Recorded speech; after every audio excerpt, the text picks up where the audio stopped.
One thing that is missing, I think it's passion. I think personally, for me, you need to know how to create it at least at a basic level to then be able to judge any editor that you would then bring in. I think currently we're in a phase, and I personally believe that will hold on for the next 4 years at least, whereby it's not yet replacing creative editors. If you stay in your local area or you work in your local area, then you'll be limited in regards to income because of the likelihood of the ability to make a fee. A good strategy when it comes to content, if you're trying to become a standout name, is just do the exact opposite of what everyone else is. Hello, my friends. Welcome back to a brand new episode of What's Missing in Marketing Today. So this week, I'll be interviewing Ryan, who's a content strategist and also, of course, a video editor. Ryan, thank you so much for the time, and I can't wait to get into this conversation. But before we start off, what do you think is missing in marketing today, my friend? Thanks, first of all, for the introduction. So I've been giving this one a lot of thought because that was definitely one of the questions. It was kind of obvious that was going to come. For me, I think it's passion. If I had to put a stamp on it, what's the one thing that is missing? I think it's passion. And what I mean by that is, I think sometimes people confuse that with authenticity. And so, you know, that is probably the loudest shout that I see on social media. It is make more authentic content.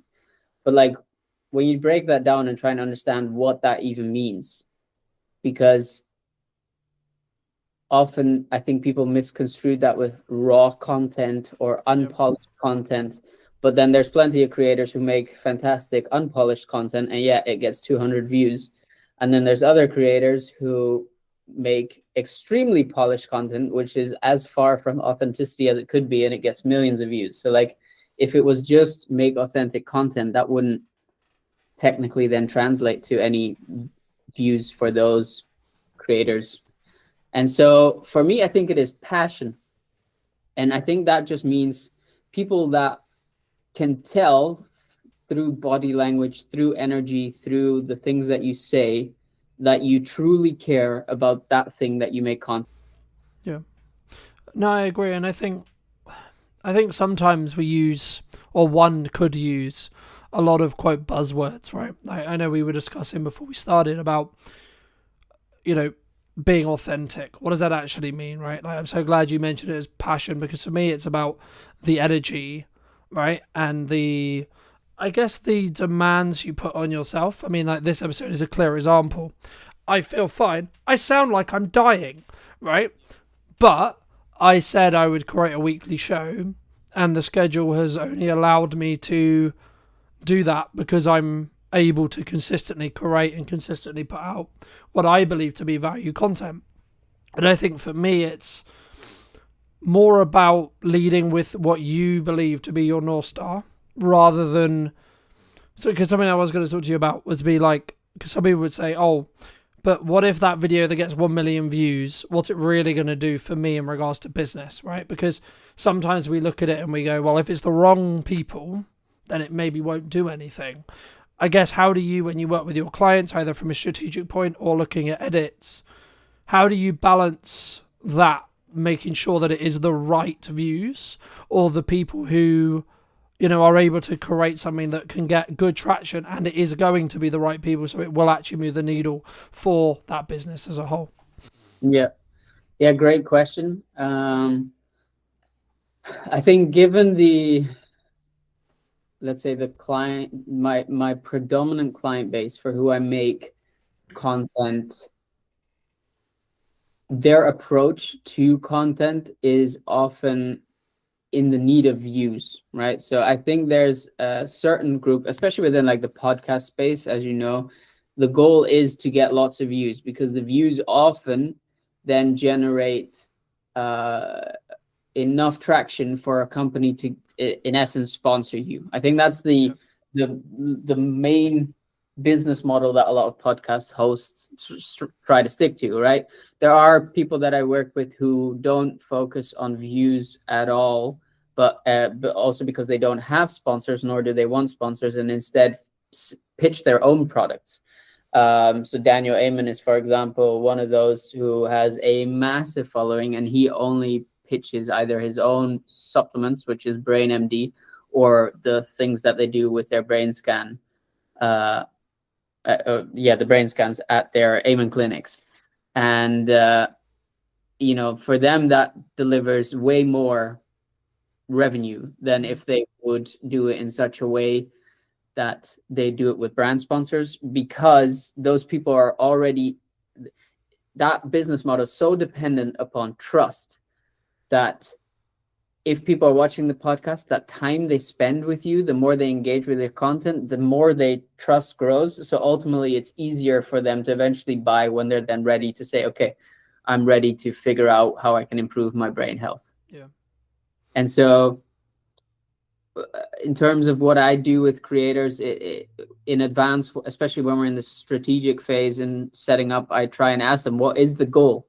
Like, how do you intend to monetize this? And when it is through brand sponsorships, for example, I understand, okay, we've got a different type of content that we need to make. We need to, for example, have way more controversial hooks. We need to have way more baity lines. Because usually that drives attention and views, and people get invested. They will feel the need to debate. And when that is gone and it's less there, we can focus more on value-driven videos, which is like in the case of the Amen clinics. Here are 5 things that you could do to improve your brain health today with supplements you have in your kitchen cupboard, so to speak. And then the rest of these like clickbaity hooks are not gone, because they still need to drive a certain amount of traffic, but they certainly become less important. Yeah, no, I completely agree. And I think sometimes the thing that people overlook is the objective, right? The thing that they're striving towards. Because if you're just looking for views, I would argue that's a business model that works for a percentage of people, sure. But if you're looking to build trust or build authority or etc. off the back of your content, then that should, in my opinion at least, come second, because you need to make sure that you're not, I'm trying to think the best way to describe it, but I guess it's twisting stuff to be a little bit too controversial, right? Like just for the sake of, oh, it will get, because it's a better hook, so it will get better clicks, etc. But then also, like, when you, I guess, acquire that audience or get served to that audience, you're then more likely to be serving it to the wrong audience, because they're going to care about the maybe the drama or etc. In that respect, rather than the transformation that you or I could create for a business. I guess, I mean, you've had those who maybe know you through your content, etc. I mean, you've spoken quite openly on social about how good your year has been, and this is in a context for maybe longer term people who are listening, where there's a lot of people saying the creative industry is very hard right now. Being in video is very difficult, whether that's strategic, whether that's editing, whether that's production, whether that's a combination of the above. How do you look at it from a perspective of maybe what should you do, and or what do you think has allowed you to stand apart when others are maybe struggling? Yeah, great question. I think first point that I'd want to say is I wouldn't be the type of person to tell you should do anything. That's first of all. I've just done a bunch of stuff based off of what I've seen other people do. I've taken advice where I felt it was necessary, and I think where I got good is getting advice early on in my career, especially when it comes to content creation, to double down on the things that are driving results. And so early on, at some point for me, it was, I need to make money now or else I'm going to be broke, and I have a kid on the way, and I need to do something. And that was either, and I filled out the form, and I've spoken about this before, like I had a job ready to go in a supermarket. I was 25 probably at the time, maybe 26, graduated with a master's, and here I was applying to a supermarket job to like fill the shelves. And luckily, literally the same week that I decided to do that, I ended up getting my first client, Joe Bidender, who invested, who basically took me on as a part-time editor. And because of his support and his demands, I realized I kind of found what some people refer to as their niche. And so I saw the opportunity in making more podcast trailers. I saw that podcasts were growing as a general form of media. I knew that with Diary of CEO being the leader, they will have set the standard for what you need in order to make your podcast successful. So I knew that would be more people looking for trailers. Hence, I just doubled down on that. And then kind of growing up in a hotel in Scotland, I saw in like a luxury 4-star hotel, I saw what it takes to make high quality stuff, the commitment and the dedication to it. And without tooting my own horn too much, because it's definitely what it sounds like at the moment, but like I understood that if I just cared so greatly about this each video, and not focus too much on, is my personal brand growing, am I going on enough podcasts? Like the first 2-3 years, I posted, you can track record this, there was a period in which I was posting every day on my own channels, and then at some point I just stopped because I realized, okay, I need to make money. If I need to do that, I need to become one of the best podcast trailer editors that's out there. So in order to do that, I need to put in the reps. And I had Joe as a paying client, and next to that in the evening hours, I was just taking podcasts that were already existing, sometimes Diary of a CEO podcast. I downloaded it and just tried to replicate what they made as a trailer. And that kind of ultimately led to this point now whereby, yes, for me, it's been a tremendous year. But if you ask me, what's the hack? Just work 3 years at the thing that that people or the industry or feedback is telling you are great at, and then just produce that, and be willing that if it doesn't pay you out right away, to take that job, right? To take some side hustle, knowing that that is the kind of longer term vision to focus on. No, I completely agree. And I think, for me personally, again, I've had like another incredible year. And I guess the moment where it changed was middle of May, when I decided that my answer to marketing was yes and, right? So yes, you should have a podcast. Yes, you should have trailers. Yes, you should be doing add value content. Yes, you should be doing live streaming, so on, so on, so on. And I guess the key there is, again, it comes back to that effort point we were touching on at the start, and that passion and the core. And I guess to an extent for me, it's always been, I'm going to try and lead with my brand and show you what's possible with your marketing using my brand as an example, right? Like, but also the byproduct of me doing that, of course, is I can prove to any client asking, yes, I know what I'm doing because I do this every day for me and number of clients. So I can speak in real terms rather than theoretical. And I think sometimes people, wrongly or rightly, or whatever they end up having, they speak in a really good theory, especially in the space of like video production, where there's like this subculture around like, we're going to train you to be a really good video production professional, and etc. And like, I'm not trying to smoke on those people, but like for me, it's like, if you're not in the trenches every day, what worked for you 10 years ago, or what worked for you 5 years ago, or however long ago it was, may not necessarily work now. And I guess to phrase that into a question, is there, like, do you see the podcast trailering space, which I know is where you kind of niche into, is that something that's going to die, or do you think that's going to just be like maybe the fence or the line which a podcast, if it's taken seriously, has to have moving forward, would you say? Good question. Again, I don't think there are absolutes. I don't think every podcast needs to make a podcast trailer. I think there are certain ones, especially these ones which are like an hour and a half, 2 hours long, in which it makes sense to do that, right? Like the way I often pitch to clients is podcast. You probably wouldn't go to the movies if you haven't seen something in advance to get an idea of what you're going to watch. There are some people which do that. Respect. I can't, right? If I'm going to the movies, at the very least, I'm watching a trailer. Yeah, but the majority is lower, right? Like there is always an exception to the rule, but the majority of people aren't, unless they see some level of marketing towards that film. Yeah, exactly.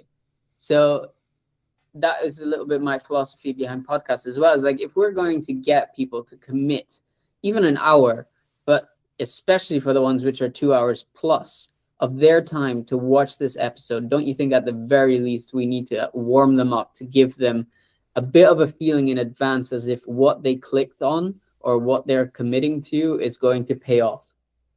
And so I think that's what a trailer does. And then there's multiple aspects of, like, trailer also makes the guests look fantastic. It positions them as an expert, or at least as an interesting person, depending upon the angle of their story, which means the guest is more likely to share it.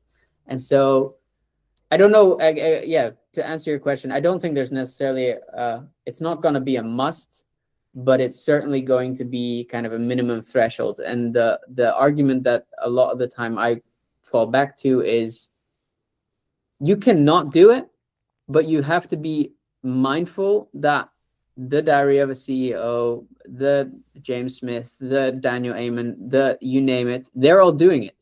And so you're already, by choosing not to invest into that, you're already one step behind. No, I agree. And I think as someone who does do trailers, and I'm sure we'll get onto that conversation as well, but I think for me, as we are moving more and more into interest graph based algorithms, and in a world where whether you're service based, as in you're trying to establish an audience, establish rapport, establish trust to then potentially sell to a small number of them, or you're looking for larger numbers to then apply sponsorship and add revenue and etc., whichever model you're looking at, the concept of having a strong hook that then tells YouTube or whatever platform you're on that this is a good piece of content will always benefit you in the long term. And I think for me, I guess it's some way, if you were going to put it into like A, B, C, D, T tier, you need to ask yourself, do you want to start at B and then work your way up? Or do you want to start at C, or to start at D, or whatever, or do you want to start at A? And or do you have enough resources, bandwidth, etc., etc.? Like, if you're someone who's just starting out their business, they've got zero budget, and they're doing all of it bootstrapped, and they're doing all of it themselves, should you have a trailer? You should have something. Yeah, right, I think. But exactly. So as someone who had a podcast, who bootstrapped it, who didn't have any resources, I just learned how to make the trailers myself. By the very thing that I just said, of just copying to some degree what other people were doing. And that copying, yes, it might mean that it's not original content, or it feels less original, whatever. But it did mean that it gave me the skills to start learning and understanding what works versus what doesn't. And yeah, you can argue that you maybe don't have the time for that. Then at some point you have to question, well, something's got to give. So you have to make choices. I agree. I think personally, for me, you need to know how to create it, at least in a basic level, to then be able to judge any editor that you would then bring in, right? Like, because for me, otherwise, and this is the same with any marketing, this is the same with anything you do, you should be able to do it yourself. A, because when shit hits the fan, you might have to, right? And B, you also are in a position where then you can judge the person you're outsourcing your ads to, you're outsourcing your marketing to, you're outsourcing your video editing to, etc. But then also, like, think about it this way. The capacity you could gain by getting someone, quote, more skilled in trailer making to come in, someone like Ryan, for example, right? And then that gives you, we were talking before that it takes you like a day, sometimes 2 days to do a trailer. Okay, cool. So you're saying to me that I can get a trailer that's 2 days worth of work for X price. Cool. Okay, so my objective then is to spend that 2 days making more than that price. That's it. That's the only objective in that respect. Unless you're truly passionate and your core is, I want to become, sorry, Brian, one of your competitors. Right? I would say the better use of someone's time is actually developing their craft. And that could be an adjacent craft, like getting better at production, getting better at filming, getting better at marketing, etc. And then you can bring in someone like Ryan or a specialist to then do X, Y, Z, right? But especially if you're trying to keep consistency, The reason why I live stream the show, but then also then pre-produce it, is so I can have the best of both worlds, and I can just simply have more volume, and I can squeeze each episode a lot more when it comes to the output. Now, it doesn't mean by any means that, by me doing that, I'm necessarily going to have larger views.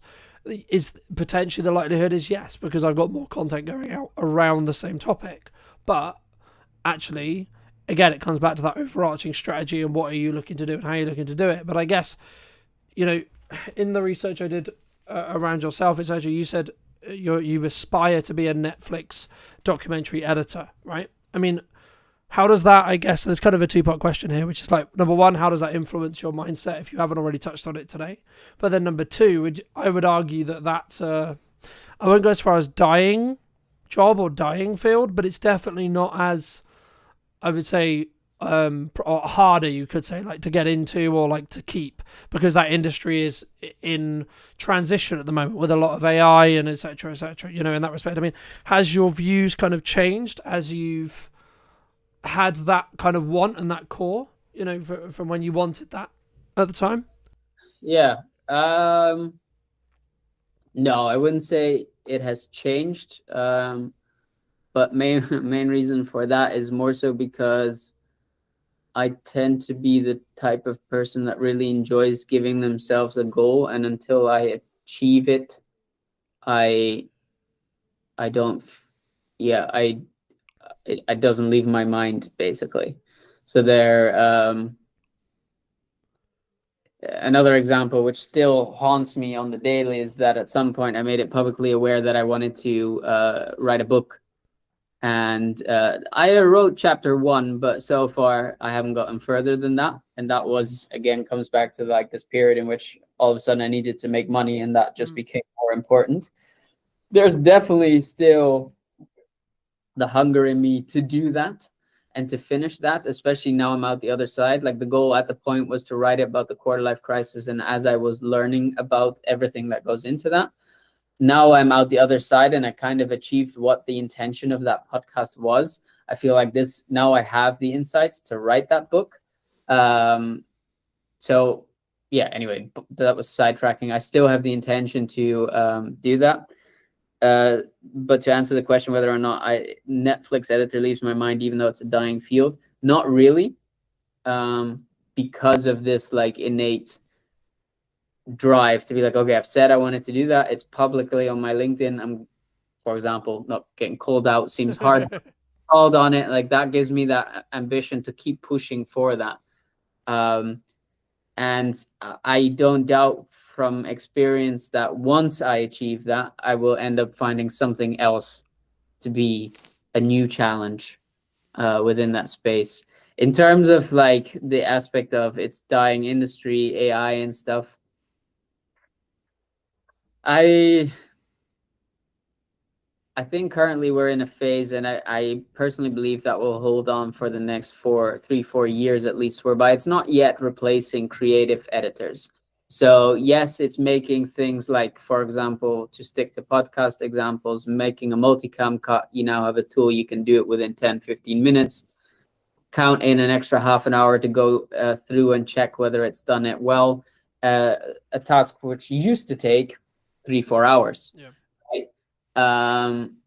These kind of inefficiencies that were already within production anyway, it's currently replacing them, and that is phenomenal, right?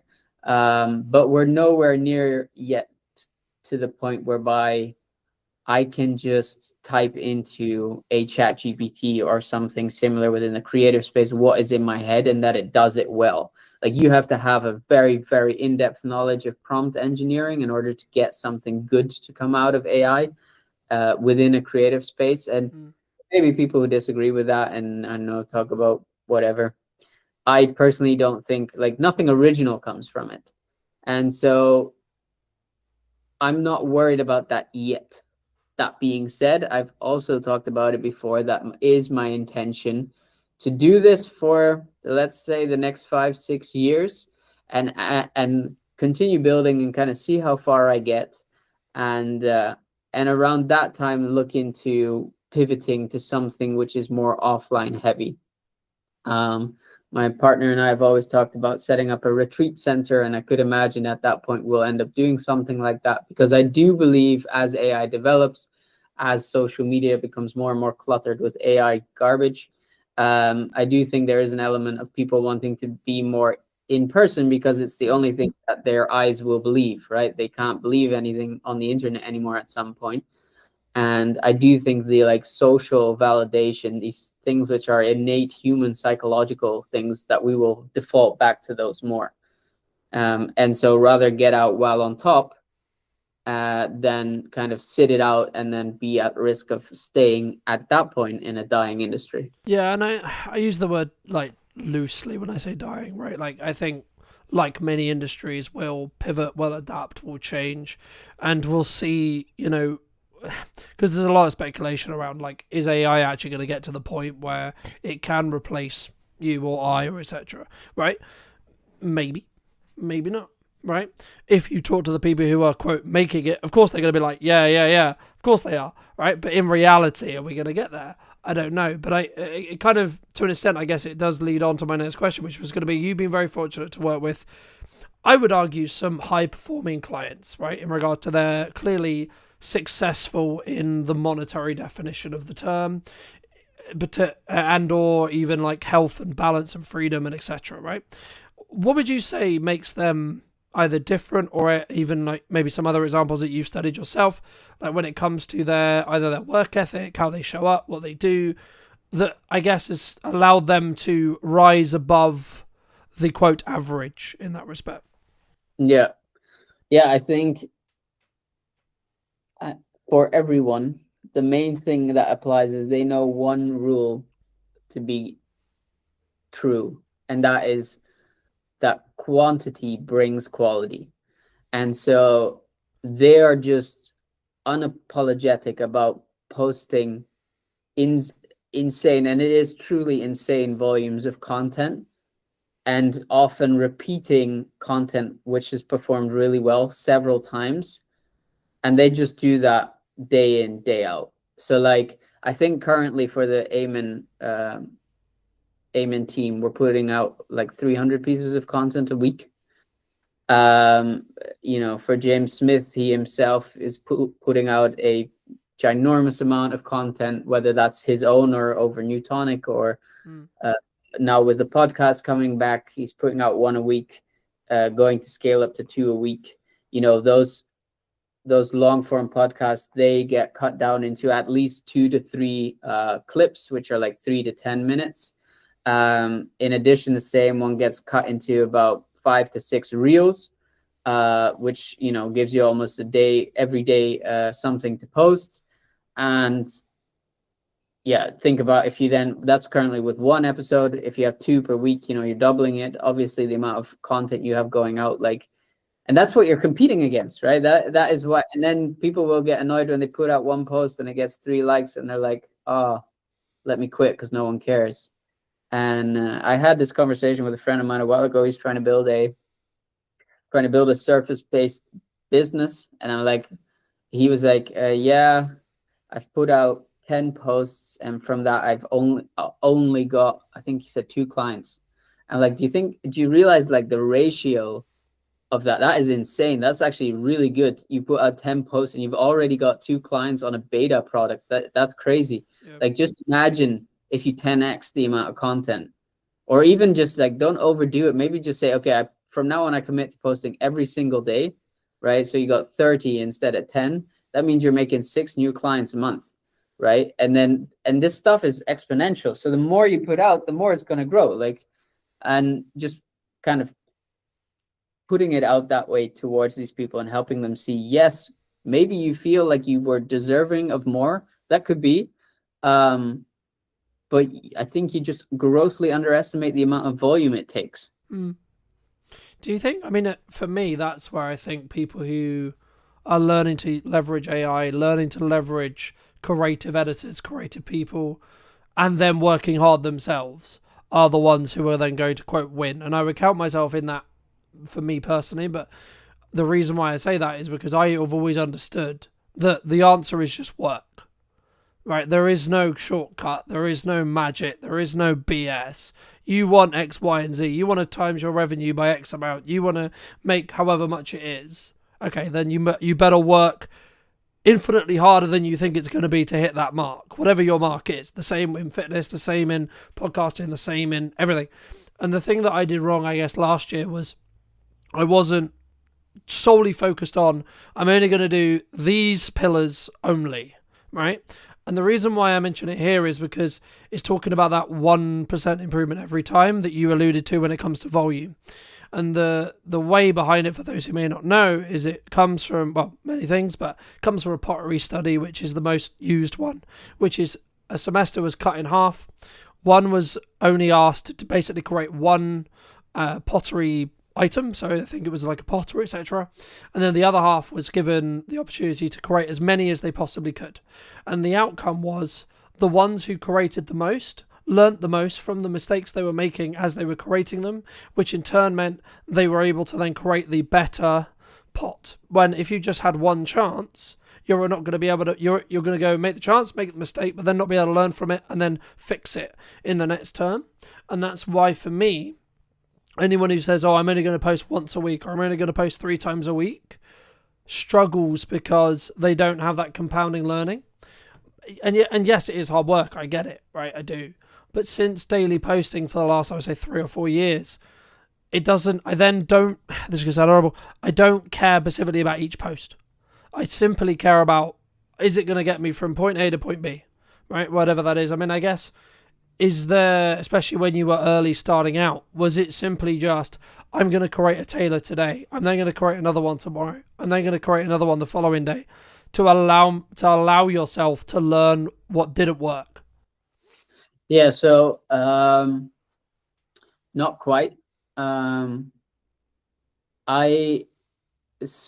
just to give people, I suppose, an accurate understanding of just how long I've been doing this.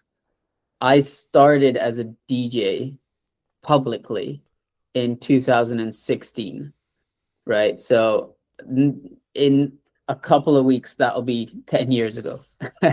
And so I wasn't posting at the same intensity that I do these days, but that was like my first taste of social media. I was positioning myself as a local DJ, reaching out to local clubs, making my own music, putting it online, taking press pics, putting that online, making like kind of behind the scenes vlogs. So then I started the side project, which was a let's say a platform for DJs and producers to ultimately give them more exposure, especially for beginning producers. And I posted, I mean, the channels are still up, so you can always check. But I think on that channel, we posted 400 videos, which I did for a year and a half. Then came the Quarter Life Crisis, a podcast, which in a year we posted over 400 videos. Right, and then that's not including, like, that's just on Instagram. If we include like YouTube and the clips and all that stuff.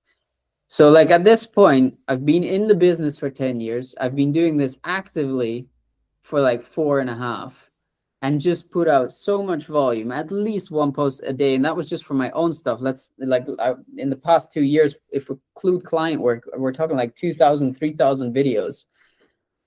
You can't tell, like, you're coming around the corner making your 10 videos and you're like, oh, but I don't have the same results Ryan has. Yeah. What do you expect? And so help me, what was your question? I mean, it was more around, I guess, like, is there a struggle around people simply understanding that it's just going to take them time, right? Because like when I started, there is this culture, especially at the moment, which is like instant. I want Ryan's views. I want X success. So on, in that respect. And I think for me, I've always understood, for as long as I can remember, that as long as I'm showing up every day, focusing on how can I get each thing I'm doing to be slightly better every day, by the time I get to the quote success marker, my success will change in respect to what my definition of it is. But I guess it would just be advice around like people who are struggling, or people who are saying, yeah, but Ryan, posting 3 times is hard because I've got a business to run, I've got this, I've got that, I've got a family, I've got so on. What would you say to those people? It is hard. It is. You're right. But if you want the upside of it, if you want the reward, you're needing to be willing to put in the work. And that is going to like, this is what I find tricky, because for me, the main reason why I did all of that I just explained was because, for me personally, the fear of needing to go back to my 9 to 5 as someone who is allergic to authority and being told what to do and when to do it, more importantly, like, that fear was more motivating than anything I've ever felt to this point. And so, and I still fall back to that now, whereby I think, if I don't know, if the business is like having a month whereby revenue is declining or something, I'm like, I need to do something, because I'm not going back to the 9 to 5. And I think there's a large group of people who want the upside but do not have anything driving them. They're waiting for that motivation. And sure, I could lie now and say like, oh, just put in the work and you'll eventually get the results and it'll be as motivating, but that motivating is gonna leave. Like, you have to have something that is driving you, something that you're scared of. For me, it was, and no disrespect to people who have 9 to 5s, but for me personally, that felt mediocre, and I felt like I could do better, and I didn't want to, like, be in that situation anymore. I was genuinely scared of it. Like, I was depressed, and so that has been the motivating factor for so long to ultimately go and put in the volume, because it wasn't more scary than that. Yeah. And so that made me come back time and time again to just put out another post, and I get some very creative comments still from people who then hate in some way or whatever on the content that I produce or whatever, and I'm like, okay, but like, I could listen to you now, or to friends or family. Like, the family who was telling me, yeah, don't you think you need to get the normal job and stop messing around? Like, until this year, my grandma thought I was just, she doesn't understand what I do. She thought I was just messing around, and she was scared for me, which is meant very well, but was not productive to what I was trying to achieve. And I saw other people do it, and I knew, if they could, to some degree, I can. It doesn't have to be their level of success, but if they managed, I have to be able in some way to get a similar space of success. Like, I think we have a tendency to really downplay success. So, for example, if whether marriages, this is a good example. People say this all the time. They'll say 50% of marriages end in divorce, right? And while that may be factually accurate, the flip side of that is 50% of marriages are successful. And so you could choose to put yourself in a space whereby, well, 50% of marriages end in divorce, and so mine's going to end in divorce. Or you can put yourself in the position where 50% of marriages are successful, and therefore I will be successful. Yeah. Yeah, the risk of being some spiritual guru, I suppose, there is an element of this is mainly a mindset game.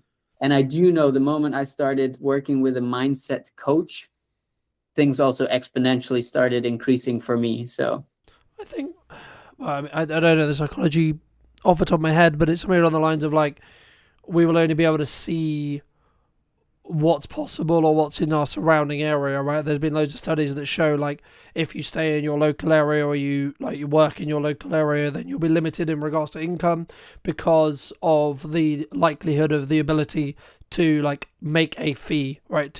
Me to charge you something. When you look exponentially across the internet, the actual ceiling on what you can make is infinite, as long as you understand that you're adding value to a different market and then you can target that market, etc.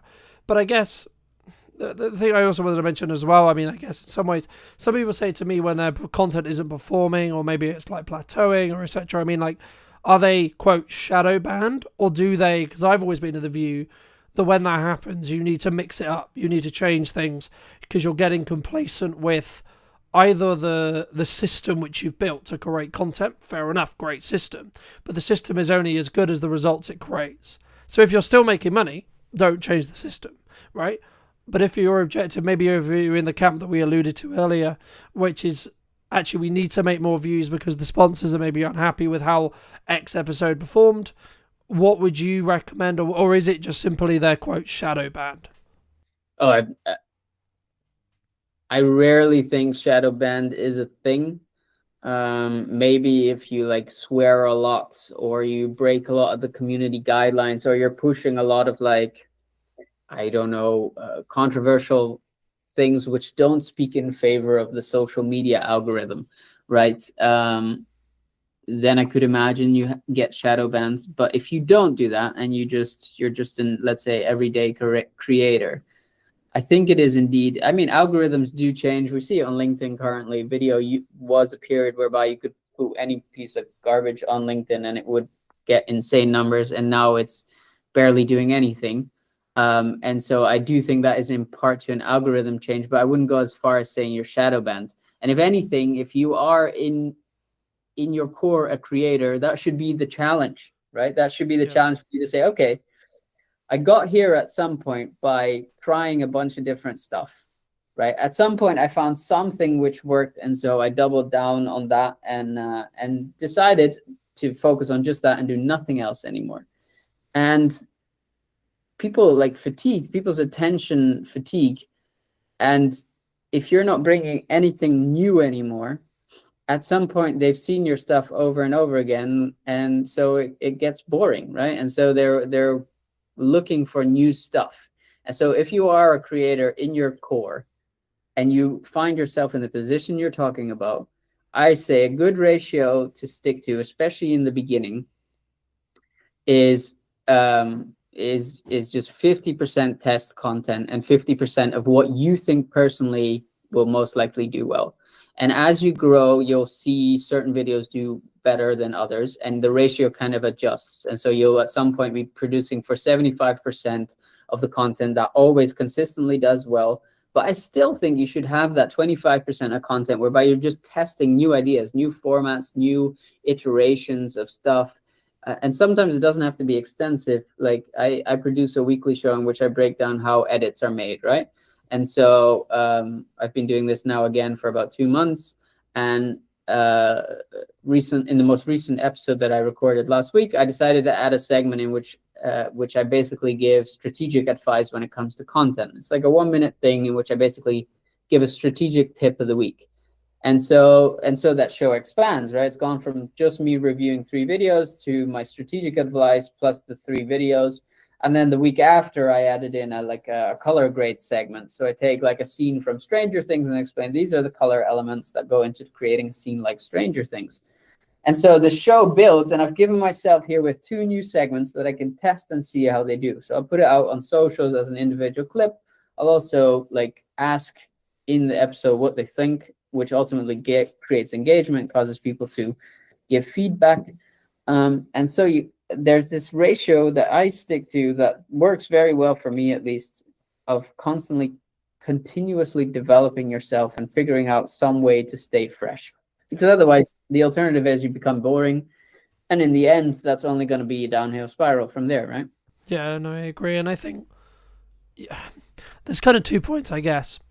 A, the Alex Samodi side of it, which is like outlast everyone else who is quote unquote boring, right? So be the longest running podcast in your niche just because you want to be the stubbornness person, right? There's that. Or I would say actually probably it's more and then also adding those other elements in, like those elements you kindly shared about what can we do to make the show unique? What angle can we think about it? Or just think, actually, maybe I'm going to go after the guests who haven't been on shows before. Maybe I'm going to simply go after the people who are, tiny, right? So they would actually really appreciate being asked. And actually you can get more nuance, but maybe they're like seasoned professionals, right? So like they've been in the industry like 50 years, but they're so small in the respect to like they're not like a known marketer or a known name. So when you get an interview with them, it's like this completely brand new perspective.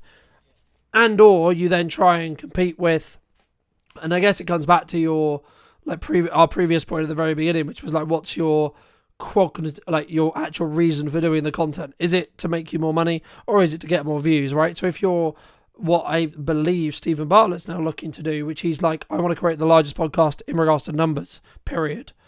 He's going to have a very different guest plan, guest structure, guest strategy than, say, someone like I or maybe you have or would have, because we're looking for strategic experts that will help us position us as experts in marketing, in video, in video content creation, etc., rather than him who is looking for how much mass, I would assume, I don't know, but my assumption would be how much mass appeal is this episode going to get, because how well known is X name, and or how topical is the conversation which we're going to have, right? At the peak of AI, funny enough, he did a load of stuff about AI, Yeah. Now he's anti-AI, which is kind of funny.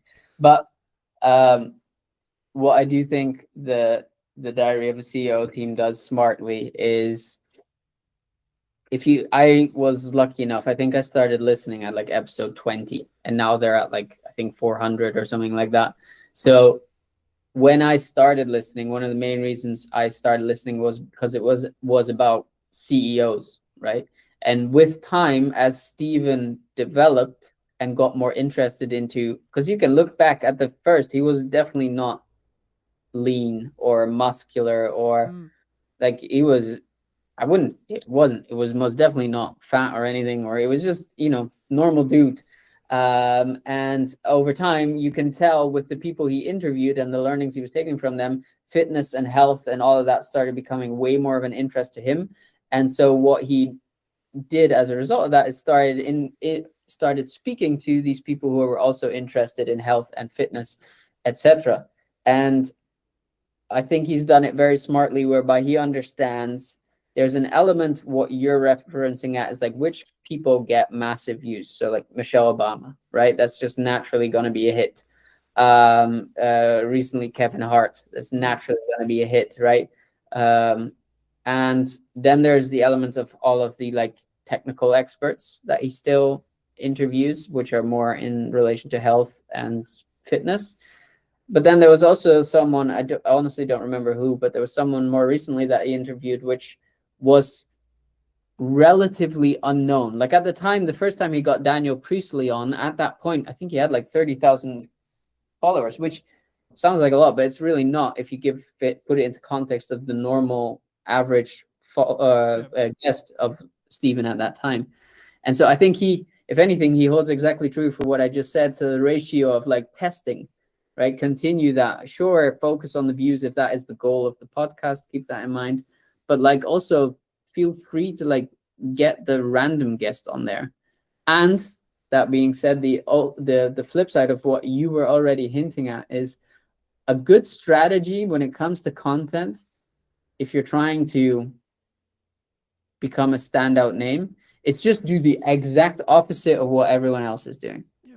And so everyone is creating a trailer with 3-hour-long episodes.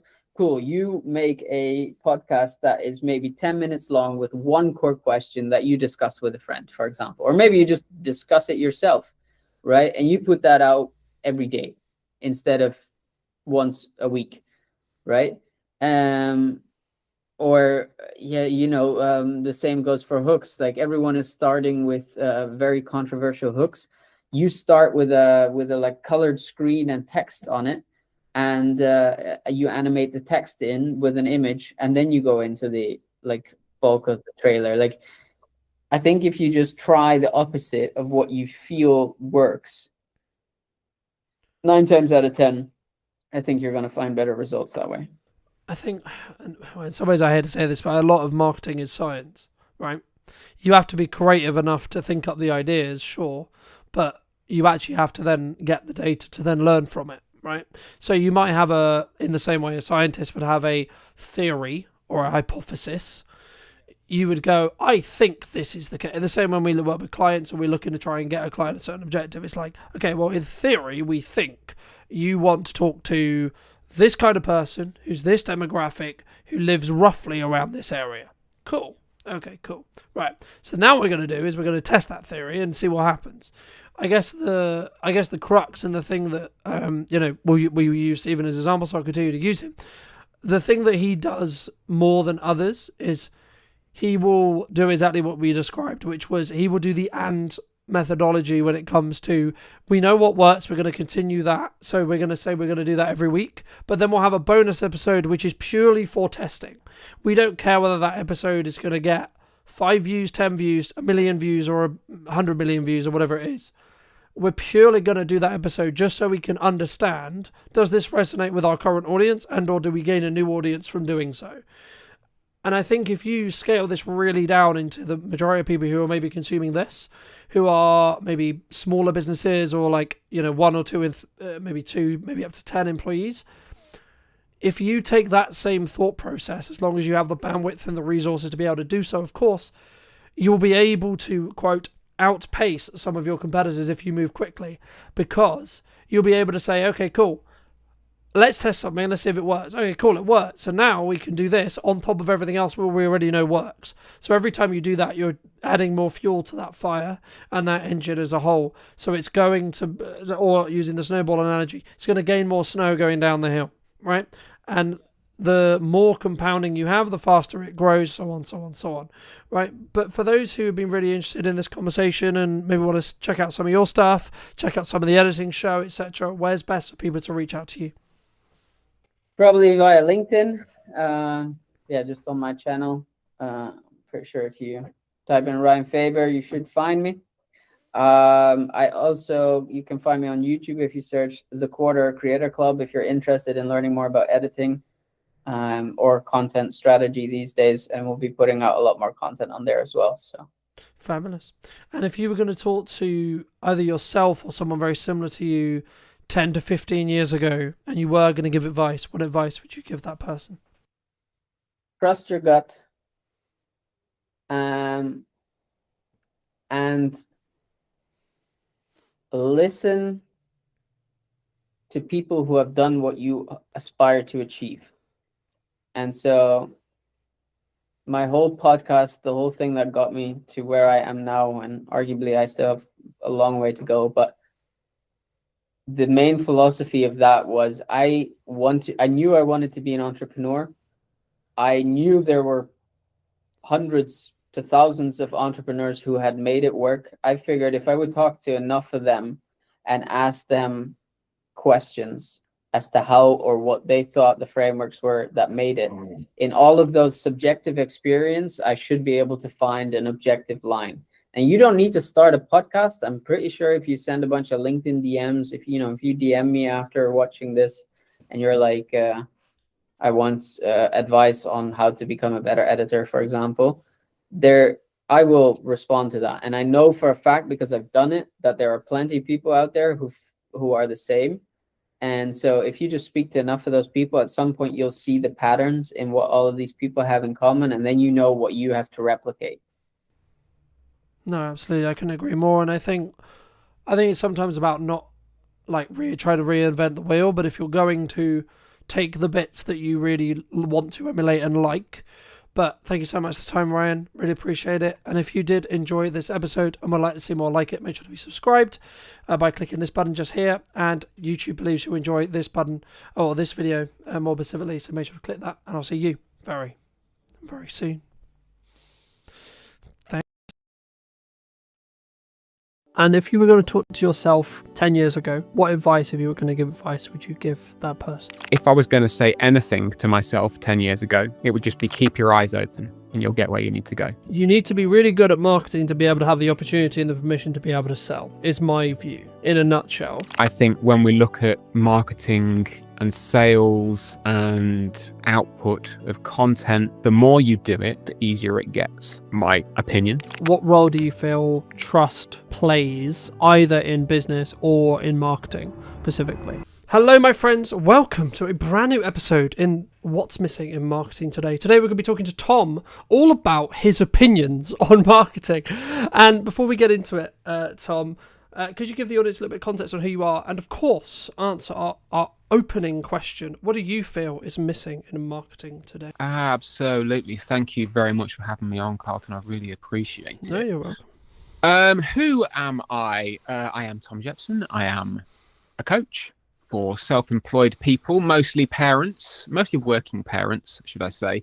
And I'm here to help them take some of the out of doing business for themselves, because it's really quite hard balancing doing a business that you want to do, parenting, caring, all the dynamics that come with it. I am a full-time parent. Also, I'm a full-time carer as well. So I am living and breathing all the stuff that I do with my clients. To answer your question, what is missing in marketing today? I think selling is missing in marketing today, is what I think is missing. Okay. And I'm sure we can dive down into that hot topic momentarily. I mean, just to build off that, my personal view, I personally think they're separate, right? I think they are mutually exclusive. You can't have one without the other, right? But you need to be really good at marketing to be able to have the opportunity and the permission to be able to sell, is my view, right? In a nutshell. Why do you think then, let me build off the question, why do you think specifically then it is missing in marketing then? Like, what do you, like when you say that, is it not sales driven in respect to like sometimes we don't do call to actions or we don't have that quote ask, or is it, because I would argue you shouldn't be direct selly, or would you disagree? So this is a very big topic, and I know we could go for hours just on this one point. So to give some context, I have a daily newsletter. Daily. I send an email to a mailing list every damn day. And because I'm well versed at that, I am practiced in what I offer to people, there is a call to action which could be deemed as a sales pitch every day. Yeah. It's never like buy my stuff, because I'm not going to ram that down people's throat when they're actually, what I want to do is give them something of value. But I know that for some people, seeing a continual offer every day could be quite off-putting. I can tell you exactly why I do it, because if I get new subscribers and I hit them on a day without an offer, they're never going to see it. Yeah. So contextually, I know it doesn't work for some people. When we take it out of the sphere of direct communication and put it into something like LinkedIn, I'll say that LinkedIn is the only social media platform I use. I do not have energy or the want to use any others. Maybe I'm wrong, maybe I'm not. I don't know. But I don't have the energy for it. In the context of LinkedIn, my filter bubble tells me that there's a lot of chat around personal brand and personal marketing and relationship building. Yep. And I get it. I'm here for it. I just want to talk to people. But when I want to say, hey, folks, here is a thing that I have built, here is a service which I offer, and I want you to buy it. In this moment, I'm not making it so difficult for you to receive this that you have to get to know me for weeks and weeks before, so then you can benefit it. I'm offering you something now which you can buy with money so I can feed my children. When that sort of message comes out, it either disappears because the algorithm says, no, you mustn't sell to people. People just don't act on it because for whatever reason, they don't find it engaging content. Or any other reason that you could possibly want for that thing disappearing. But I think there's just this almost acceptance that it's not, I'm going to use the word acceptable. I know it's a big word to use. I'm going to say that it's accepted that it's not acceptable to sell in that way. And honestly, when you mix that into the marketing that we do with our content posts and our emails and our podcasts and all of that jazz, if we don't feel that we are able to do that one thing and have it be effective, how are we ever going to be able to run a business? I think, there's a lot I could pull out of there, but I think the unique perspective for me is there's a lot of conversation, especially at the moment, around people are concerned about the up and coming budget at the time of streaming, etc. Right? Like, people are concerned about like what's going to happen at Christmas and like where things are and etc. And I'm in a very fortunate position where like this month is manic, this month is crazy, but I'm still building the time to have this live stream, have this broadcast, have this conversation with you, because I think it's important to obviously add value and continue that process of constant development, constant growth, but also I'm always aware that I need to bank content whenever I can.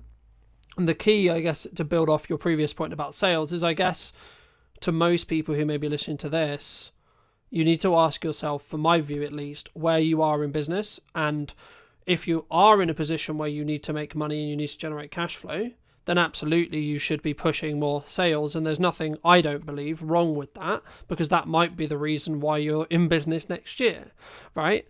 Now, in a world where you don't need that and you could be perceived, or one could perceive you as quote unquote being greedy just to make revenue for the sake of revenue, not implying that's what you're doing, but some could imply that, right? I think then you can look at it and go, okay, well, when do you want this quote cash out from what you're doing now, right? Is it in a week, a month, a year?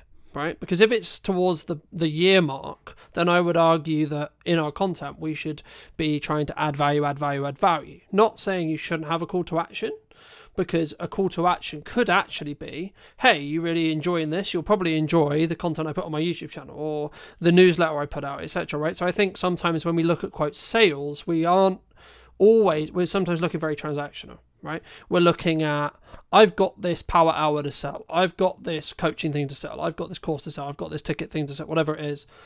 And we just push to that instead of thinking, actually, because I would say you should have a call to action in every piece of content you do, but it should be in relevance and understanding with where the business is and what the business needs from you, and how much I guess in some ways how much good karma you have with your established audience, whether that's on socials, YouTube, email list, etc., depending on your method of articulation. How do you mix that when you do call to actions, building off your previous point? Is it hey, come and buy my thing always, or is it actually, hey, I've done this other thing? Like, let's for example, you may say, hey, I just did this amazing conversation with Carlton, here's a link to it if you would find that interesting. That's an interesting question, and I do mix up the calls to action because I'm fully aware, I've been doing this business thing for a long time. I've been a freelancer for twice as long.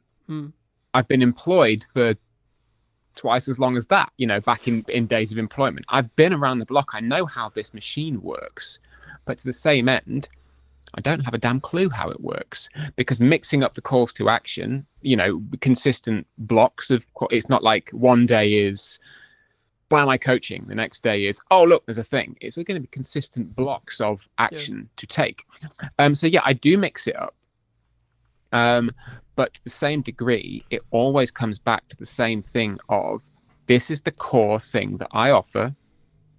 This is how I want to engage with you and how I would like you to engage with me, regardless of whatever medium, method or action we get there.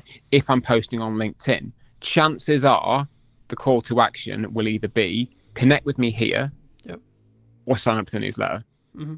Those two, because I know that if I get somebody into the newsletter ecosystem, they have actively opted in, and I can then actively let them know who I am, what I'm for, and what I can offer them, and how it will help. Yeah, and I think, I guess, go on. I was just going to say, I think for me, it's about understanding when you're serving, and understanding how to serve.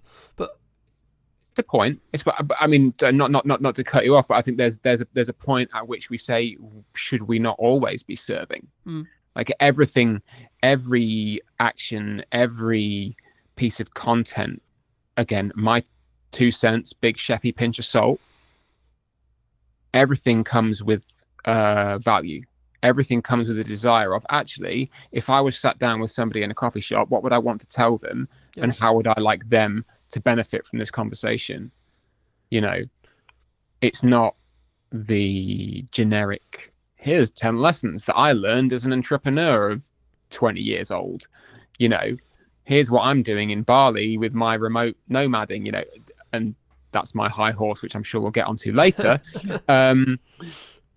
But to like pull the thread of service, yeah, I believe that if you are in a business, if you are in business, there is always going to be an element of service to your customers, regardless of whether it's paid, whether it's free, whether it's interactional, whether it's transactional.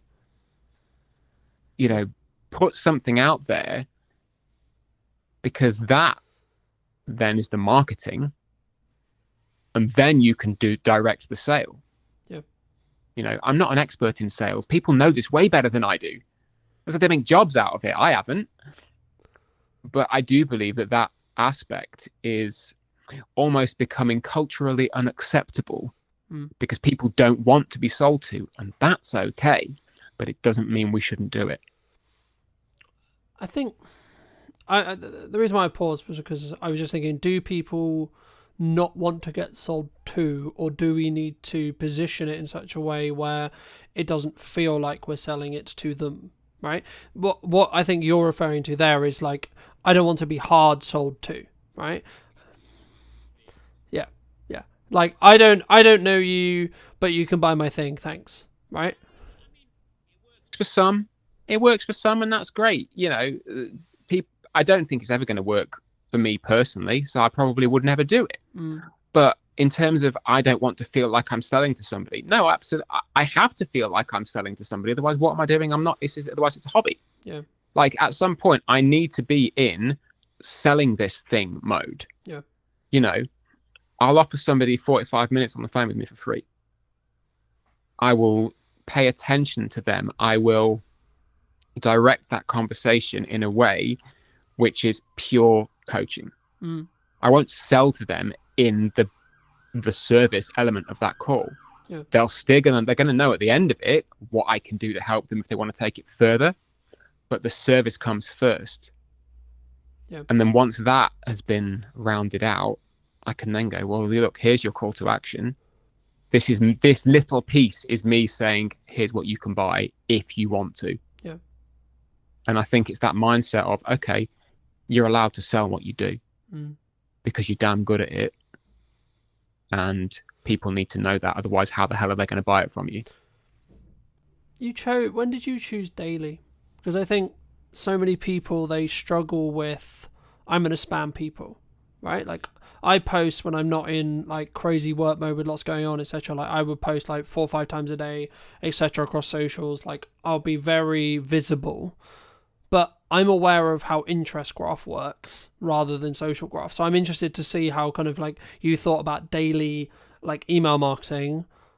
Why daily, right? Because I guess some people are going to listen to this and say, well, Tom, that's spammy, right? That's too much. That's crazy, right? You don't want to oversaturate your audience, etc., etc., etc. It's not for them then, is it? That's my answer to that. It's not for them. I started, my newsletter journey began a couple of years ago as a consistent activity. It started monthly. After 3 months, it went to twice a month. At the beginning of, where are we now? Nearly end of 2025. Beginning of this year, it went to weekly on a Monday. And then I got to a point in the middle of August, just before the summer holidays began, where I went, you know what? I've got too much to say. I've got too many things that I want to share with people. And I believe I have the energy and the momentum to do this. So I started winding it up a little bit. And as of the 1st of October, every day, it's 250 odd words of a story, something that's inspired me, something that I found funny or interesting, a life thing, You know, it might be a straight sales email. They can be peppered in. It's a business newsletter. Yeah. But I found that from the beginning of October to today, when we're recording this, sorry for suddenly removing the evergreen content barrier, but we can say over the course of the last 5 weeks of doing this consistent daily activity, I have found that my writing has gotten better. Not to toot my own trumpet, but it was pretty good before. But being able to write and have a funnel and a channel for consistently telling a story, it's made me better, you know? And the performance has done what I thought it was going to do. I gained a handful of subscribers and I lost a handful of subscribers. About as many, it was about parity for the in and the out. And I knew that was going to happen because I was sending people something daily. Yeah. I was putting an action in there daily. Yeah. So, like, having it in the last 5 weeks and actually going, you know what, this experiment's worth doing and this is worth following. Yeah. And I'm going to keep pressing on. From my view, speaking about like daily posting reels or daily posting on social across all platforms, blah blah blah blah. I think me it's very similar, right? Like I remember I did a workshop in September, and an old friend, but also someone whose wife followed me, said something on the lines of "fucking hell, Carlton, you're everywhere," and she ended up tuning off and like unfollowing me, and I was like, okay, cool, but would she ever buy from me? And the answer was no. I was like, okay, well then, in the nicest way possible, thank you so much for the time you spent with me, and thank you so much for the support you gave on the content, but you know, actually maybe you're not the right person. And I think that's the key. And I think sometimes, like, I could quote a million people, but the crux of like any marketing is just a shit ton of work in a window of time to get a result, right? The work as a whole is probably going to be the same whether you do it across 6 months. Like if you want the result, you can do it across 6 months and get the results in 6 months, or you can do it across 2 weeks and get the results in 2 weeks. But you have to have the same amount of like output than you would have in that 6 months, in that 2 weeks. And that is going to annoy some people. That is going to quote, oh, fuck's sake, Tom, you're there again, right? Oh, fuck's sake, etc. But like also, just to pick apart a little bit what you said, the key, I think, for the person listening who's maybe considering something like this, whether this is daily posting on YouTube, daily posting shorts, daily posting Instagrams, writing an email, whatever it may be, writing a blog, etc. For me, it's, can you make that 1% improvement? Right? Because what you're talking about there, the reason why you're getting better is because, and you may not feel it, right, at the time. It's only in hindsight when you look back. But if you go, like, if I look at where the podcast was and arguably, like, why is what's missing in marketing today, quote, successful or, quote, doing well? Actually, it's because I've 1%ed it every episode since June. Right? By the time this pre-recorded version of this episode I expect comes out, it'll probably be 5 to 7, maybe 20 times better than as it sits today. Right? Why is that? Because every episode I'm functioning and I'm saying, and it comes with practice, right? Like anything, right? You can't expect to be in great shape if you don't work out every day, right? In my opinion, right? You can do 3 days a week if you want. That's up to you, right? In the same way, you can do 3 emails a month or 3 emails a week, etc. But it would be wrong of me not to ask you about like this huge volume, this huge hour you have, this huge amount of work, and not talk about, do you think the modern expectations of marketing can lead to, especially smaller entrepreneurial business owners, getting to burnout? There's the word burnout. Is that? I mean, just to give burnout its place for a moment. Yeah, I think that specific symptom comes from trying to do a lot of stuff that you don't enjoy, that you are not equipped to do. You might be capable of doing it, but in that moment you're not equipped to do it. And that you maybe don't acknowledge that something else needs to be set down. So to give burnout the thing, yeah, I think when we look at marketing and sales and output of content, the more you do it, the easier it gets. My opinion. If you come to it and say, oh, this is really hard work, I don't know what to post, I don't think I want to be sold to. For a start, you're coming at it from a place of fear for whatever reason, because you don't want to do it because it might feel a bit scary to put yourself out there. You don't want to do it because it might feel a bit scary about actually selling yourself. Yep. It might feel a bit scary to put your 2 cents on a live stream with somebody who you're really pleased to talk to. How dare you have an opinion, Tom? How fucking dare you have an opinion about something that might upset somebody? I specifically today, I had that conversation with someone on LinkedIn because they posted the very same thing. It's like, we just can't have a conversation anymore because you might offend someone. Like, it is up to us to communicate with our best intention. Whatever that best intention is, we've got to put it out there. How somebody receives it is not on you. And I think when we start to take on the burden of the recipient in terms of, and I feel like I should be careful about what I'm saying here because this could be very heavily misconstrued as me being a complete asshole. I care deeply about what I send to people and that they will receive some value from it. Yep. If they read it and go, no, that guy's a dick, that's not on me. I can't control that.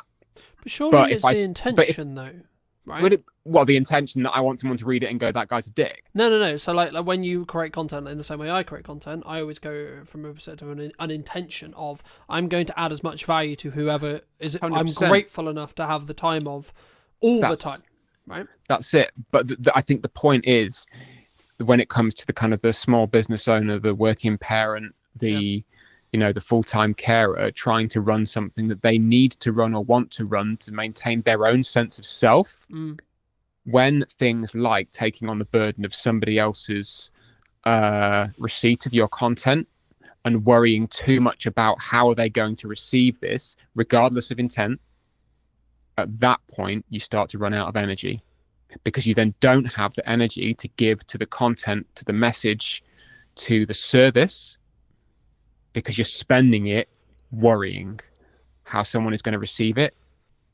and then you start to burn out. Because and then it just becomes cyclical, and then you don't want to do it, and then you don't do it, and then you beat yourself up because you're not doing it, and then you get all worried and sad that you're not doing it and that you should be doing more. You must be doing X, Y, and Z, and it just becomes this kind of self-fulfilling. It's cyclical, kicking your own ass, because realistically you're worrying about something that is so far outside of your control. It's worth working through it to let that go. And then you can just send a daily email with the best intention, with content that you believe is good. It might not hit the mark that day, so what? Try again tomorrow. But you can do it without worrying that somebody's going to tune out, because as you said before, if they tune out, it's probably not for them, and that's okay. The same goes with daily posting. I mean, I try to post daily on LinkedIn. Presence, makes me a bit sad sometimes. But as you take away that fear of, am I going to get cancelled? Is this message going to miss the mark? Is this any other thing? Chances are, worst that's going to happen, no one's going to see it. And if they do, they're going to have some other thing happen, right? Like I can't remember exactly said to me, but a client many years ago said 95% of the things that you do and you worry about, no one's going to give a shit about because they've got 15 other things to worry about that aren't you or anything to do with you, right? We're very internal creatures in that respect, It's almost like being a little over empathetic, and again, not being a dick, caring about how other people are is incredibly important. It's the crux of my business. It's the crux of me as a human being. I care about how other people are. I was gonna say you could arguably care, but I also like. So I'll give you an example. I care about how your business is, right? I care about how everyone's business is, even if they're a competitor of mine. However, it's still none of my bloody business how their business is, right? Whether it's going well, whether it's not, whether it's whatever, whichever end of this spectrum we're talking about, right? Whether they're doing incredibly well, incredibly successful, and they have record-breaking months, or the opposite end of the spectrum, they're about to go bankrupt and they're actually like swimming in miles and miles and miles of debt. Okay, right. I can care and I can empathize as a human to a human and a business owner to a business owner. But the reality is it's still got nothing to do with me. Right? The only things I should focus on is me, my business, and what I'm doing. And staying in my lane and moving myself forward. Do you agree? I like the awareness. I'm very much attuned to being aware of what is going on around. Because then you know, if you see a strategic opportunity to make a move, you can make a move. Yeah. You know, you see a gap in this is how the best products come out. You see a gap in the market, you fill it. Yeah. You know, but as you say, how somebody is doing day to day, if they are not publicly putting it out there on the line, telling their story all the time, because they want it to be seen. Mm. And I mean, like, not a curated version. I mean, the whole nine, just open book stuff. Then no, you're absolutely right. It's none of your business. You can be interested and you can still care. Every person that I know on a personal level, I care about how they're doing, how their work is, how life is, you know, how the family are, how much detail they give to me is up to them. Because some stuff just ain't my damn business. Yeah.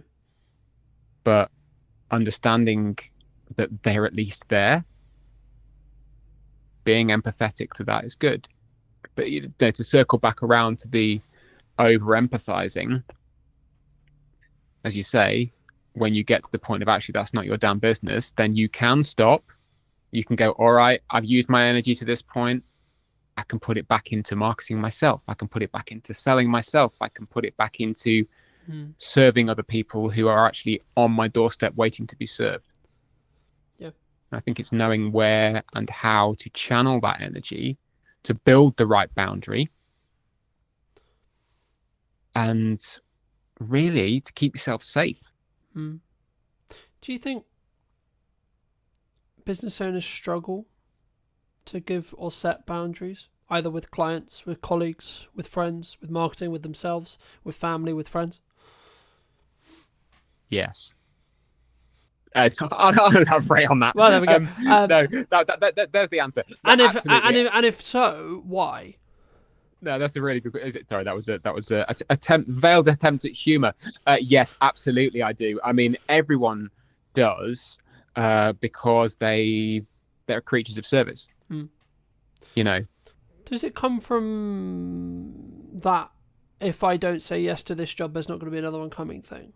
Do you think, in some case, like in that specific nuance? It's part of it, yeah. I mean, I've been reworking a workshop that I ran eons ago, all about saying no to things, which is, you know, coming down the pipe at some point. Hopefully, by the time the published version of this comes out, people will actually see it and it'll be live. But I think that because prioritization is hard. Separating yourself from your work is hard. Separating you from the public version of you can be kind of hard. Separating different facets of work and life is hard. Just establishing boundaries and maintaining them is hard. Like being able to go, you know what? I'm stopping work at 3. And I'm not going to answer my emails till tomorrow morning because it's family time now. You still get the little itch, you know? Sat down, scrolling on TV, like while the TV's on, you get an email pings and you go, oh, I'm just going to answer that now. You could just not because nothing's going to happen. But it's maintaining that boundary because you get that little itch of if I don't do it now, somebody else might get there first, or I might forget. I might be busy. You know, it's difficult to maintain it. And again, a lot of the time, in my opinion, it comes back around to being afraid of something. Forgetfulness, busyness. And sometimes you just kind of need to go, okay, well, if something happens, it happens. That's kind of a future me problem. Right now, I've decided that this is my boundary, and that's more important. Yeah, and I think as long as you can reflect on every situation, every job, every etc., like whatever it is you're doing, whatever you're trying to achieve, whether you're trying to launch a podcast, newsletter, work with a new client, do marketing, whatever it is, or do sales or whatever it is, as long as you can actually hand on heart say you did your best and it was in line with what you were or wanted or needed at the time, and or like, I think it's interesting, right? Because I think sometimes we act as if we're busy, or we imply that we're busy, or we are busy, or etc. But actually, in reality, what we're actually saying is, at the moment, the thing you're asking me to do cannot be a priority. In crux, if someone ever asked you, in my opinion at least, oh, I'm too busy for that, what they're actually saying is, no, right now that's not a priority. So personally, something I've done the last couple of years is whenever I have a situation which is like, hey, I know I said, or I know we said, or I know you're expecting me to do X or Y, I will give you a realistic timeline regardless of how that makes you feel in the short term. And that might be, etc. But it's actually, I'm not doing you a good service if I don't give you clear, concise, and transactional or transparency within my communication style. Because the reason why someone would get upset or pissed off is because you said, Tom, you would get me that thing a week ago, 2 weeks pass, 3 weeks pass, and then it slipped through the gap, right? Look, I'm not saying mistakes don't happen, but if you said to me, let's say we were working together, and you said, hey, it's going to be like 3 weeks, I'm like, okay, cool. But then I'm not expecting it next week. I'm expecting it in 3 weeks, I mean, that's almost kind of a side point, isn't it, really? That's just being good at what you do and doing what you say you were going to do. Yeah. But do you think we struggle sometimes? Because, like, especially when we win, like, the client, right? The client of my dreams, or the project of my dreams, or the money of my dreams, or the project is amazing because it pays me X, or it's actually a great opportunity, etc. We have this, like, want to, I'll do it tomorrow. Oh, it's done tomorrow. I'm going to go out on a limb here, and I'm going to say that if a client, for example, would expect you to bend over backwards and not maintain your boundaries and your working practices as a self-employed business owner, they are not the client of your dreams. End of. Do you think that can change over time? I was just going to ask you. So, like, where we were, say, like, so for me personally, like, my target client, my target expectations, etc., 3 years ago were completely different to now. Yeah, for real, man. I mean, the dial shifts, and it shifts because you learn, not maybe because your clients learn. It could be because the clients learn, but it's more about what you, best in the world, it's about what you want. I would argue, though, that you get a reflection of what you, like, enforce in respect to boundary setting, right? Like, so, like, like, for me, like, you can set a boundary you like. The question is what happens when it gets tested. Well, that's exactly it. If you let's say use the example of it's 4 o'clock, you sat down with the kids, you're getting them in from school, getting snack time and everything, and a client's decided for whatever reason that that's the time they want to have a meeting. You can handle that in any number of ways. And again, we can tie this straight back to marketing. This whole point, we can tie this straight back because it is, you could just say no. You could go, no, I don't do that.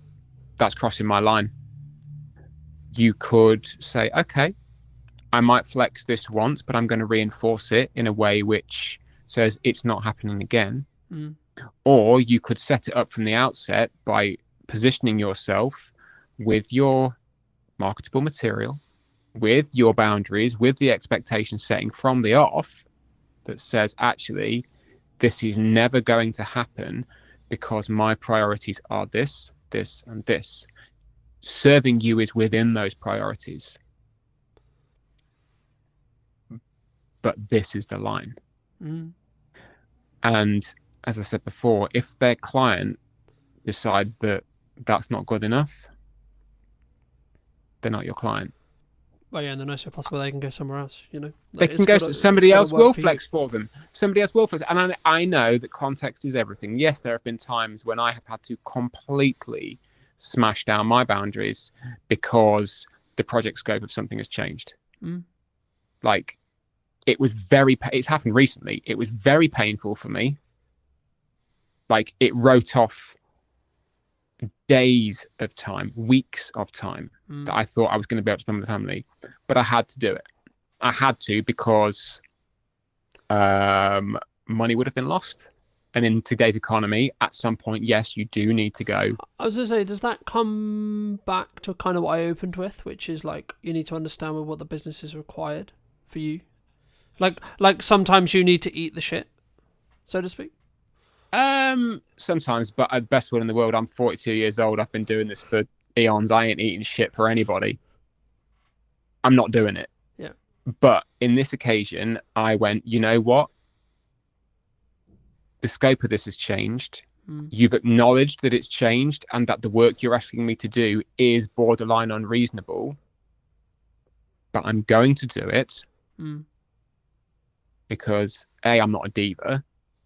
I'm not going to throw my toys out the pram and say, oh, screw you guys. That's bad business. But the acknowledgement from everyone is that actually this is crossing a line. So yeah, context is everything, but being able to control that yourself is what is important in this. The client, because they know how I work and they know my boundaries, we've worked together for a long time, I marketed that to them from the beginning. Yep. I don't need to sell them on that. They already know. So having that within your control, I think, is also very important as to how you can put yourself out there and say, I'm the one who's saying when this line moves. Yeah. I mean, that kind of bridges onto my next question, which was going to be like, what role do you feel trust plays either in business or in marketing specifically? So if it's in a marketing context, it would be building trust with your ideal client, your ideal audience, etc. And if it is in a client context, it would be then how do you utilize and or keep that trust? Brilliant question. So I'll put my coaching hat on now. So for me as a coach, through my marketing, people need to know a small number of things. I mean, the first thing is obviously that I am a coach and that I am good at what I do. They need to know that from the off. Once they know that, we can kind of go, okay, that's the functional practical. We'll just cast that aside. I know this thing about him now. After that, it's then getting to know me. What do I bring to the table? Who am I? Who is this guy? And then through the stories, through the communication, the conversation, it builds this rapport. It builds the camaraderie.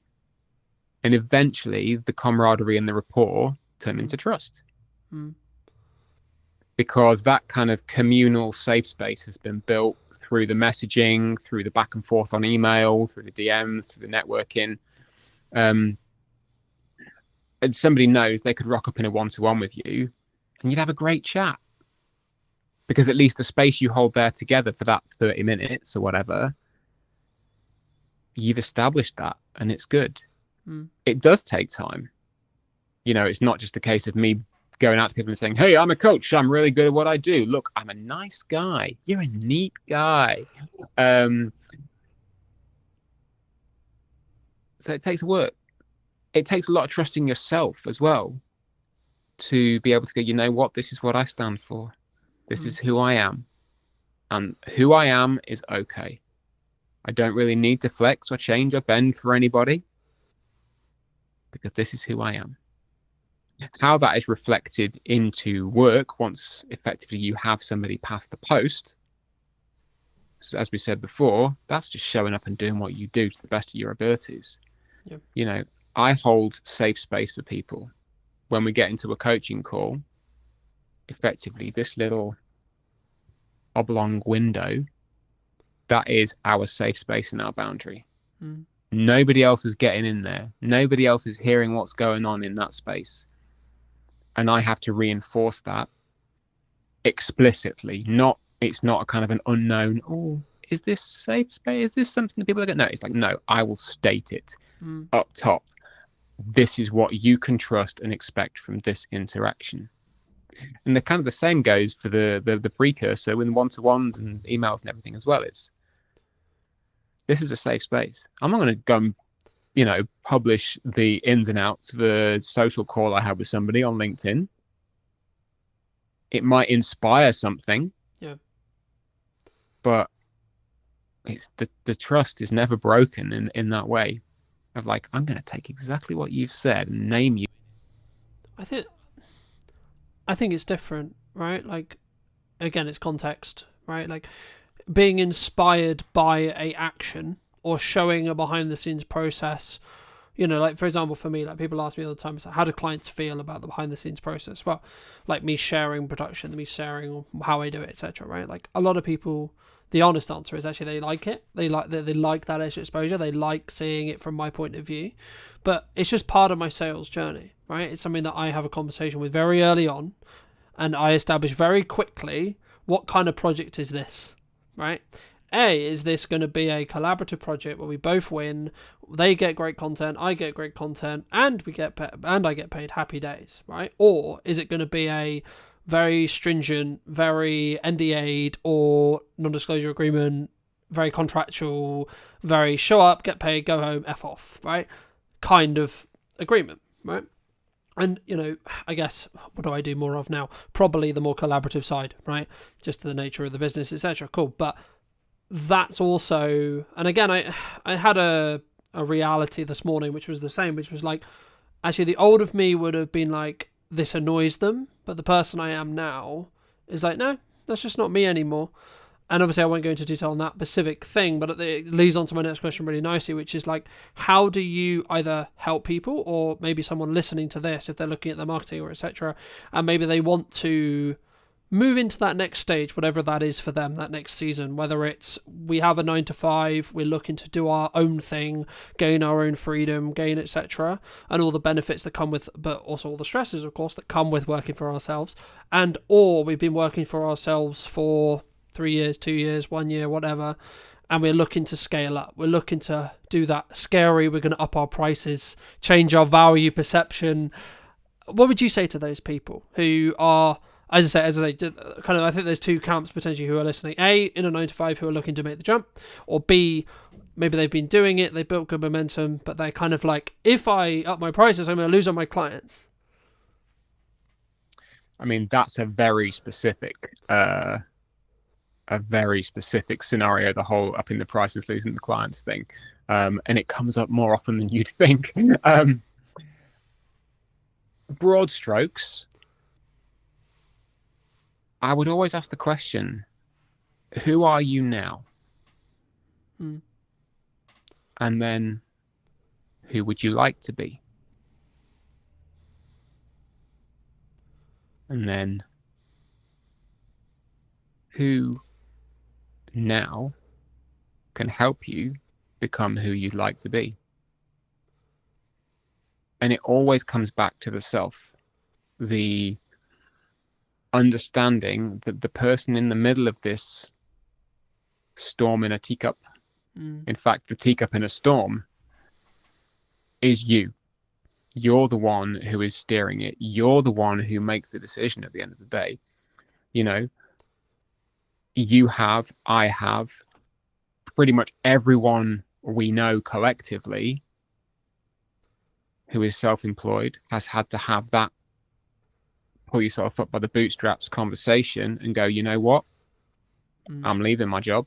I'm going to go and do it for me. And at that moment, you say to yourself, well, okay, this is who I am today, leaving my job. But tomorrow, who do I want to be? Do I want to be the person who's just left their job and is now running around like a headless chicken panicking?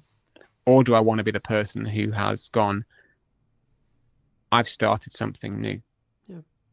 Still scary. I talked a lot about fear in the last sort of 45 minutes. But it starts with you. Yeah. And I think just to build on that from a marketing context, I had a realization yesterday when I was talking to a client at the time of broadcast, and they were like, it's how they react. So we were talking about their brand in specific, and for obvious reasons I won't go into detail, but we were talking about how I perceive their brand. And what really stood by to me was then how they reacted to my feedback on what I was saying about their brand, if that makes sense, right? Because it was like, hold on, this person sees me as a pinnacle marketing voice, and that's why they value what I'm saying, right? It doesn't actually matter, in a nutshell, what I said, right? It was actually, and it was something along the lines of, hey, we really appreciate that because you're a strong marketing voice, etc. And yet, like, clearly, and this is the thing I was going to bridge in when you communicate, when you market. If you want the clients that are going to send you around the country, you want the larger scope, you want the larger projects, you have to ask yourself from backwards, and this is exactly what I did, that's why I'm bringing it up. You have to ask yourself, what content would they consume? How can I get their attention for long enough to build trust with them? But also, how can I show them that I'm worth the call? I'm worth the investment. I'm worth the, because etc. Not even like, first it's the time, then it's the money, right? And I think for me, that's the key. And that's where I think, speaking personally in my own marketing from previously, that's where I potentially was wrong, or where I was doing things unoptimally or wrong. And that kind of bridges onto that thing of, if you're going to post daily, it won't be for everyone thing as well, right? Like, especially if you're looking at socials, you have to have a level of volume to be able to rise above the noise, to be able to show up enough so that people realize, okay, yeah, you are serious. And regardless, I guess in some ways, as maybe like a footnote on that, a sign of success sometimes is actually other people talking to you in a more negative connotation at times, right? And what I mean by that isn't a direct client. It could be a quote rival podcast, a old friend, a old person. And what I always ask myself is, what is their intention when they're coming with that information, or etc., and or do they have all the context, right? But I guess the question that comes from that is, kind of, we've answered it in regard to hate comments, but I guess it's, I've had it personally in my own personal network at times where people have said, like, especially when I'm trying to build like a side plan marketing wise, or a side like revenue stream potentially that hasn't started making money yet, it's like, yeah, but you should be doing your client work, yeah, but you should be doing the thing that previously worked, especially if that comes from your mother, your sister, your brother, your friends, your close people, the people who are close to you. I mean, how do you, or would you say to somebody, if you're going to, talk to them about that, how would you recommend they, I guess, challenge that, deal with that, articulate that, reflect on that, etc.? Good question. When people come to you with commentary, we all get it. As I said before, I've had emails from people saying, love your content, stop selling every day. Which my answer is, thank you for your feedback, but no. but no. Not in so many words, although some days you would just like to go, well, fuck you, buddy. We don't do that. It's not particularly. Yeah, but also just to quickly interject, you have every right to say, well, look, if you don't enjoy what I'm doing here, you can watch something else, right? And or read something else, or consume something, etc. Again, context is everything. Thankfully, a lot of the time I can look at, I don't know, I never like to defer to data, but I can look at the numbers and go, well, has that person been subscribed to me for a long time? And if they have and they don't like the selling, and they still hang around, I know they can kind of ignore it and it's fine. But to come back to the question of commentary from outsiders, first, I would always, I caveat this with, you're a human being. Okay? You're a human.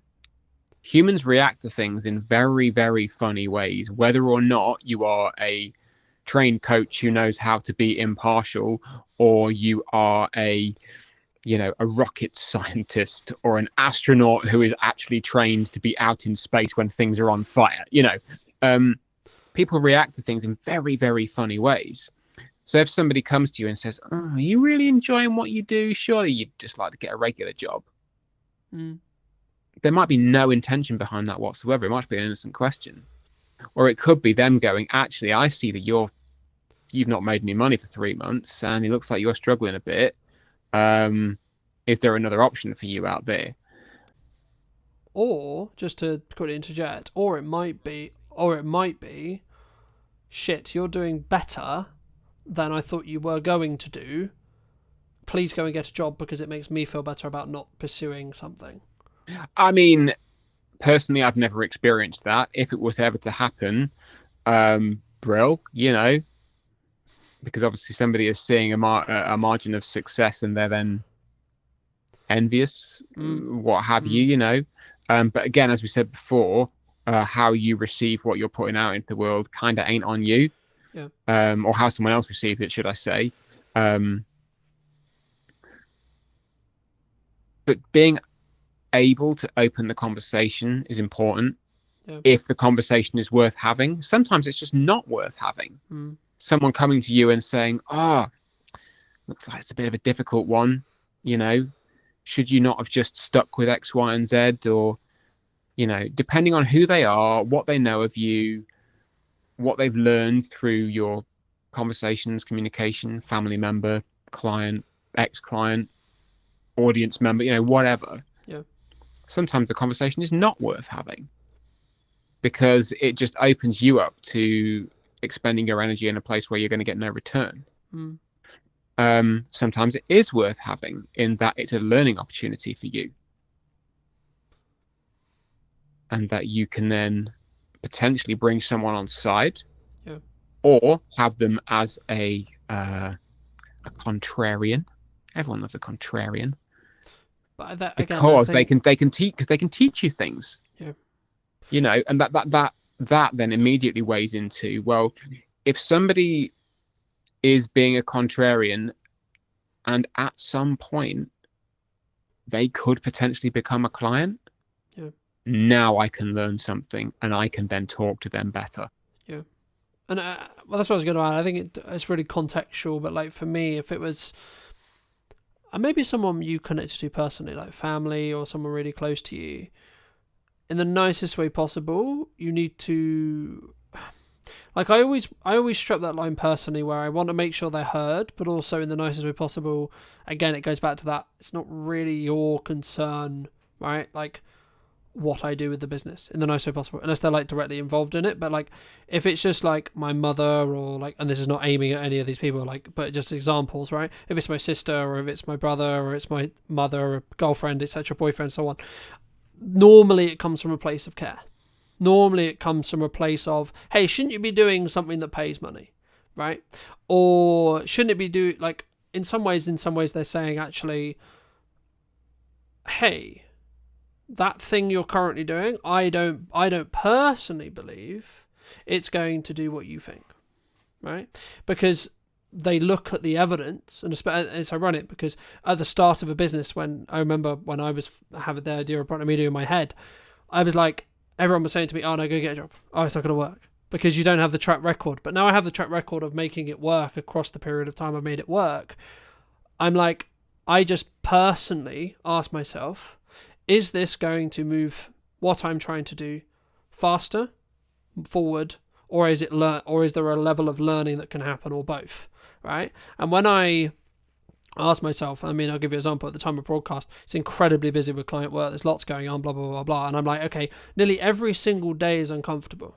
This morning it would be like, actually, me doing this conversation with Tom, however valuable it may be, it's uncomfortable because I should be doing other things related to client work right now. However, in December, in January, when I'm going to look back and go, in November when you could have done that, when you could have weaved it in, and yes, it would have been uncomfortable, but you didn't, I can then not complain that things weren't busy if I don't keep things moving forward while simultaneously working everything else out.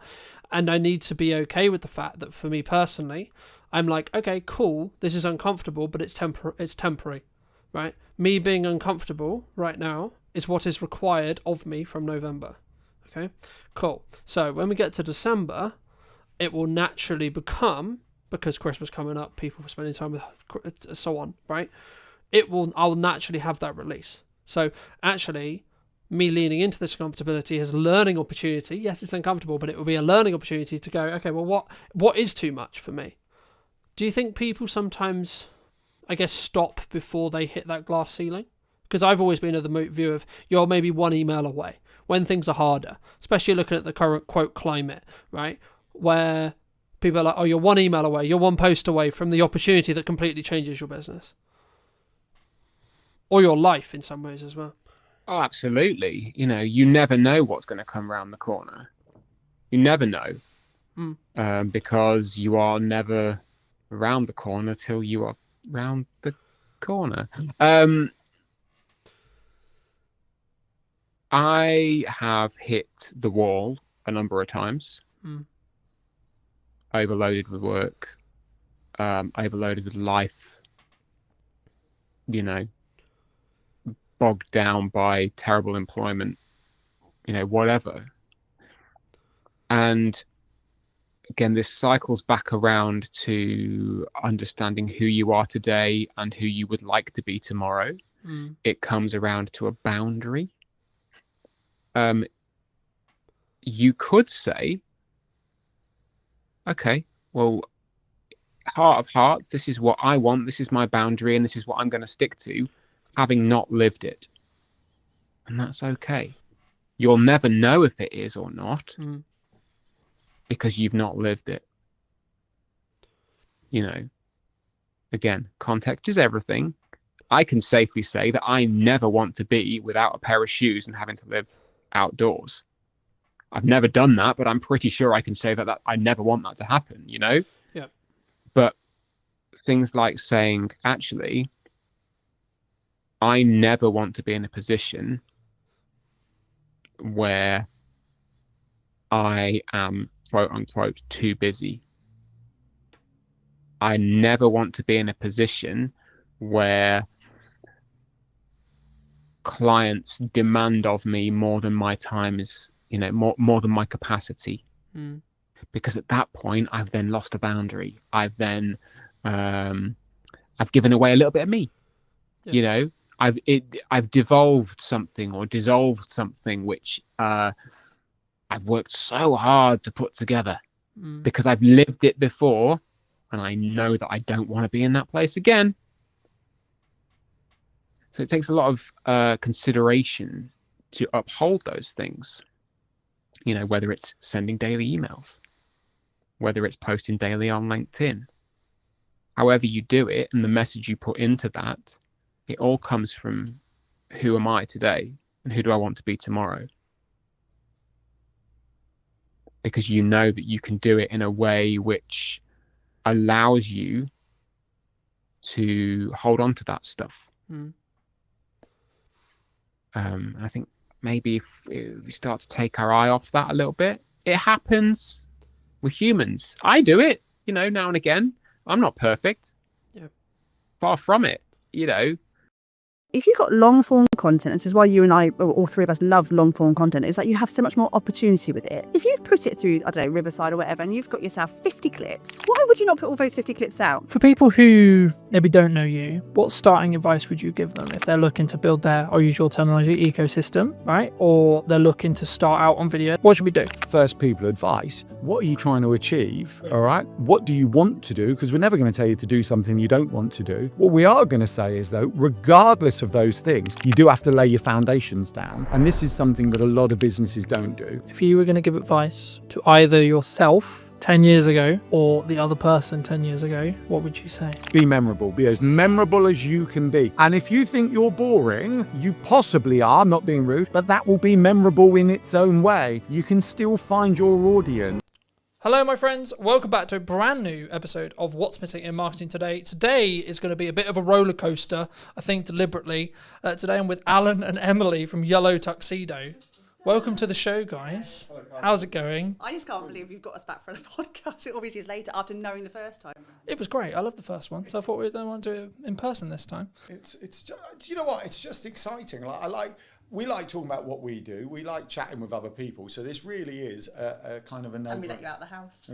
We had said that. We were just chatting to the others here. We're like, we don't get out of the house much. So when we do get out, it's like we have to remember to stop talking at times because we just sit opposite round our dining table working.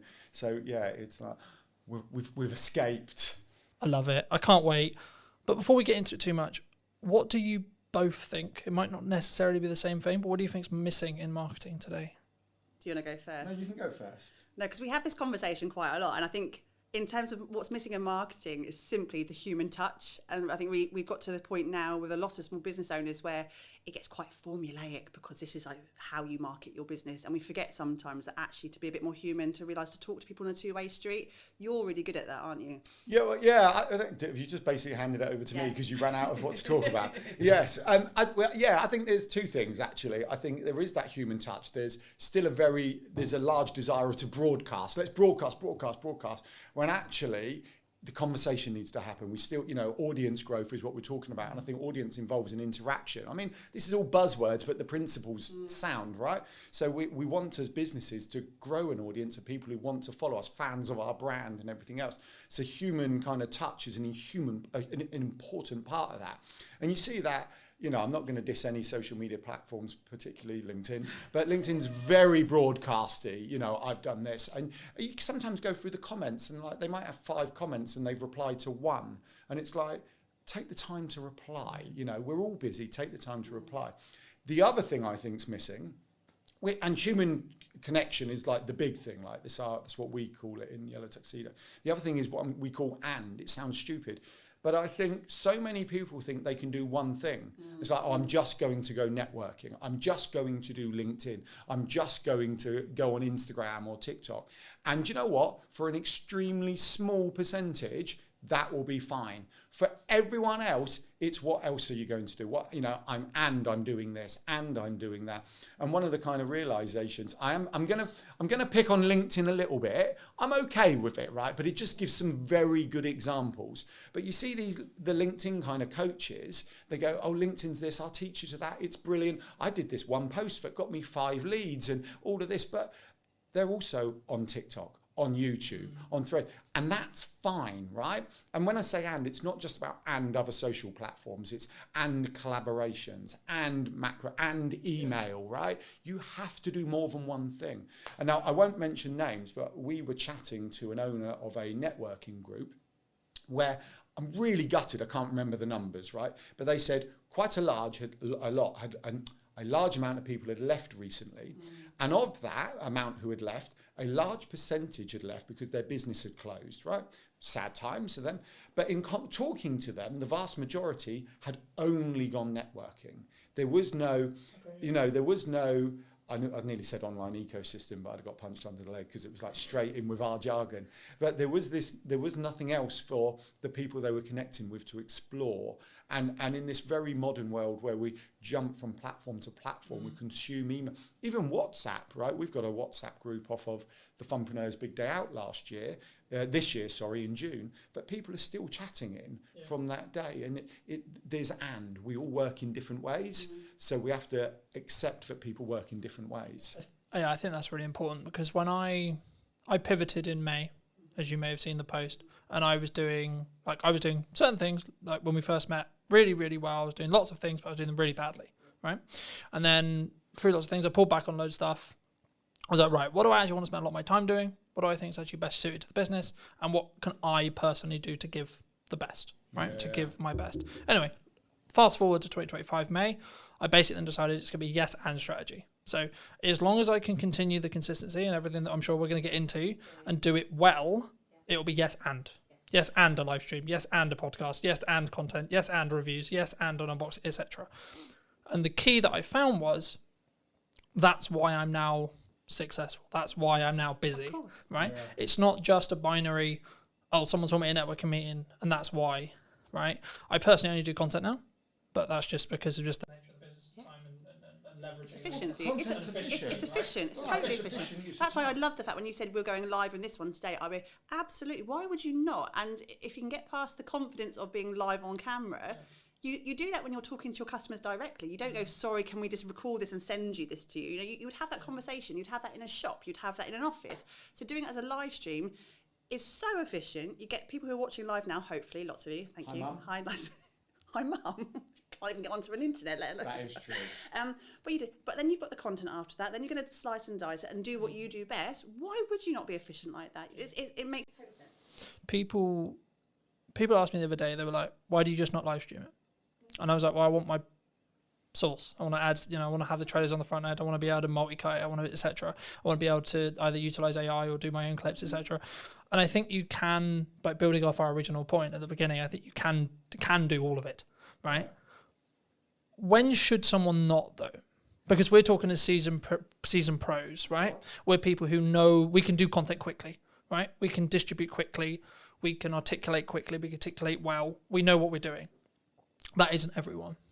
No, it's not everyone. It's not at all. Not everyone wants the same thing either, which And is just that's a important. huge thing, is that do you need to, do you want to, those two big directors there.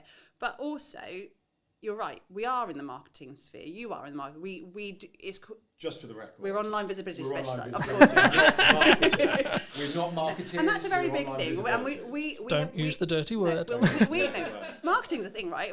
We're not that because we don't want to be in someone else's business and to get to under. We want to help you be more efficient, and that's a massive thing for us: is efficiency and time and space to be able to do the things you want to do. When it comes to a muggle, I know that's a question you asked before. And as a muggle, not everyone's got all of those skill sets. I completely understand that. But also, what are you trying to achieve with it? Where are you trying to get to with it? We need to obviously show best practice of what you could do and how far you could stretch content. Because obviously, if we can do that, we can help teach that as well. And we can show, like, we are doing this, and we've reaped all of these rewards from doing X, Y, Z. When it comes to, I don't know, a forest bathing instructor or an artist or a plumber, they're not always going to have that skill set. But it doesn't always matter. I think we always show best, and I put a post on LinkedIn just yesterday, and all the marketers in the world are going, Emily, shut up. But in terms of email marketing, so I have a client I work with on a regular basis. It's a great story, isn't it? No, I was thinking about the marketers all DMing you, but No, they didn't actually. this is best practice for email Pretend. marketing. Yeah. But he's been sending out a news that we worked on a strategy back in the spring, and we worked on a strategy, and he's been creating it, and he's doing it for himself, because we're very much about doing it for yourself if you can. And then about a week ago, he realised that all of his subject lines for the last 6 months had main newsletter, and he hadn't changed. He didn't know how to change his subject line. And then he was beating himself up about the fact that, I haven't thought about the strategy behind my subject lines, and I haven't thought about how to get them in the hook and what the hook should be and how long it should be and all the things that we kind of over-process in our heads. His open rate was 38%. Brilliant, fantastic. I'd love 38%. And his click-through rate was 4.6. Like, nothing had changed. Those percentages were fine. But we kind of put ourselves on this, you should be doing this, and it should be up here, and this should be the better, and you can't do this for yourself. But ultimately, yes, he could outsource that and get an email marketing company to kind of really shine and polish it. Would they always get the same return? I don't know. We don't always know that sort of grey area between the black and white. We don't know it. I think if you're at a point where you want to be out there a lot and you want to do video and you really can't pick up the camera, that's when, yes, absolutely, find someone who can help you to do that, because the block to the tech shouldn't be the reason that you're not doing something. So someone can always come and help you out that way. I think you want to say, Chachi in the corner. No, I mean, I agree. I think you have to choose a medium to start with, though, right? Like for me, I just did video because it was the one that suited me best, right?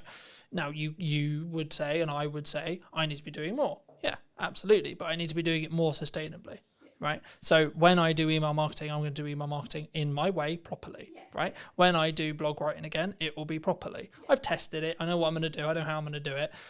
But I don't turn on those taps until I know I'm going to be able to keep those taps running. The same thing with the live stream, the same with etc. Like I'm in a very grateful place, but still a stage where time is the main barrier, because I only have a certain amount of time. We're recording this like towards the middle of October. This won't be out until December, the pre-recorded version, and that's simply because the only way I can be consistent is by doing it. When I have a window of time to record some shows, I record some shows, and then I bank them and so on. For people who maybe don't know you, what starting advice would you give them if they're looking to build their, I'll use your terminology, ecosystem, right? Or they're looking to start out on video, they're looking to start out with blog writing, etc. How? What should we do? Well, all right. So I think the answer to this is also a carry-on point from what you were just talking about. You'll turn on the taps when you're ready. And that's really important. So it has to, you have to start with what are you trying to achieve? Yeah, that's the first thing, right? What do you want to achieve? Because if you go, I want global domination, then you get a list like this, right? And if you go, nah, I just want to, actually, we got someone we can talk about. So Callie, client of ours, member of the Digital Circus, the team community we founded. And I remember when we first started, she said something like this: I'm just trying to make enough money to take the family on holiday, right? So she joined the Digital Circus. We've been working with her. She comes to the group sessions. There's no one-on-one in it particularly, other than just answering the odd question. And recently she's got, it's all kind of kicked in and working. I'm getting so many inquiries organically now that she said, I don't need to post on social media. And we take that as a win, right? She takes it as a win because she's got, she can pick and choose what she does. And we're going, we don't see social media as a bad thing, but it can be a bad thing if you're feeling you have to do it to help you get to where you're going, right? Because then the mindset's different. But for her, she's like, well, I just do the odd posts for the people who are trying to validate me, but actually everything's coming in through the online ecosystem she's built. And that's really good. So going back to first people advice, what are you trying to achieve, all right? What do you want to do? Because we're never going to tell you to do something you don't want to do. What we are going to say is, though, regardless of those things, you do have to lay your foundations down. And this is something that a lot of businesses don't do. And the foundations are as simple as making sure your website's working for you. Because if we hear again, I paid someone $1,000 to build my website, but it doesn't do anything, we go, why is it doing nothing? You do. You don't. You say, why is it doing nothing? Why? It should be bringing you in kind of visitors into your audience, into your ecosystem. And then it's going to build it out from that. How are you going to nurture your audience? You've got to choose something. So it could be like social media. I recommend email. So an off-platform audience is always better than an algorithmic platform. And email is so powerful because they want to be there. They give you permission to email them and there's no algorithm, right? Or even what you could do a WhatsApp group if you only want a small client base, so keep in touch with them. And then you build it out from there. So that's what you do. You align it to your goals, start with the website and build out. And the simplest thing of your website is imagining it like your shop, right? Like Tesco's and everything else. The way we explain... Or other supermarkets are available. We can talk about Aldi in a minute. We like that as well. They've got a good example to bring up. But think about your ecosystems, and what you're doing is building your Tesco's. And then this inner circle is like your kind of club card customers, right? And then the outer circle of this ecosystem is all of the Tesco's advertising, branding, touch points and everything else, which we would call virtual doors into your ecosystem. You're just building it out like that. But the second you put something online that's not connected up, not optimized, not leading back into your ecosystem, it's just a wasted opportunity. It's just a standalone post doing nothing, or a standalone directory entry or whatever, just not really connecting up. So make sure it's connected up. Start slow, align it to you. And know where you're trying to get to and how people are going to find you. The biggest thing. We talk a lot about keyword strategy with that kind of more SEO hat on. And I think so many people haven't even done that work to start off with. Like, what do you want to be known for? And how is someone going to find you? And I think when we talk about Google quite a lot of the time, it's just one huge bookshelf, right? It's one big library. It's a really clever robot, but it's not a mind reader. And I think if you don't know what you want to be known for, how is Google ever going to know what you're known for as well? It's such a good analogy. If you think of Google as a library, okay, so you've built your website, you've written a book, not literally, metaphorically written a book, right, your website. Well, lots of people are writing books. I know, these that's days, why. And it's like, what a lot of people do is, I've got my website, open the door to the library, Google, and throw it in and walk out. Yeah. Right? How the heck do you find that? Whereas what you need to do is almost anchor it down within the library, tell Google what space it needs to go on, so then people can find it. And then what happens is this unbelievable thing, Google will show it to people who are looking for it. Wow, like that, it's like, it's there, it's all there. Is that all going to change though? With AI? We have this conversation a lot, and AI is changing the world. We know it's changing the world, but at this point right now, it still has to be human-led. There's an element of human-led there, and to a point where AI completely takes over the world when the robots are, and we're going to be, proper, War of the Worlds, which could be tomorrow, you never know. But we still have to have what is right now, and right now is the fact that we need to be really crystal clear. It's still machine learning, where it's looking at human content, feeding that machine, and we still need to be front and centre with that up until they tell us otherwise. So we can't predict the future. Because the problem is, right, like, unless you're CEO of AI company, right, you could use OpenAI, you could use one of the others, Google, etc. You may know the future, but you haven't built it yet. You don't know it 100% is going to happen. So we might just be in a world like everyone's going, well, what happens when when I can plug as much video as I've got into me, and then I've got an AI version of me that looks as identical, has the same nuance, everything. But that might never come, ever. It might, sure, and you should be planning in some ways with your head and go. Crystal ball out, everybody. Isn't this like 3D TVs? They said 3Ds were coming, they came, and then they disappeared. And then they disappeared, Yeah, because it didn't actually. I think. Sorry. No, I say in terms of what AI especially from the Google platform is right now, is that if you're looking for a short, sharp answer, absolutely front and center will be the AI generated answer, and it will give you that. It will still give you the links to play. If someone's looking for an in-depth conversation, or they still need to have that human at the other end of that website to interact with, they're looking for a videographer, they're looking for a plumber, they're still going to have to get to that website at some point, and they're still going to want to interact with you, and they're still going to want to ask you questions and look at your FAQs and all of the things that we should be doing anyway. That's not going to change even if AI takes over the world, because they still need to talk to a human at the end of that transaction. It's different intention, isn't it? Asking AI to write you a blog is very different to going, I'm looking for a plumber, I'm looking for an online visibility specialist, I'm looking for... people looking for online visibility specialists. The other thing, I think there's a huge opportunity for... We touch on lots of things in our model, but we can talk a bit about SEO and email marketing, content marketing, but SEO in this one. So if you don't optimize it, how does it get found, in our library analogy? It can't, or it can, but it will take a lot longer.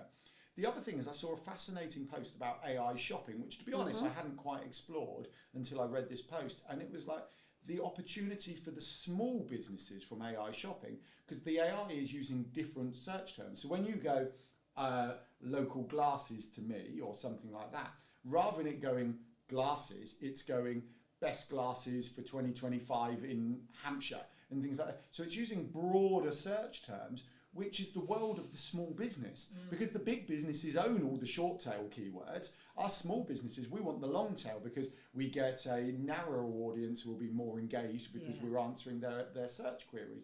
Whereas, supermarket, going back to supermarkets, will be owned by a supermarket, right? So a small supermarket won't own that, but a supermarket specialising in local produce in Hampshire, best in 2025, all of a sudden, AI is liking that. So there's a huge opportunity by ensuring you're there for when AI is looking for these answers. Yeah, that AI shopping was new to me. I found it quite interesting. Do you think marketing's too complicated for solo people now?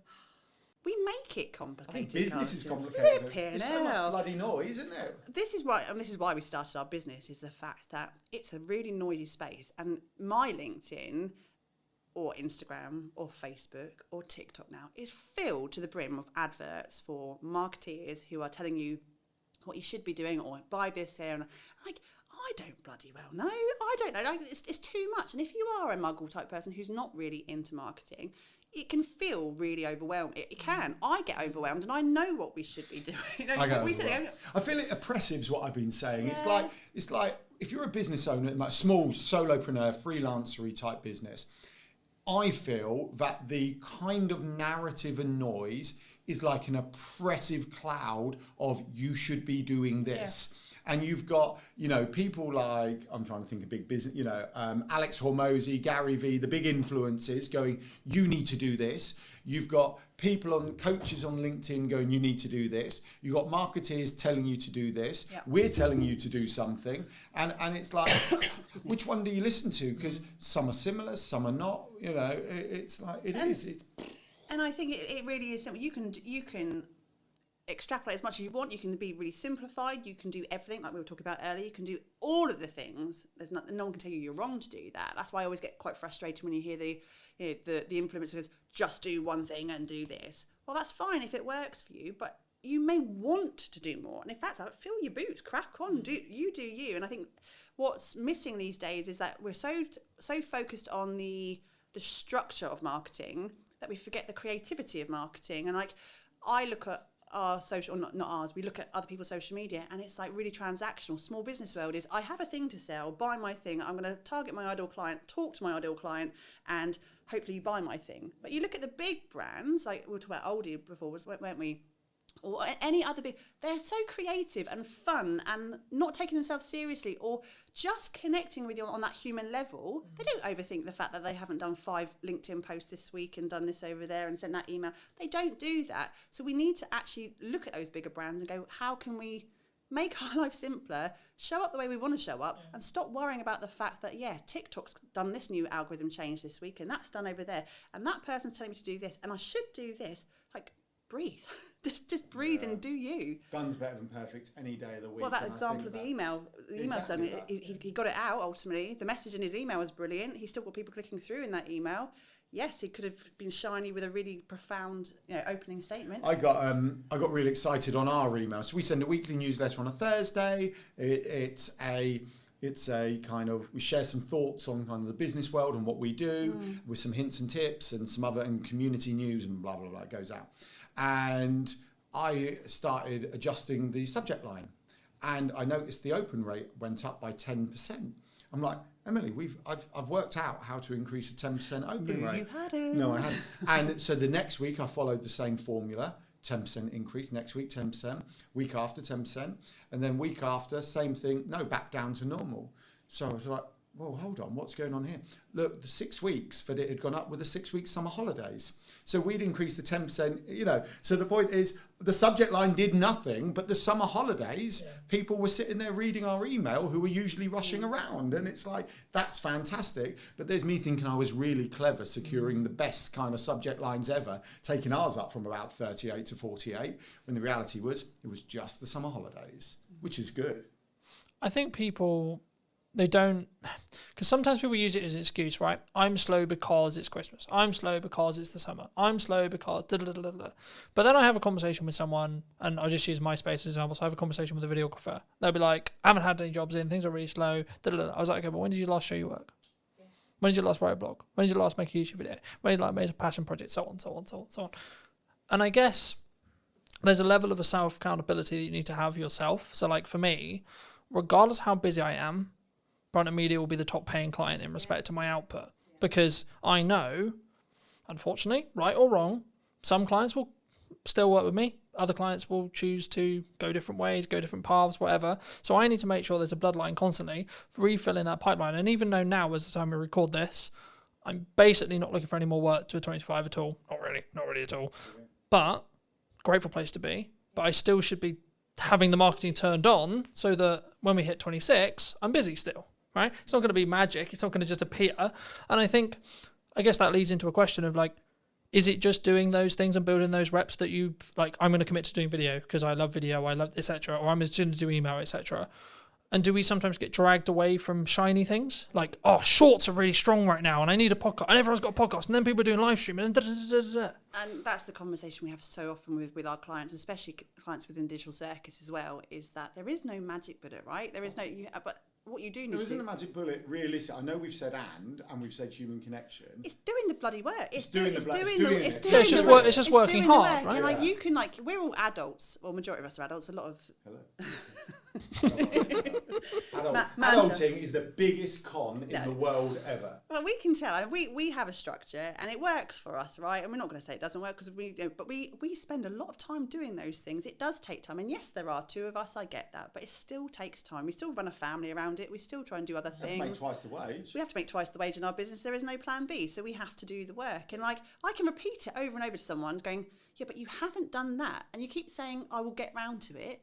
Just have some self-discipline and do it. And if you do the thing and it doesn't work for you, at least you can come back and say, I've tried, and then I'm going to maybe work on the next shiny thing if you really need to.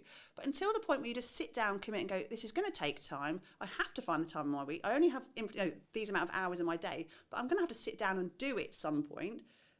Just do the thing. And then stop getting blindsided by, TikTok or Clubhouse.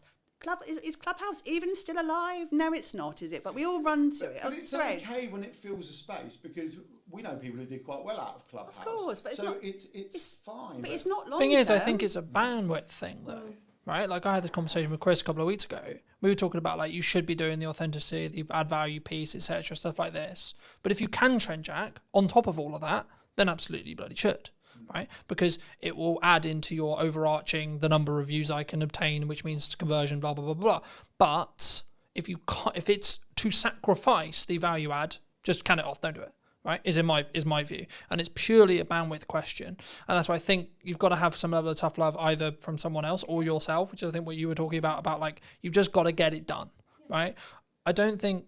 Maybe you've had this in friends and yourself as well, but like for me, unless you're close to me, I don't think people quite realize how hard I work. Right? Everyone's like, "Come on, you're invisible all the time. You're everywhere." Da, da, da. Yeah, but that's because I work literally every single fucking hour of the day, right? And it's not that I'm just like, cause there's then the smart versus the working hard argument, right?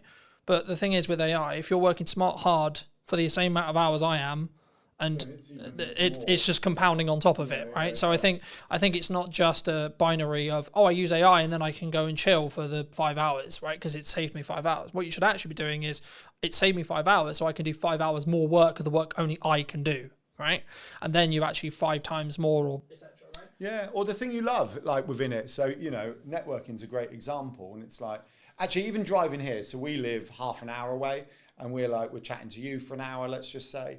And so that's 2 hours, but that 2 hours doesn't factor in walking, parking, popping, so it's 2.5, it's possibly 3 hours. Yeah. It's actually, if I'm brutally honest, an inefficient use of our day, right? Yeah. Because we've squeezed everything in the school run, but actually we want to do it, we want to do this.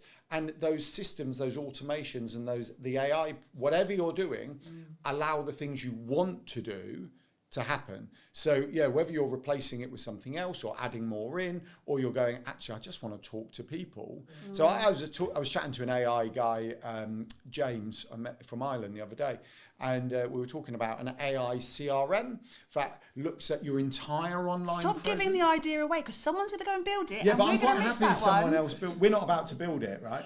But it was kind of, I don't actually want this, because it does something I don't want. I'd rather do so. But to the extent where it looks at your entire online presence, so it will factor in likes on posts, comments, email open rates, previous stuff, bookings, DMs and everything. And if someone went past a trigger, using AI audio, it could send them a voice DM, because that's our thing, voice notes, and it go, hey there, it's Alan here, blah, blah, blah. Would you love a virtual cuppa? I haven't spoken to you in ages, or would love to get to know you. Here's a link.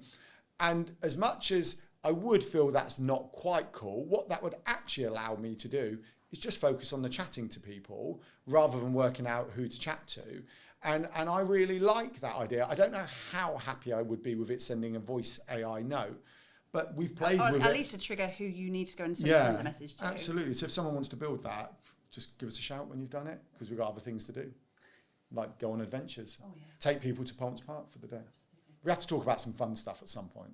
Absolutely. I mean, just quickly on the voice cloning note, like that you can, like now, as of today. We use Riverside we've played with it. It's brilliant. Alan said to me, absolutely clone your voice. I could not tell the difference. Yeah. He played something to me and he said, do I sound all right? Does my Microsoft's microphone, sound a bit tinny? And I went, no, it sounds really good. He went, yeah, it's not me. I put a post out on LinkedIn with it. I put a post out. So I got the audio, and then over the top of it, I did a video of me doing like a phone jacker voice out. Like this, and put it out, and people go, no, it sounds just like you. So I thought it did as well. Scary. So I think, moving back to what we started the conversation on, like we might get to there with video, right? We might, right? But the thing is, then I go back to my previous conversation about working smart. Mm-hmm. Okay, well then technically, if we've all got that ability, I could technically script this entire podcast if I wanted to, or get AI to, and then we could have a 45-minute podcast we weren't even there to do. Now, should we? That then becomes a question, right? Because is the energy going to be different? Yes, AI can mimic us, but the nuance, is it ever going to... we don't know, right? And also, in terms of your own self... It exists. Come back to it. It exists. I watched a video this morning on it. But forgetting on the output, it's surely about your own sort of, I don't know, self-gratification of enjoying to do these. As I was going to say, but surely if you enjoy podcasting, you want to surely that's counterintuitive. You wouldn't AI it out if you enjoy doing it. No, I think but that's what the we're point. saying is like we can get so far from it, but ultimately, what is the end of it? What's the ROI? You know, the ROI would be, yes, getting some efficient content created, but the ROI also has to be You're so businessy. I'm sorry. You said ROI and ideal I client wrote a blog today. about ROI it this week, and I kind of felt dirty. Honestly, who even are you? You've changed. Yeah, it's like it's what you're trying to get out of your business, and I think something Alan and I have been exploring recently in terms of time and space in your business and what your bigger picture is. Actually, we don't get into business to go, what else can I do to be really efficient today? Like you go unless your goal is, you know. But also, you choose your chosen field because of your love of the field, or the fact that you want to be outdoors more, or you want to chat to people, or you want to, whatever that is for you. I don't know what everyone else's sort of end goal is, but for me, I like humans. I really like humans. Well, some humans, not all humans, you know, won't they? But yeah, I want to. No, we like chatting. I think in a world where I could not chat to another human being again, I'd be really, really flipping lonely, and I don't want that. So yeah, AI might be efficient, but I'm still going to want these kind of interactions. Yeah, but that's for me. That right? Hold on. AI video. So I watched a Casey Neistat on YouTube this morning. I think it only came out last night or this morning. And there's a new TikTok. I think it's called Saru or Sura or something like that, by OpenAI. When you start it up, you scan your face like this, and then you go video of me 1930s James Bond style thing, and then you get an AI video of you. And he did a whole video of it, and he was talking about it's cool, but it's slop, and he explained why. And he said I'm not anti it actually, but so go and watch that. That's worthwhile. So it does exist. Whether it exists for 1 hour long form, I don't know, but that'd be interesting to see. It's how you take that and use it, isn't it? It's like if you're taking the piss out of yourself, absolutely. That's a great example of being able to use that kind of filterage type thing. We've had filters on your phones for bloody years. It's just not using that as gold for your business, and that's not expecting that's going to be the magic bullet. I think there was also, there's lots of trends that me and James talked about for ages. James Gale, whose space we're sat in, but like for me, we talk about like there's a monkey vlogging and like stupid shit like that. There's this is actually really creative, and this is actually part of the creativity process, right? Yeah. And that doesn't take away from like me AI and myself. And I think actually, are we ever going to get to a world where we're completely AI? Probably not. I don't think society will accept it, to be honest. Are we going to be? Will we have the tech to do it? Sure, probably, yeah. I just feel like we're going to be, you know that Disney film WALL-E, when actually they're in a spaceship, there's big fat blimps just going around because they haven't. That's how I feel we're probably never going to get to, but maybe. Our kids can tell us. We won't know. What's the other thing I was going to say? You're not the interviewer, by the way. No, I know. It was just following on the points. But the AI thing, I think, it's there for the things that aren't in your zone of genius or you don't want to do. And I think that's no different to outsourcing, right? No. You know, people outsource their social media because they can't get their head around it, don't know what to do, don't know how to do it. Or just have no interest in doing it. Or don't have any interest. But they understand they need it for the business, right? Yeah. They want the visibility. They understand that opportunities will come if they're on it. Yeah. But the idea of them doing it is like, no. Especially as, going back to, like, whatever your goal is probably the most important thing, with your why and everything else. And if you've got, Emily mentioned forest bathing, we've got a client who's a forest bathing instructor. She wants to go forest bathing, right? That's what she wants to do. She wants to take people forest bathing. Does she want to sit there doing short form, blog, SEO?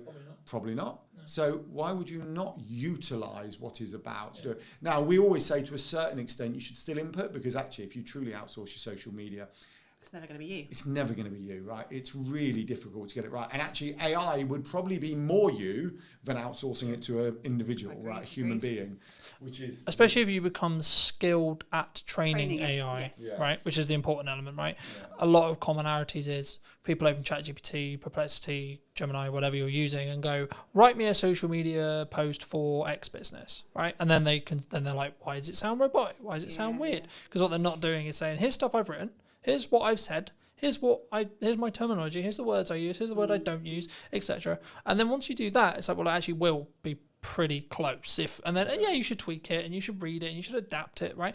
And you mentioned Gary Vee earlier. He still writes 95% of his posts, right? Now, right? So yes, he's a big influencer, he has lots of team, but if he's capable of doing it, what's really your excuse for not doing it? Like, really? Yeah. And this is exactly it. He's like probably the most hard-working person on the planet. I don't think he ever sleeps, does he, at Gary Vee? He never does. Don't know. But it's like, do you live with him? No, close to one with the energy level. Thank you very much. I don't even know what my point was. Oh no, it's like, yeah, there is no excuse. And if you want it bad enough, you bloody well just do it. Thing is, I think he does, because he talks about sleep all the time. He says I get 8 hours, but that doesn't matter. The 16 hours I'm awake is what matters. That's what is mattering with it, right? exactly. His output within the 16 hours is so efficient and so well done that he can outperform. And he's also been doing it a billion years, right? There is that other point, right? If we're going to talk about social media for a second, and you know, okay, so I'm one of the believers that volume is key. Actually, I'm okay with vanity metrics. I think they're an indicator. So if you've got one like and you've got 1,000 likes, I think it's fair to say that there's a potential that your 1,000 like account may bring you in more kind of inquiries. Could, right? Probably will, could. Depends on how engaged that one person is. I know, because someone will prove me wrong. You are right. But if you were taking a broad generalization, you would say if I'm hitting 100k, like I am right now, roughly every month, and someone's hitting 10k, I'm probably going to have more inquiries, probably going to have more people talking about my brand and my business and me than someone who's 20 or 30k. I think that's fair to say.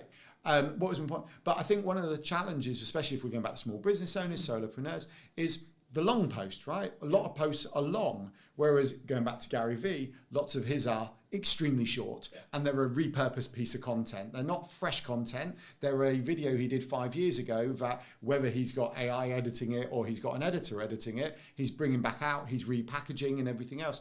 And we shared some online visibility Christmas tips in a newsletter just to help people get their heads around it. And it sounds unbelievably crazy, but coming up with some optimized content, so content that will appear when people are looking for an answer, that could be around something Christmassy, will work for you on your socials, on your newsletter, and in the kind of search engine results every single year.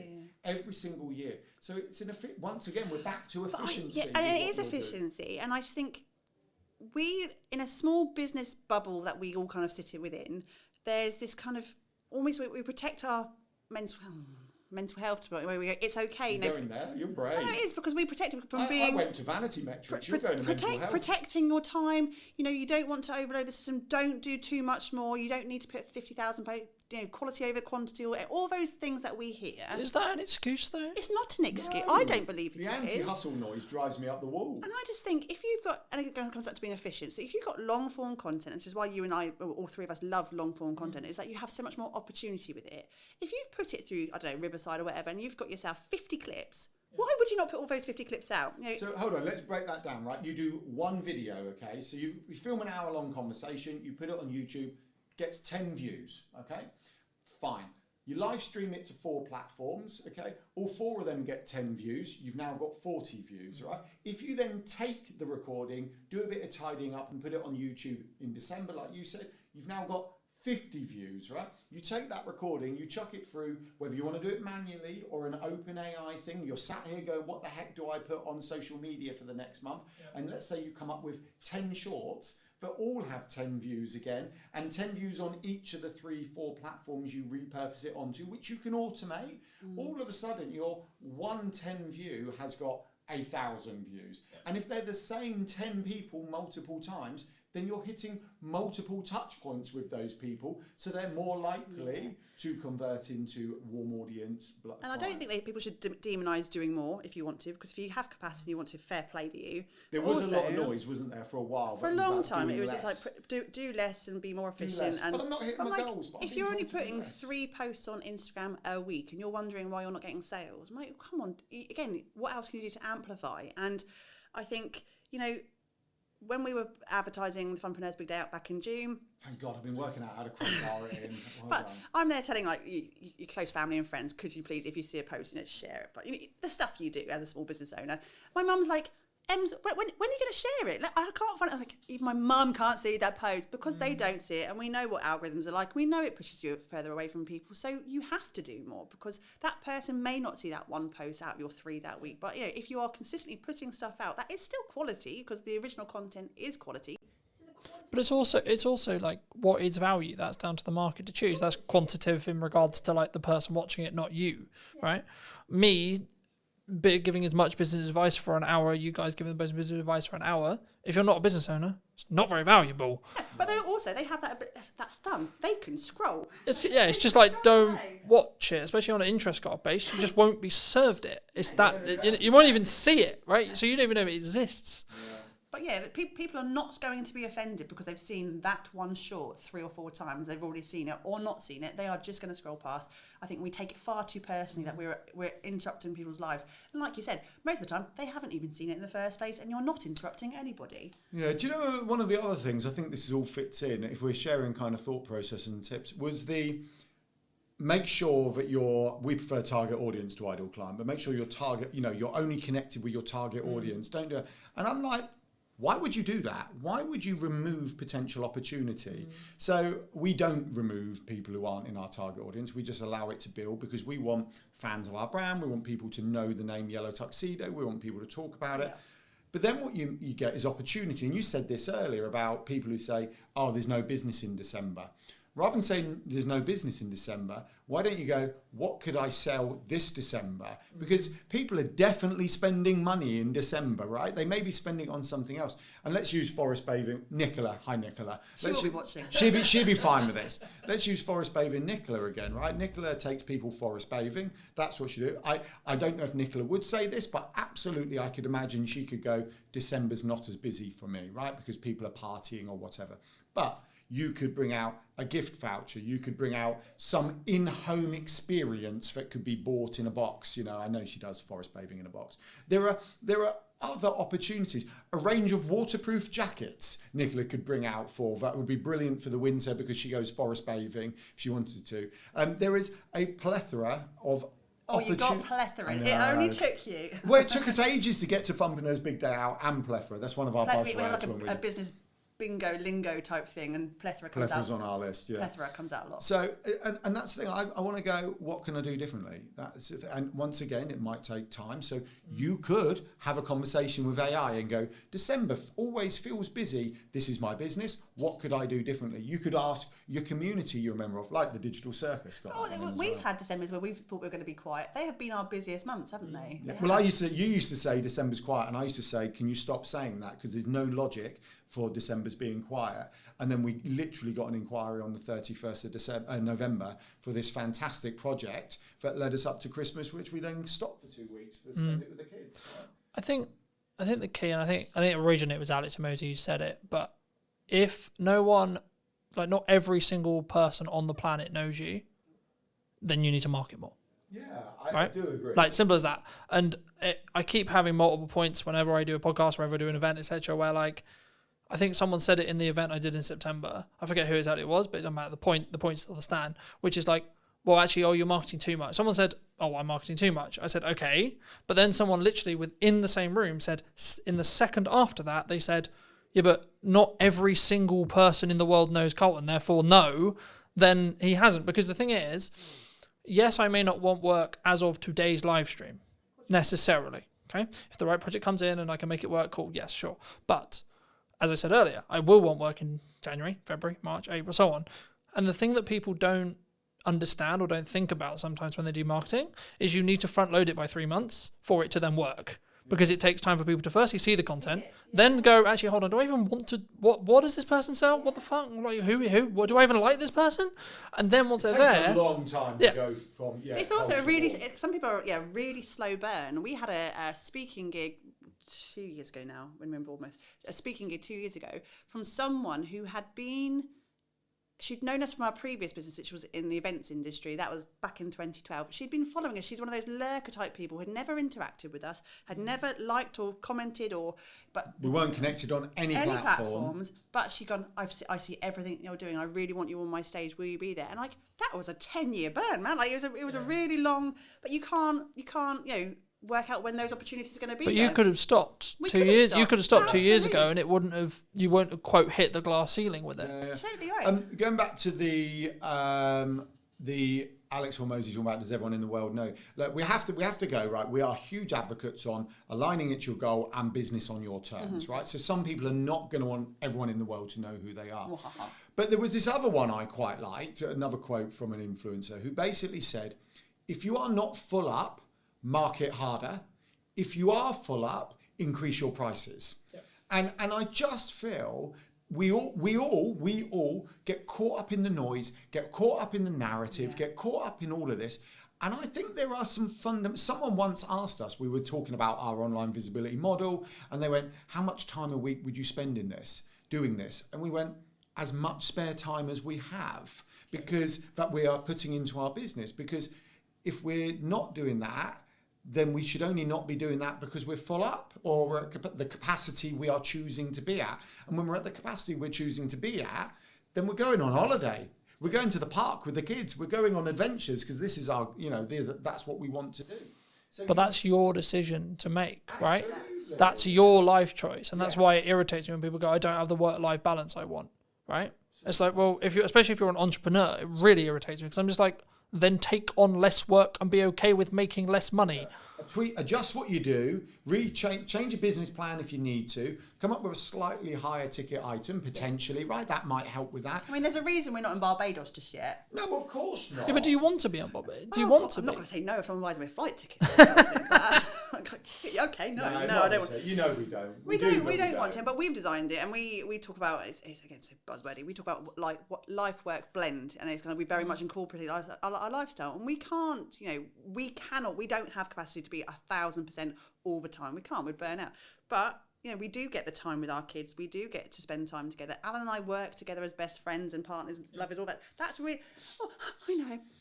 We've chosen that. However, if we want to be more, we have the tools, we have the knowledge, we could really scale it up if we wanted to, but we choose at this point to hold back a little bit. But when we want to be, we will be in Barbados. Yeah. Well, what we have done, we've integrated, so we're evolving Yellow Tuxedo a little bit as well. So not only do we show people how to do online visibility, which really is about them having efficiency, simplicity, time and space. So when they are marketing hard, it's actually working harder for them. It helps it become more efficient. Yeah. So rather than throwing higher leverage, Yeah. But the other thing we're bringing online is back to this kind of whole time and space and efficiency. We're bringing on some events, right? So we do the Funpreneurs Big Day Out, which is about solopreneurs, freelancers getting together. It's kind of a day focused on fun to get out of your business. But what you actually get when you focus on fun is stronger relationships, stronger connection, creative thought processes. You get so much more when you're not focusing on those things and you're focusing on over here. And I sort of was chatting to someone recently about who they'd come to the Funpreneurs Big Day Out this year. We'd never really met them before. They were completely cold. They just came along, brilliant, winning. And I said, oh, how was it? She said, oh yeah, I sent some business over to such and such recently. And I said, oh, that's cool. She said, well, if I'm not honest, she said, once you've screamed next to each other on a roller coaster, your kind of trust level goes up monumentally with them. So it was easy for me to do. And that's complete, contrast to delivering an elevator pitch around a table. And we're looking, Emily's got a retreat coming online in March. Not online, it's not coming online. It's already not online, there. it's in person. 3/4, 2/3 full up. So be quick if you want to go to March on Look Emily's at you retreat. crowbarring. No. I'm crowbarring it all in, Emily. We're putting a trip to Morocco together. We're taking people up Pen y Fan because actually our love is adventures. We've always seen business as an adventure. So then it's like, well, actually, let's bring the more literal adventures in for the people who want them. And I think that's coming full circle. Full circle. You are. Did you? I'm sorry. You're such a coach. But it's about going back to the online ecosystem and getting your online affairs in order and having those foundations in place. It makes your life simpler. Once you've got that in place, you can go to Morocco, right? But you need to stop whinging when it's not working because you're not taking that time to build what's going to lift you up. And you have to put that effort in. And it comes right back to... Sorry. We can't... we could do it for you if you want to. But, you have to... Kids do need shoes. do need shoes. And it's Christmas coming up. We need to buy presents. No one's going to do it for you. You have to put up your big pants, like Gail Tong would say, put up your big pants and just do the thing. Even if it was really awkward, even if you don't like the camera, if you're doing content, even if you don't like pressing buttons because you're worried you're going to break the tech, go and either find someone to support you doing those things or just get over yourself and do it. Well, really. Ricky's Ricky Locke, long-term friend of Yellow Tuxedo, member of the Digital Circus. He's a great one. I was catching up with him this week. We're just kind of hanging out, chatting. And he's evolving his business. He's been doing it 5-6 years. He was a wedding and events magician, still is, but he's evolving into confidence speaking around the world. He's done a TED Talk recently. And he basically said, it's difficult to deliver this because it was basically telling us what we taught him was brilliant. But he basically said, the years hanging out and kind of proactively building his ecosystem have allowed for him to evolve his business now in the direction he wants. Because what he's seeing is, on a random blog post for eOptimize 3 years ago, he's getting 3 inquiries a month just off that one blog post as an example, on top of everything else, because he's done he's done and some collaborative stuff and some social media over the years and completely built ecosystem. It all has its place. As people need those multiple touch points, they get to watch a video, listen to a podcast, read an email, do X, Y, Z. So his conversion rate's gone up, his inquiry rates have gone up. He's over here doing his TED Talk, becoming a confidence coach, working with, I can't remember the other team, he's CEO of the Confidence Club. How could I forget that? And all this other stuff, it's the direction he wants to evolve to. But his magician stuff, his wedding stuff, is just ticking over nicely for him. Well, I think the equity you gain by being visible and being on marketing, you know what will work in the market because you've got feedback from yesterday. Right, so I can tell you what the best performing reel of this week is because I look at it, because I put them out and I see the views. But also, in a time, I think Gary Vaynerchuk said this mostly, like in a time when things become harder, right, economically, either like where you are or just your own business because of XYZ, are you willing to put the extra work in to make sure that that is not the case, right? It would be wrong of me to not look at the market right now and say I understand that people are finding it difficult.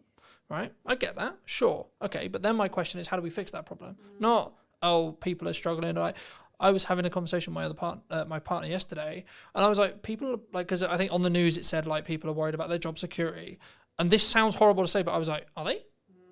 And it's not that I don't understand. Problem, you watch the news, just don't watch the news. Well, there you go. I guess the crux though is I was like, I'm so engrossed in my world and I'm so engrossed with, quote, how well I'm doing and what I've got going on that it kind of took me, I was like, shit, fuck, really? Because I was like, I like empathetically, I'm like, shit, that's really bad. And like I wouldn't want anyone to feel that way. But like, for me, I'm that then also, if that is you in that position and you are listening to this and that is you in that position, what are you doing as a backup plan? Are you online? Etc. Like, don't talk about, like, if you're at a company and they've made very clear to you, don't talk about the company. Here's an idea, don't talk about the company. Might be a good idea. But you have a load of other stuff that you can talk about. And that was going to be my next question, which is like, how do we weave that line of talking about personal, talking about the person, right? Colton, Emily, Alan, etc. And then the business. And it's still being, quote, authentic. Buzzword. Bleh. I don't like authentic. I don't, because I just kind of think if you're not being authentic, surely you are surely you're just being you, right? So if you're having to say that you're being authentic, you're not being authentic. I'm being authentic. Okay, right.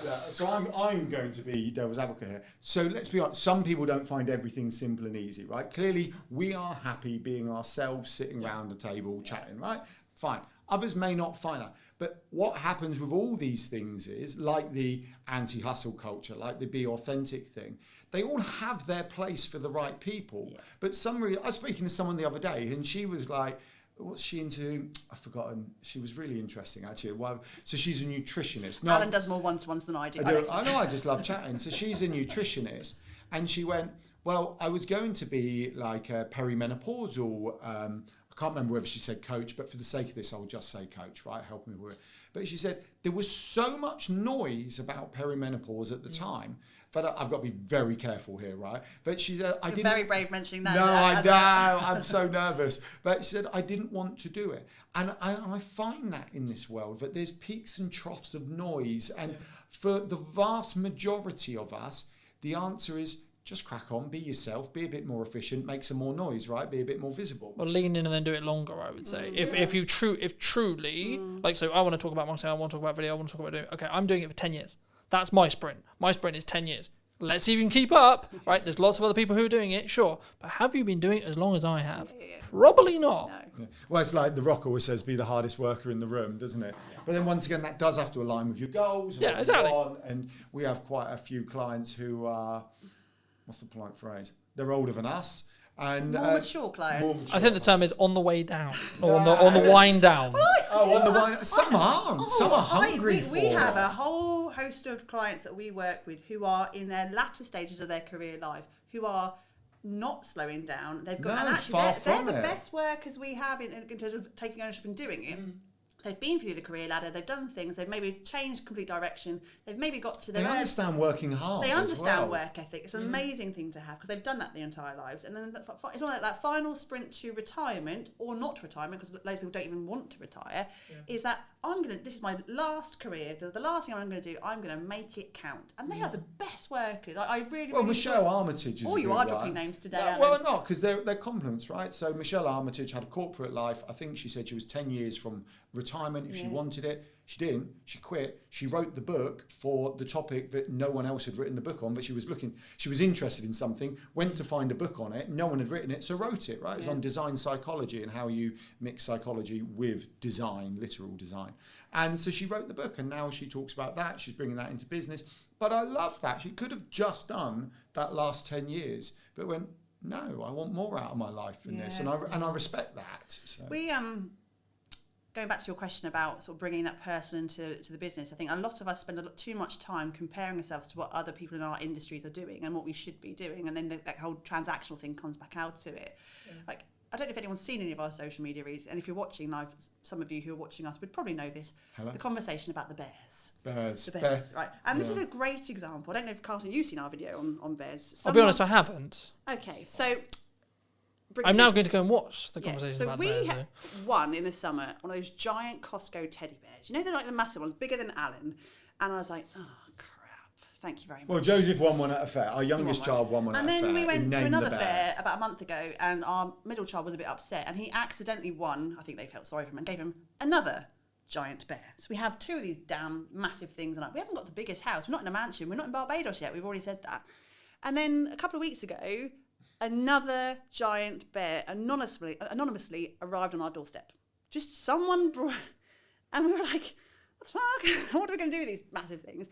And that became, again, it was a light-hearted bit of banter. It became a bit of content on there because it wasn't about online visibility, it wasn't about digital marketing or social media. We just put some posts out about the bear. And then what we couldn't have accounted for after that was the conversation from people outwardly who were watching our stuff, sending us bears in the post. We have had mini bears put, we've had Care Bears through the post, we've had people, and the conversation and content that came on, it's been hilarious. That's nothing to do with what we do, but they're getting to know us. They're looking at our tone and our fact that we don't take ourselves too seriously, and the fact that we are just human beings. And also, it was content gold. We did a reel in the end of us beating up the bears. Adam actually had put his shoulder. I still have a bad shoulder. He's got a bad shoulder. He kind of threw it on the floor and kind of rammed it and hurt his shoulder. Approaching 50 and doing a big elbow on a cuddly bear on the floor is not a good idea. But we didn't go, do we have permission to do that kind of content? Does it fit with our content strategy? How are we going to tie it into some sort of really convoluted business message? I should have stood up and gone, join the digital circus. But I think... Because some business people would have said that. They would have seen that and they would have gone, what's the ROI on that? That's it. And that's what pisses me off. And for those who don't know, it's return on investment, right? But like...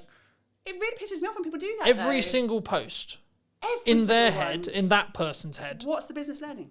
What's the business ROI? What's the business ROI? And they'll put and I'll see a post that's different on LinkedIn in particular with this, and I get really excited because I can start to see someone just being a little bit more confident to go, I'm just going to share this today, and then I read the entire post and go, oh, there it is. There it is at the bottom. I'm like, you didn't have to do that. Do you know the challenges? We've always talked about this. The challenge with a black and white marketing strategy. And I understand, it's a bit like the law, right? When you're kind of doing, the law has to be black and white. But, it's that classic, but I was doing 34 in the 30, but you're doing 4 miles per hour over. Like, no, I know it was, but it was clear, it was open, surely, no, you're over, right? There has to be a line, right? And marketing is very much like that. There has to be a line. You have to look at the statistics. But sometimes what's ignored is we're all human. When you're telling your story, it's not about you. If you are sharing something that you've been through or you're going through, it's self-indulgent unless you're doing it for the people you're speaking to. You work with, I would say, a lot of thought experts, a lot of people who have a story to tell. Why do you think so many people struggle to A, tell their story, or B, actually help that story connect to an audience? Because people don't value their own stories. The number of people that say to me, but I don't have a story, who'd be interested in my story? What do you think is specifically missing in marketing today? What's missing in marketing today? I don't know, I was thinking about this, and maybe there's an element of trust, I think. I think, of course, we don't know, AI changes every day, etc. But I think as it stands right now, the time of broadcast, the time of recording, I don't think it will ever replace a human in the concept of strategy, strategic thinking, etc. Hello, my friends. Welcome to a brand new episode of What is Missing in Marketing Today. Hope you're well. And today we're going to be talking to Jackie. And Jackie helps people with, I guess, is it more speaking confidence, and is it like actually understanding like how to get a story? Just to start there. Yeah, it's all about that. But before we get into, I mean, obviously speaking and I think content as well, I mean, what do you think is specifically missing in marketing today? Well, firstly, I have to say I'm not a marketing expert, but I help people apparently market themselves effectively with their voices. What's missing in marketing today? I don't know. I was thinking about this, and maybe there's an element of trust, I think, and that is off the back of AI. You know, nothing against AI. I love it. I absolutely do love AI. But I think people are just a little bit wary of what it is they're watching, because I think there's quite a lot of disinformation and lots of people trying to be somebody that they're not in order to impress. And I think we as consumers are getting a little bit wise to that. So I think there's an element of trust that's missing. Do you think, because a lot of people talk about AI, they say that maybe we're all going to be out of jobs, or maybe it's going to replace. I mean, specifically AI has seemed to be targeting the creative sector as a whole, right? Maybe by proxy or maybe by accident. But would you say that is true? Are we all about to lose our jobs, and we're all, you know, the universal income argument is necessarily going to happen, or is it more actually in the middle ground? I think we'll adapt, as we have with every other piece of technology that's come along. I think what is different with AI at the moment, as you say, it suddenly us creatives are thinking, oh, we didn't understand that somebody could possibly take away. I mean, we're all creative as human beings. Every single human being is creative. But if that's your job, if you're a writer or an artist or a singer, songwriter, whatever, there suddenly is something that could take away that element of creativity, your IP, your intellectual property, and I don't think that's actually happened before. So I think in terms of being creative, I think maybe there is something to worry about. But otherwise, robots have been doing jobs for ages. When computers were invented, we all thought that was going to be the end, that we'd never have a job again. But I think we adapt, and I think AI will be similar.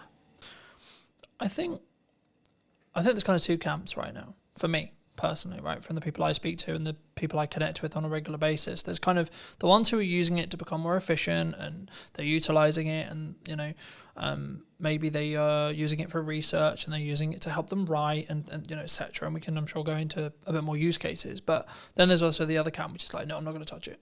And my worry with those people is I have a feeling they might, because they're not in using it and they don't understand it, and they're not even at least playing with it, my concern for them would be they might get left behind, right? And they might be in a position where actually maybe they're missing opportunities because they could be more efficient with AI, but also actually their idea of what is a job, so their idea of a camera operator, their idea of an editor, etc., might cease to be as valuable to a client or a market, an end consumer, because they haven't understood that AI can actually replace certain elements of that.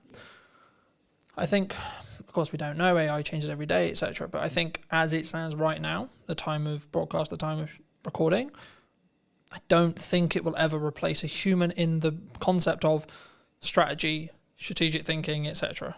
From what we've seen, right? As an editor, yeah. As a support, as a junior, sure. Would it there's a lot of conversation in the video space about, am I ever going to be able to put the hours of material I have of me talking on camera into an AI, and then it will be able to basically give me this infinite feed of me, then it will look and sound and have the same mannerisms, etc. And actually, should we have that? Well, I guess is the question that comes from that. You know? That is the point, isn't it? That there is that element of trust. Is what you're watching actually in real time? Is that actually the human being that's thinking on the spot in that moment? I mean, those are the things that we won't know as consumers. That then you kind of end up feeling duped somehow. And I think the people that don't touch AI, exactly as you say, will get left behind. But it's an element of fear. It's an element of touching it and it all falling apart. You know, certainly my parents' generation took ages to get into the computer world because they suddenly thought, well, if they press a button, they'll lose everything. And I think it's similar with AI, because people aren't going in and just experimenting and exploring and seeing what it can do, that actually they're frightened of breaking it, so they don't try. Do you think there's also kind of this is the way I've worked for years, this is the way I am, this is the way I've done it. You know, I've been hired as a camera op for years, I've been hired as an editor for years, so no, that couldn't, you know, I mean, is it a level of pride, I think, or level of like, oh no, this couldn't be replacing me, you know? Well, yeah, I'm sure there is a level of that as well, but I think people are frightened of change, you know, and especially if there are people out there that have been in the same, doing the same job day in, day out for years, and it's kept them safe and it's kept them in their comfort zone and, you know, family fed and all of that. If suddenly something is threatening that, then that's when people kind of, there's a fear around it, and then they would rather fight it than actually understand it. You work with, I would say, a lot of thought experts, a lot of people who have maybe experience or a story to tell, perhaps. I mean, why do you think so many people struggle to, A, tell their story, or B, actually help that story connect to an audience, would you say? Because people don't value their own stories. The number of people that say to me, but I don't have a story, who'd be interested in my story? But the part of my job that I absolutely love is going, okay, well, let's see. Let's start unpicking what it is that makes you, you. And once you start getting underneath what they think they should be, that you suddenly then find these amazing stories. And then one of the very first questions I always ask when I'm working with clients, no matter who they are, what experience they've had, you know, the age, gender, whatever, you know, culture, whatever, it's, you know, what were you playing when you were 9 years old? What were you doing when you were a child? What lit you up then? And usually I find that whatever that is that they were playing in the playground, you know, whatever they, you know, for me it was grabbing everybody and, right, we're going to put on a play, let's, you know, and I'd write it and direct it and star in it, obviously. And then we'd play it, perform it to the class at the end of the week. So that was what I was doing, and that I can see that progression in me from that moment. And I think everybody has an element of that, no matter what they're doing, even if it is a sort of a day in, day out kind of job that they've done forever. There's a reason that they get up in the morning. And usually, especially with thought leaders, thought experts, subject experts, they are expert in that area because there's something in there that lights them up. There's something in there that they're passionate about. And you can follow that story. But they don't value it until they speak it out loud to someone like me, that I can then go, now that's interesting, and I can see that I can then join the dots, and you know and then I start drawing out the stories, and so then when they get in front of an audience and start sharing their story, they can relate it back directly to what it is that they're doing, and why it's important to the people that they're speaking to. Do you think? Because a lot of the conversation I have, especially with like accountants, lawyers, etc., right, quite dry businesses perhaps, they go, well, yeah, but my day-to-day and my story is really boring. Yeah, but what I do is actually really boring and really dry and really just, I look at spreadsheets, I look at law, I look at etc. Is their story boring, or is there elements maybe they're not seeing? Do they feel that other people find their jobs boring, so therefore they're, you know, but I would say nobody works in a business like that for 20 years. Nobody spends all those years getting qualified to do something that they're bored with. And so I think that's a cover. I think they say to other people, "No, I have a boring job. You know, no, don't talk about listen me to me. because Yeah, it's don't boring. It's boring. You know, I just look at spreadsheets." But inside, there's going, "I look at spreadsheets. So, you know, I'm so excited. I look at spreadsheets. That's what lights me up." And so there's a reason for that. And I always love to get to, you know, what is that? What is it that makes you get up and do that every day? And there's always a story. Always a story. Do you think we sometimes, does it come from that I don't want people to look at me like, I've never really personally struggled with this, but I know many people do, which is the like self-promotion, especially as a business owner or an entrepreneur. You know, we try and put ourselves out there a lot and say, well, that's what we should be doing in my view. But, you know, it's the reason why I get the opportunities that I get. It's the reason why, quote, I'm as successful as I am, etc. But like, is there a hurdle there? Do people just like, oh no, it's a very British thing, right? It's very, oh no, I couldn't possibly put myself out there. Yeah. Do you think that's why? Yeah, that's why we have a deflection of like, oh no, I just have a boring job and I look at spreadsheets. You know, is that because maybe it's deflection to say, well, that's why I'm not doing it? Yeah, a lot of people don't like blowing their own trumpet, do they? I certainly don't. But there's something in people's. People, you know, you can be an introvert, and there are obviously, you know, we're introverts and extroverts, and people that are somewhere in between. But generally, the introverts are the people that don't necessarily socially want to sort of get out there and connect and be in loud spaces and all of that. But actually, they still have a story to tell, and they still have a reason for promoting their business and promoting what it is that they do. So I think it's not so much about them sort of getting out of their comfort zone, but just taking baby steps. What is it that they can do that will just take them a little bit further forward, and find a story or something that they can tell, even if they just start with a camera and just talking to a camera, just in little, you know, and talking to family and friends and just starting to explain what it is that they do to other people. I mean, I have so many people say to me, my sister, constantly, "Oh, I don't really know what you do." It's like, well, let me explain. And everybody has that opportunity to explain what they do to somebody else. Just get used to doing it, you know, and you will discover it's not until you start speaking your story out loud that you get feedback from other people. And that's really useful. When I started Power to Speak 4 years ago, I made the conscious decision to get feedback on what were my superpowers, what other people thought were the great things, that, you know, what was I really good at, but also what am I really bad at, where could I improve? And I thought, well, I'm going to bite the bullet. And so I asked, I think, 4 or 5 friends, 4 or 5 former clients, and 4 or 5 networking buddies, say people that I knew through networks. And so I had about 15 different versions come back to me. What do I do really well? What do I, you know, where can I improve?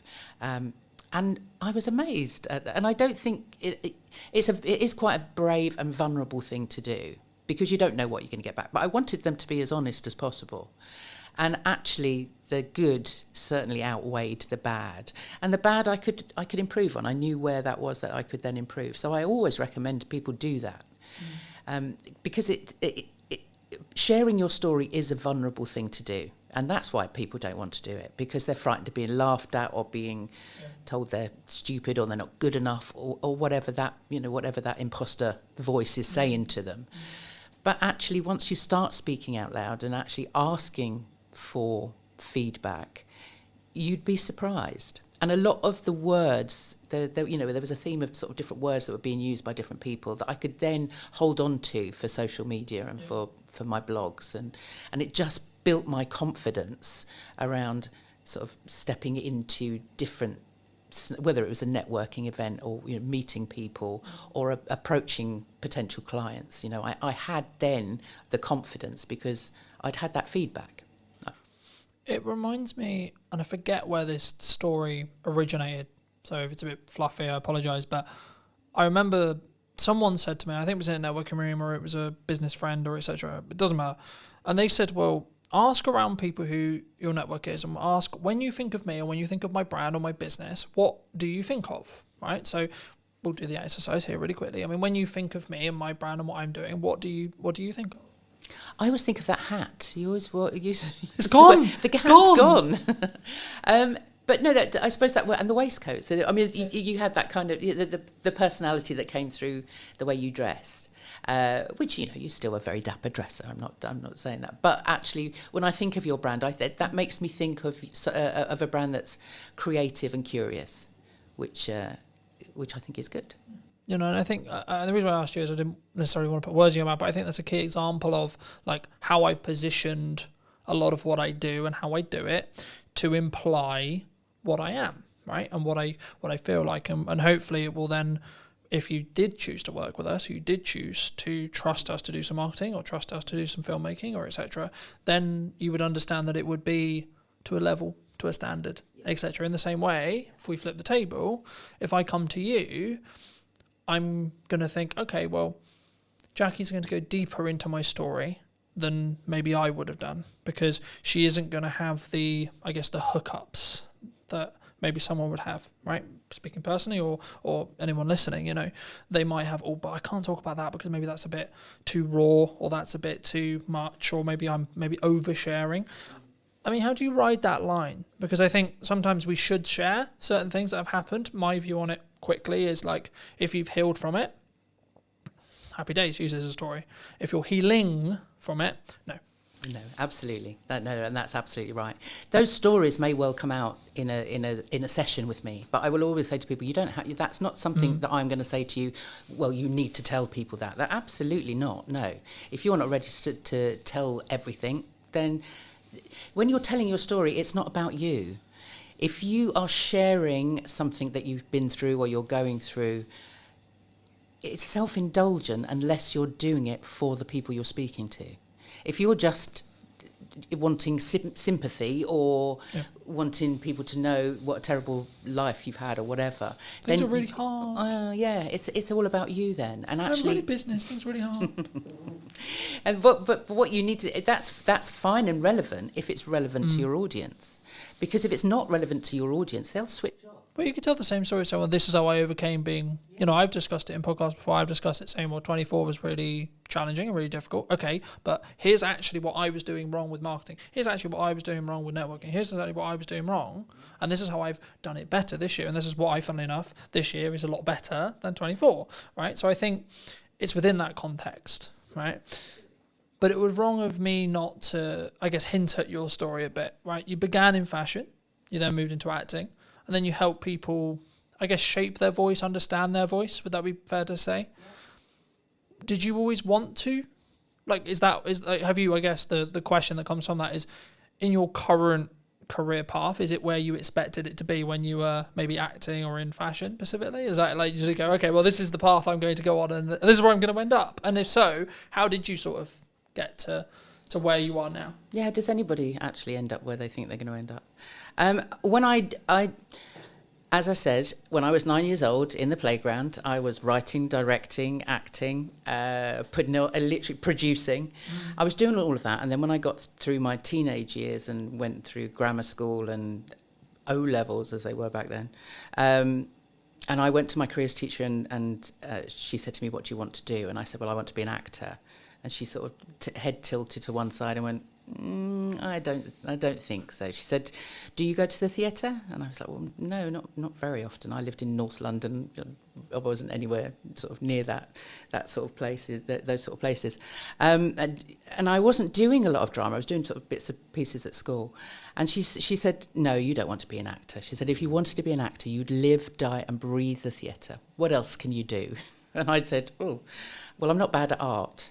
So I ended up, and I loved fashion, I always loved dressing up. So I ended up going to fashion college because for better or for worse, the woman had just literally crushed all of my dreams in that one meeting. It was like, well, obviously I can't do it. That's me done. I can't do that. So I became a fashion designer, which was fun at college. Once I actually got into the business and I was I was in the sort of rag trade end, so I was literally churning out stuff for Topshop and Miss Selfridge and H&M and all of those sort of places, and just they would fly me out to Paris and to copy the stuff on the catwalk to then come back and reproduce for our high street. And I thought, this is no fun, this is not creative at all. And a friend of mine was working at the Royal Shakespeare Company in costume. So I kind of moved sideways into costume and I worked there. But obviously, I was at the Royal Shakespeare Company. So I sort of was literally looking through the curtain, watching the actors on the stage going, oh my God, that's where I need to be. So I went to drama school when I was, 28, actually. Well, actually, no, I was closer to 30. So I went off to drama school then, came out and did the Fringe. I did Edinburgh Fringe and all of those things, London Fringe. Did a couple of bits and pieces, went off to auditions, did some acting, but actually to subsidise that, I got into teaching. And so I was then teaching kids drama and doing Lambda exams and all of this stuff. So I never taught drama in the school, but I was acting coaching, basically. I was running little clubs and things like that. And I think I found I am a natural teacher. There's something in me that wants to actually put my hands under people and kind of guide them. Guide and teach. Yeah. And not so much in that kind of curriculum, this is what you need to learn and this is how you need to learn. But everything that I learnt at drama school, over the years, I've seen how fundamental the training is to everybody. Whether it's the breathing, the voice, when you're taking on a character, you need to find out their motivation. What's the intention of everything that they're doing? What's the story you're telling? Who's the audience? And everything now comes back to what I do now. So in lockdown, right up until lockdown, I was still running. I was working more with adults then. I was acting coaching with adults. Also going into schools with adult theatre companies and doing sort of work within schools. Lockdown happened, all that work finished. And I then thought, no, I don't want to go back to that. I want to do something different. And so I took a coaching course because I knew, as I say, there was something of the coach in me. And it was during that course I was in a breakout room and we had to explain. By then I was working with people, thinking, how do I work with people with their voices? Because I'd been in lots of Zoom calls with business owners. I think we met on one of those, in one of those sort of networking spaces, and everybody was like, "Oh no, we have to make video now. We have to put ourselves in front of a camera. We're on Zoom all the time. People want to know what my 60-second elevator pitch is." And I could see that there was a fear there. Yeah. And so when I did the coaching course, I knew by then that that's kind of where I was going. And the exercise within this room, there was only 3 of us in this breakout room, and we had to explain to each other what it was we did for work, or what we were planning on coaching. Mm-hmm. And so I explained what I did with people, and I said, okay, that's my minute. I've told you what I do. Now explain back to me. What did you get from that? What did you understand from that?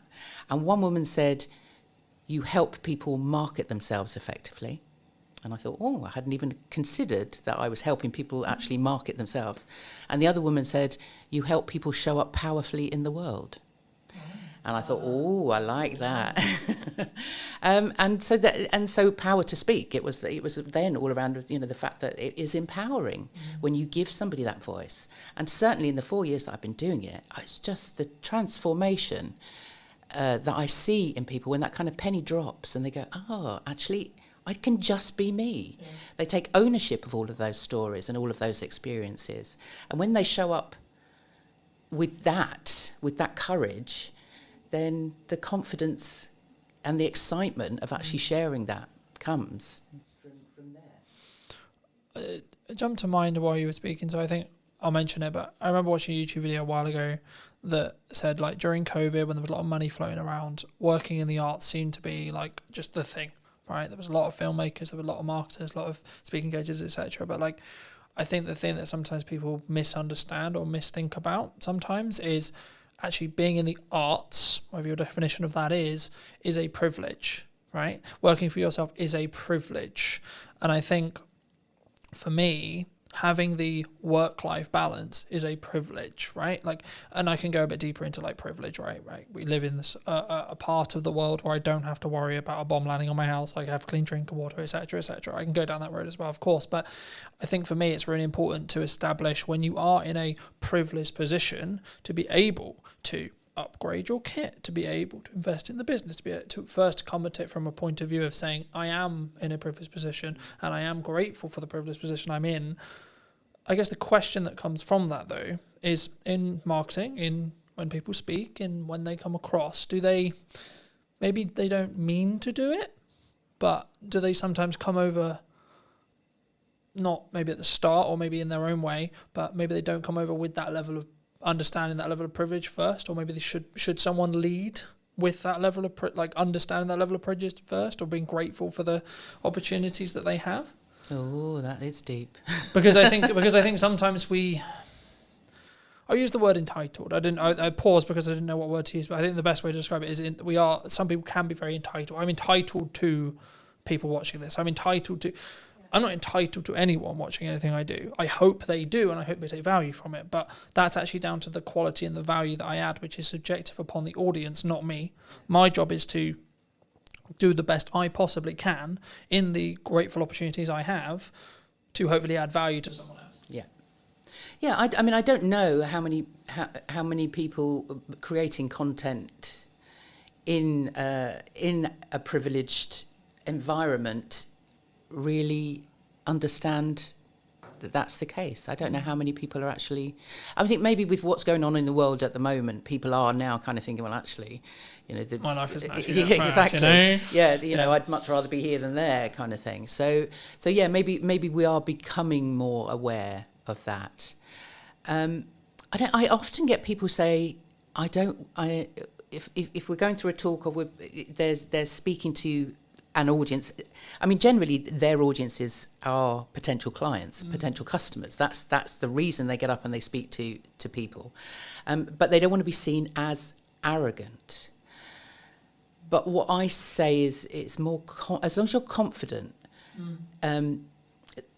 you're doing it. What you're speaking about is, like you were saying earlier, people don't like to blow their own trumpets. They don't like to sort of say, look at this. But actually, in some cases, you need to have that. I don't want to say arrogance. Arrogance isn't the right word. I think it's belief. But it is a belief, yeah. But it's arrogance with humility. Has this kind of it's the confidence to know that what you're sharing is of benefit, is of value. To know that the experiences that you've had and the accolades, awards, whatever it is that you're sharing, you're not showing off. You're actually saying, look, this makes me credible. This means, and hey, I worked for it. Yes, yeah. You can trust me. I have the discipline to get myself to the. I am running a 5-day. I have done for the last 2 or 3 years now, a 5-day acting course for stunt performers. Okay. So stunt trainees, people that want to get onto the British Stunt Register, and actually. On day one, they come in and they're very, very nervous, as they would be, because they don't want to be actors. They want to throw themselves off buildings and get into fights with superheroes. That's kind of why they want to do it. But they have to act. They're on set. They have to be able to act. So on day one, on the Monday, they come in and they're very, very nervous. They're like, oh, but these guys are athletes. Guys and girls, they've been through the Olympics. They've done, these are like proper gold medalists. Some of them in all sorts, gymnastics, horse riding, all of that stuff. But ask them to speak and tell you what they've done, they don't want to do it. So on the Monday morning, it's like, it's like, hold on a minute. On Friday, I'm going to get in a stunt coordinator to talk to you on a Friday afternoon. By Friday, you need to have your 60-second elevator pitch. If you got in a lift with Steven Spielberg, what are you going to tell him that's going to make him want to work with you? So through the week, so by the Wednesday, they have to do it again. By the Wednesday, they're now speaking their stories out loud. So we're now finding out that they are, gold medal. One guy had been training with Tom Daly for the last 7 years. Got to got to the Olympics, gold medal, parkour, European champions, all of this. And as soon as they speak that out loud, they get the reaction from the rest of the group going, wow, that's amazing. Didn't know that on Monday. Yeah. And so by Friday, they've now taken on all of this feedback, and they've seen people kind of go, lean in and listen. They want, the people want to know more. And so it's not arrogance. We always say to them, name drop. Don't name, if you've just worked on Tom Cruise's film, don't go into a pub and start mouthing off about how great you are and you've worked with Tom Cruise. That's not the right place to do it. But if you're on a lift with Steven Spielberg and you've just worked with Tom Cruise, that's going to impress him. Not like, oh, aren't you great? But actually, I can trust you, because if you've worked with that... I think they'll see them as a colleague then. It's that quick. Yeah. Can I see you as a colleague, or are you just a person? Yes. Right? Yes, yeah. But it also is that credibility. If you've worked on a certain amount of films, and it goes any business, if you can prove, or if you can mention a name that somebody else knows, then they can ask that person how you are to work with. They know that you've turned up for that job on time, whatever, all of that reliability. So don't be frightened to blow your own trumpet, because it really does aid your credibility and your trust and all of those things that you need to build with your potential customers and clients. You obviously work with people, I guess, in a more public setting, right? When they tell their stories, they're more, I imagine, correct me if I'm wrong, but I imagine they're mostly in front of rooms. They're maybe having it filmed, or they're doing a virtual equivalent, right? So they're speaking to a group of people. Is there crossover between like speaking in front of a room and delivery and creating content? It's all content, isn't it? I mean, it whatever you write. I mean, this is the other thing with the process that I go through with my clients, is that it might be that they'll come to me because they've got a 15-minute talk that they're giving in a room somewhere, or on a conference stage or whatever, and it might be about personal branding. It might be about software design. Whatever it might be. But we'll still go through that process. I'll still ask them what they do when they were 9 years old, and every story that comes out is relevant. And even if it sort of gets thrown over the shoulder and like, we won't use that yet, they've owned it. Once it's they've said it out loud to me and I've written it down on a piece of paper. It's there in black and white. You've owned this story now. This is yours. And so by the end of the process, they might only have 15 minutes for that particular presentation, but they've done all of that work. That means that they can then create content from it. Yeah. So then they've got a blog, they've got a story to tell, they can get on video and make some videos, they can do a Zoom webinar or whatever. They now have all of that content. So there is a crossover. I think there's a way of using both. Because the reason why I asked that question is because when I started doing public speaking, whether that was through a Zoom or as part of a conference or as part of like my own events, I was like, yeah, I'm going to ace this, right? Been on video 10 years, piss, right? Like, been on podcasting forever, etc., etc. Then I had this moment, I was like, shit, hold on, this is different, right? This is not the same. This is like real people, and they have real reactions, and they like, if a joke doesn't land, I will have the feedback instantly. And I think that's why I think sometimes there's this, like, I think they're more adjacent skills, but I think for me, I think you should develop both, right? Because I think there's obviously byproducts of what happens across, but when does it go wrong? Do people focus too much on perfectionism, would you say? Because I'm speaking as a content person who helps people with content a lot. Everyone's like, I'm not going to do that. I'm only going to overthink it. Can't do that. I don't have the podcast, don't have this because it's not perfect, right? I don't have the perfect live stream. I don't have the perfect camera setup. I don't have the perfect microphone. So should I still do it? Yeah. Oh, yeah. I mean, done is better than perfect, isn't it? And there's no such thing as perfect at all. But having said that, I am the world's worst. I should be making more video. And I do make video, but they're still all on my phone. So I'll do it and then look at it and go, oh, no, that didn't come out right, or my hair doesn't look right, or, it's a bad day, bad hair day, or whatever. And so a lot of those things still sit on my camera. So, it's a very vulnerable thing, but I think you do need to just do it. As I said earlier, just a little bit at a time. Just, just get feedback. I used to hate seeing myself on screen. Most of the acting stuff I did was on stage, so I never saw myself on, it wasn't until Zoom, it wasn't until lockdown when we were all confronted with our own image on on a screen. Oh my God, is that how I look like? Oh my God. Exactly, is that what I sound like? All of those things.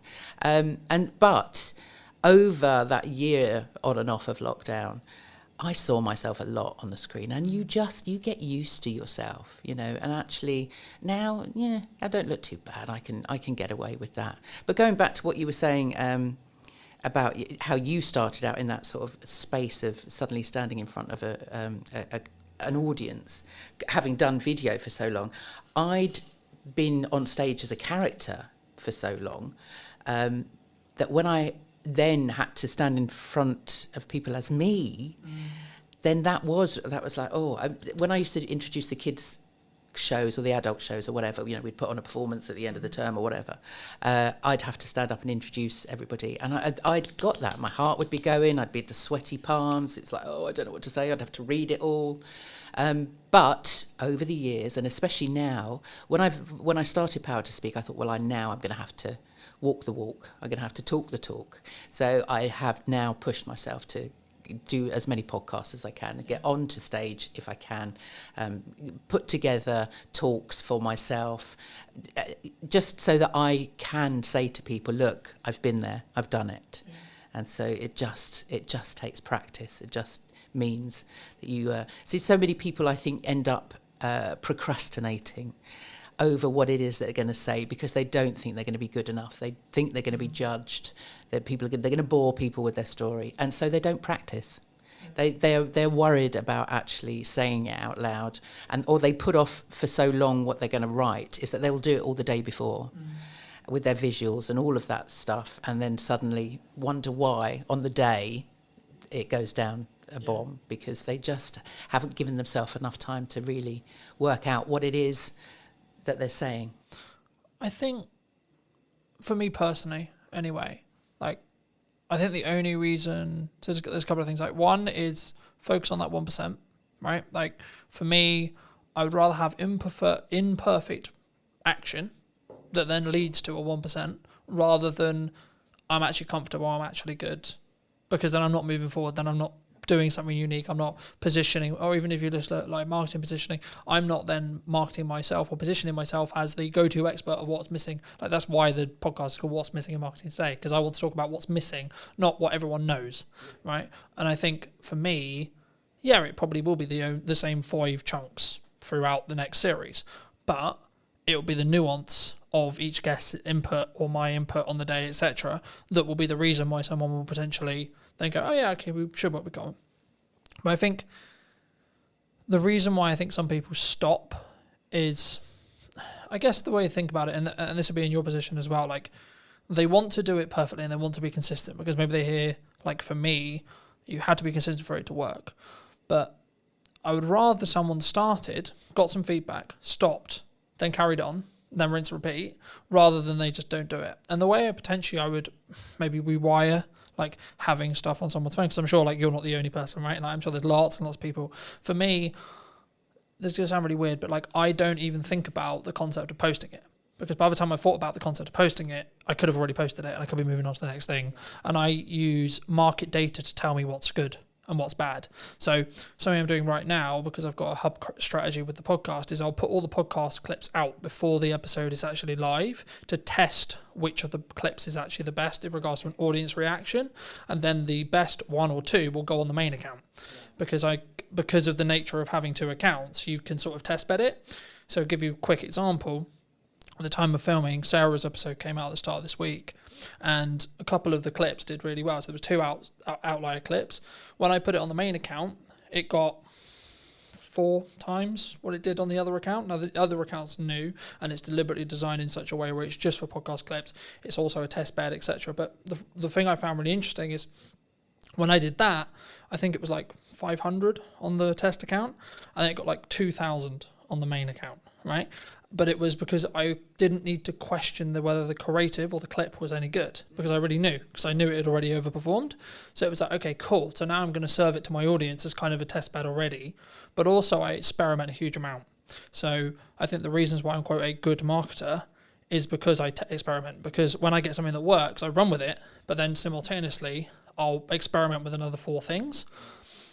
I guess the question in your space is, if someone's listening to this and maybe they have a talk coming out and they have maybe an instinct during their talk performance. So they have their prep, because they have that preparation, they know that they should be preparing, but they have an idea, right?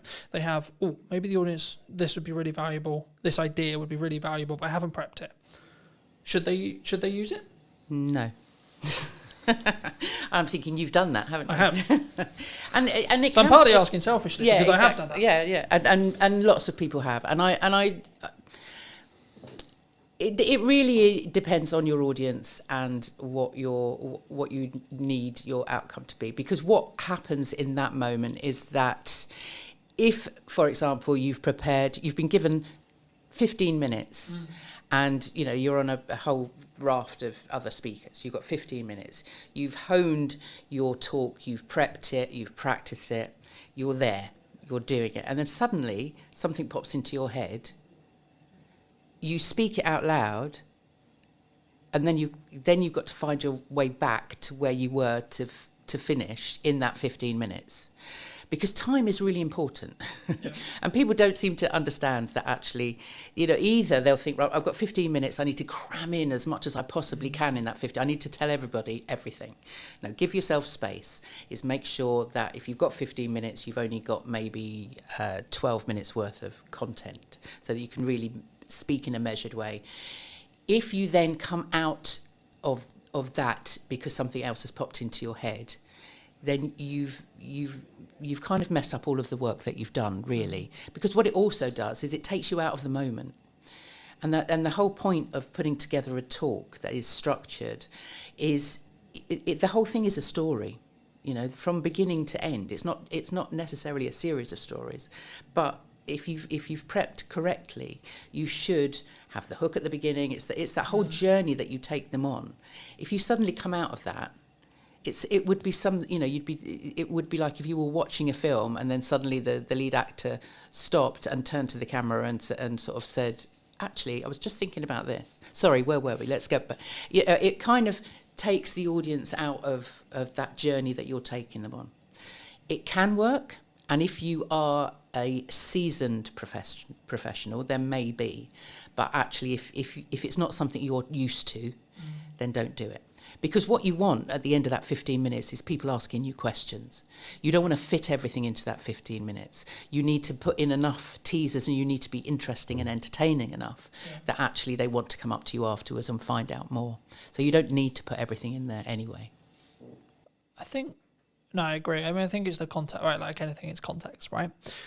I think for me, every time I've done it, it's been, okay, I had a plan to do, let's say, camera confidence, for example, right? And then I find that the audience I actually have in front of me isn't actually that fussed about camera confidence, or maybe they're already quite confident. Okay, cool. So let me go back into the stuff I already really know and go, right, okay, would they actually more care about the stuff that's now working on social media, right? So I think in my stage where I'm at, I can do that because I have a set of stuff that I know really, really well. And I don't really need to prep that much because I have it passively in my head. So I know what's going on with Instagram. I know what's going on LinkedIn. Algorithmically, I know what's going on. So if I'm ever asked a question randomly out of the blue, what's currently hot on social media right now? Okay, well, short form is normally the answer that most people would give. I would say actually live streaming is probably actually the thing that's hot right now. And the reason is it's counter AI, right? So bridging back to the start of our conversation about AI, it's actually anti-AI, because for AI to be live, it's nearly impossible as of today, right? I'm not saying it's not going to be, it might become but from my understanding of the technology, from what I've played with, it's nearly impossible for a live stream with people on it to be AI'd, from what I know.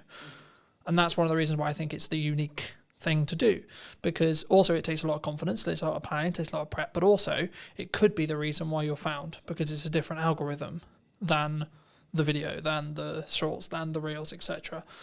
But do people come to you confidently when they look to speak? Or if they don't, how would you recommend they become confident? Is it just simply that prep, you just do it over and over and over Yeah, again?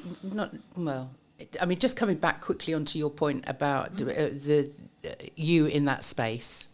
Like me, if you are running a sort of an interactive workshop presentation type of thing, then yeah, read the room. Always read the room. The number of times I've been into a class with with everything, a workshop with everything noted out. This is like 5 minutes for this, 5 minutes for that. To throw it out the window every time, because you are interactive and you're feeding back. You're getting that feedback. So then yes, and we have that knowledge. We can answer those questions. If you're in a Q&A, then obviously you're talking off the top of your head. You're improvising. Absolutely, and that's fine in those situations. Absolutely, but if you have a structure, if you are a keynote or part of a speaking presentation, you've got a certain amount of minutes. You want to make an impression. Stick to what you've planned. Is that style, though? Do you think people like? Because I really love improv.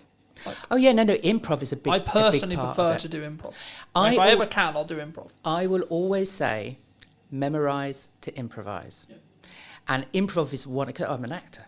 It's one of the, it's one of my favourite things, and the number of business people that I get improving in one of my sessions, because I run a monthly speaker club, and it's a big part of that, and people are uncomfortable with it, and I understand that, but actually it is a big part of just getting people to understand that it's not about reading a script. It's not about learning a script. It's about telling stories.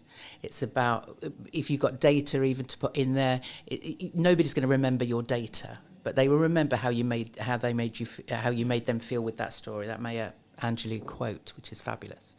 So improv is great, and if you have been doing speaking as long as you obviously have, then maybe yes, but that's because all of that is memorized. Yeah. It's second nature to you. And so people don't come to me confident. No, they don't ever come to me confident. That's the whole point. And I think even the most confident, outwardly confident people, when they get into a room and we start sort of digging down, it's like they everybody has those voices in their head that tell them they're not good enough, nobody's going to listen to them. So it is all about, I like to say that I get people comfortable and confident with what they're about to say. And that comes from really it's a self-awareness. Confidence comes from within. And in fact, the word confidence comes from the Latin confidere, con being with, fidere being trust. So confidence actually means with trust. And that trust has to come from you. I was going to say, it's that. So that I trust in my ability to be able to do the thing, whatever the thing may be. In this case, it's speaking, but it could be driving, it could be backflipping, it could be etc. So it's a self-awareness. It's an inner confidence, because you are self-aware of your own being, your own stories. Once you've taken ownership of everything, all of those experiences, then it's easy to share them with other people. Because you've dealt with them yourself. Fab. For those who've enjoyed this conversation, who maybe want to see what you're doing and see some of your content, see some of your older content perhaps, where's best for people to reach out to you? Well, saying that, because as we had a conversation earlier, I podcast myself for a good few years. So I have a YouTube channel, which is Power to Speak, on YouTube, and there's all my older conversations that I've had with lots of wonderful people, such as yourself. And I did a speaking about speaking live for a while, so they're all on there. They were the half-hour live streams. So yeah, I'd love people to go back and have a look. They can find those also on Podbean and Apple and wherever they want to find them. Otherwise, the website, powertospeak.co.uk, all my stuff is on there. You can sign up to my newsletter, which goes out every couple of weeks, with lots of tips, techniques and stories of my life. And otherwise I'm on LinkedIn. Come and find me on LinkedIn. It's kind of where I live. Fab. If you were going to speak to yourself 10 years ago, and if you were going to give advice to that person, what advice would you give them? Oh God, what was I doing 10 years ago? Somewhere in the middle of acting in fashion, I'm sure. Well, no, that was a bit longer ago than that. But thank you for that, Carlton. No, I don't think. I think 10 years ago I was working I was working in arts development. So I was running workshops. I was teaching drama. So what would I have said to myself? You can do this. You can actually become your own boss. You can build a business around helping other people. And I do. That sounds really cheesy, but actually, what I do, I love what I do, and it's because I actually can see people taking that next step. And I think I don't think I ever envisaged myself 10 years ago with that ability. And maybe that goes back to that breakout room and just having somebody say to me, you get people to show up powerfully in the world. And I would never have known that 10 years ago, but that's not advice I would give to myself, but I'm very glad it's happened. Thank you so much for coming on. You're welcome. Thank you for having me. And if you did enjoy this episode and would like to see more like it, make sure to be subscribed to the channel. YouTube thinks you enjoyed this episode, so why not check that out? And I'll see you very, very soon. The only reason why it's consistent is because I'm being consistent with the output. I'm constantly looking at, okay, how can I up the quality? How can I do something different? I often just encourage people to use what they've got and start showing up and start posting video content with that strategy in mind and continue to, test and change and see what works. What do you think is missing in marketing today? I think there's a lot of distractions from different things that come up. So I think sticking to a strategy and being consistent in that regard, rather than jumping on this latest craze and hype and all that kind of thing, is definitely a trend I see happening. I'm focused on a very few set of pillars to get work now, right? From a marketing point of view. Paid ads, content creation, and testing my creative to then using paid ads. That's basically roughly what I'm doing. Hello, my friends. Welcome to a brand new episode of This Week in Marketing Today. And what is missing in marketing today, more specifically, today I'm going to be talking to Andy. He is someone who does a lot of video strategy. He's a filmmaker and also, of course, an agency owner. Andy, thank you so much for coming onto the show. Thank you so much for joining me today. And before we start off, before we get into your story a little bit, I mean, what do you think is missing in marketing today? I think there's a lot of distractions from different things that come up. So I think sticking to a strategy and being consistent in that regard, rather than jumping on this latest craze and hype and all that kind of thing, is definitely a trend I see happening. There's obviously lots of good people doing things there as well online, but I think there's still that hype that's been going on for a long time online, in the online marketing space, where it's like the latest craze, AI or whatever else. And lots of businesses obviously popping up recently with AI and stuff. And it's, some of it's free, obviously, some AI, but there's you see more and more people now like trying to monetize it and stuff and create their own AI, products and services and things. And so I think that can often distract marketers and actually do them a disservice rather than actually enabling them, because they actually might be, instead of being empowered to use that and have a strategy attached to it, they might not actually have the strategy side planned out enough. And I often just encourage people to use what they've got and start showing up and start posting video content with that strategy in mind, and continue to, test and change and see what works, find out more about your audience, do that market research, and just test what you think people will want and see. And then obviously also ask questions and start conversations. It's like, what do you want? And those kind of things, that's the fundamentals of marketing.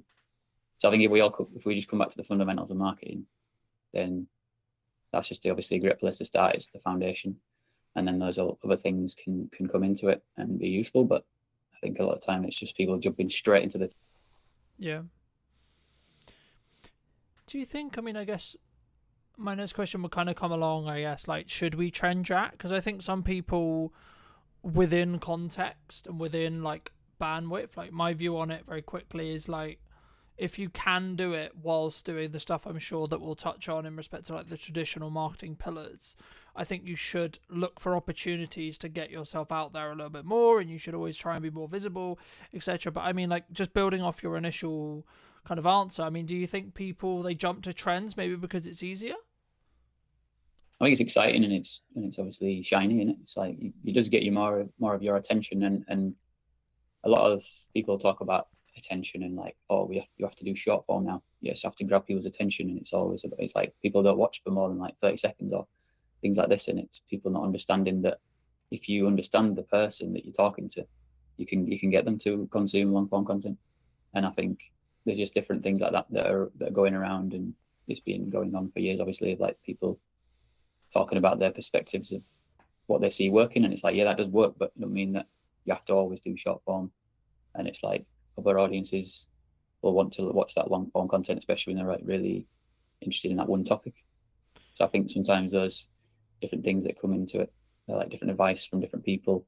It just distracts you and gets you off the path of actually doing the most fundamental stuff, really. And it's not necessarily, to me it's not about traditional versus modern advertising or anything like that, because everything's kind of combined now anyway. So yeah, outdoor advertising is digital, radio is digital, and all this stuff. And like these are the things that I've learned from Mark Ritson. So it's like I'm kind of just really talking back what he talks about here, but I just really resonated with the stuff that I learned from him. And I did his mini MBA back in 2021.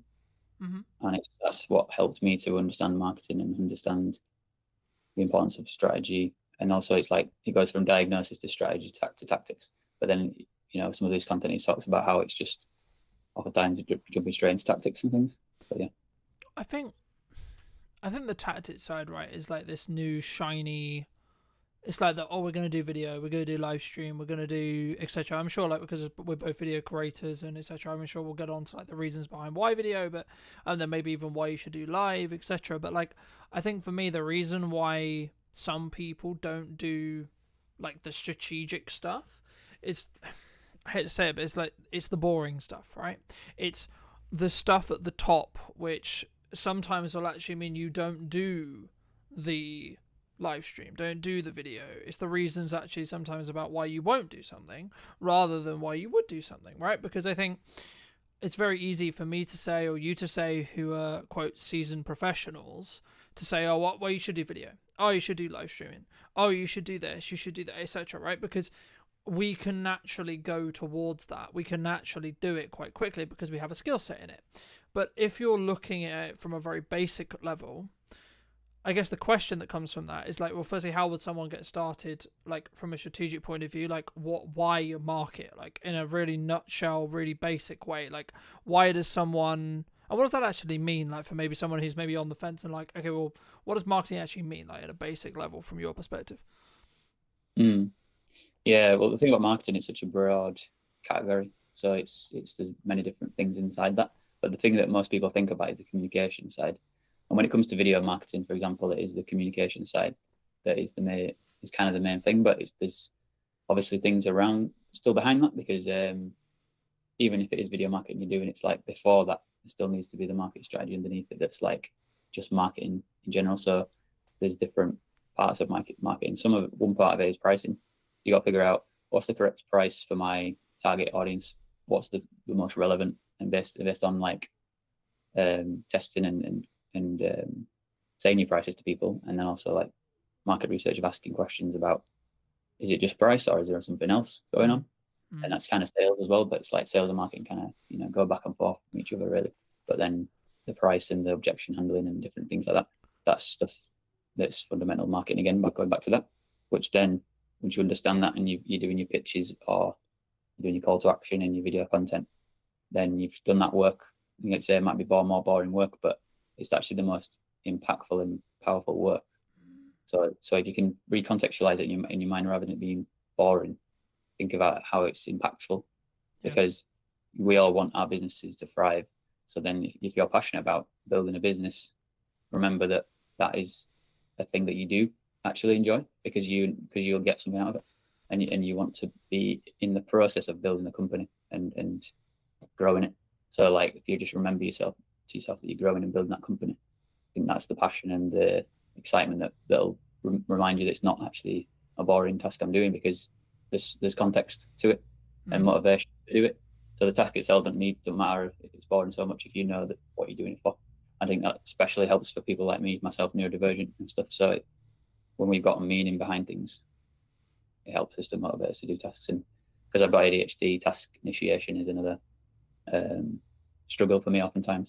Yeah, I think for me personally, I've found it, like in the past anyway, like very, I guess in some ways frustrating when there isn't, and the reason why I bring it up is because I think there is a strong correlation, and this might be a commonality, where there's not necessarily I do this live stream, I do this video, I do this marketing effort, whatever it may be, right? I do this pamphlet, I do this print ad, etc. And then I instantly get a return, right? So the phone rings instantaneously saying, oh, hey, Andy, I love that video you did, etc. I mean, for me, like, if you're doing something now, in 3 months to 6 months, you might see a return, right? And the key there, and the reason why I say might, is because it depends on, as we've already alluded to, the strategy, how you're doing it, what you're doing it, etc. But what would you say are like I guess just focusing a little bit on video then, why should, I guess there's this kind of a two-pronged question here, like, number one, like, why should, in your view, someone do video as a whole, right? Why, as a medium to create content, put themselves out there? But then number two, what would be the reasons behind A, why they shouldn't do it, or B, what are the hurdles they might run into when it comes to their fears, their worries, their concerns in respect to actually like doing this thing that we call a video, right? Because I think so many people don't do it because they're worried about it or because they're concerned about it. I mean, from your perspective, just to reiterate the question, why should someone do video? And then secondly, like, what kind of are the fears and the worries that they might run into? I think because something stood out to before what you said, I think I could tie it into what you said before, because obviously what you talk about before is ROI.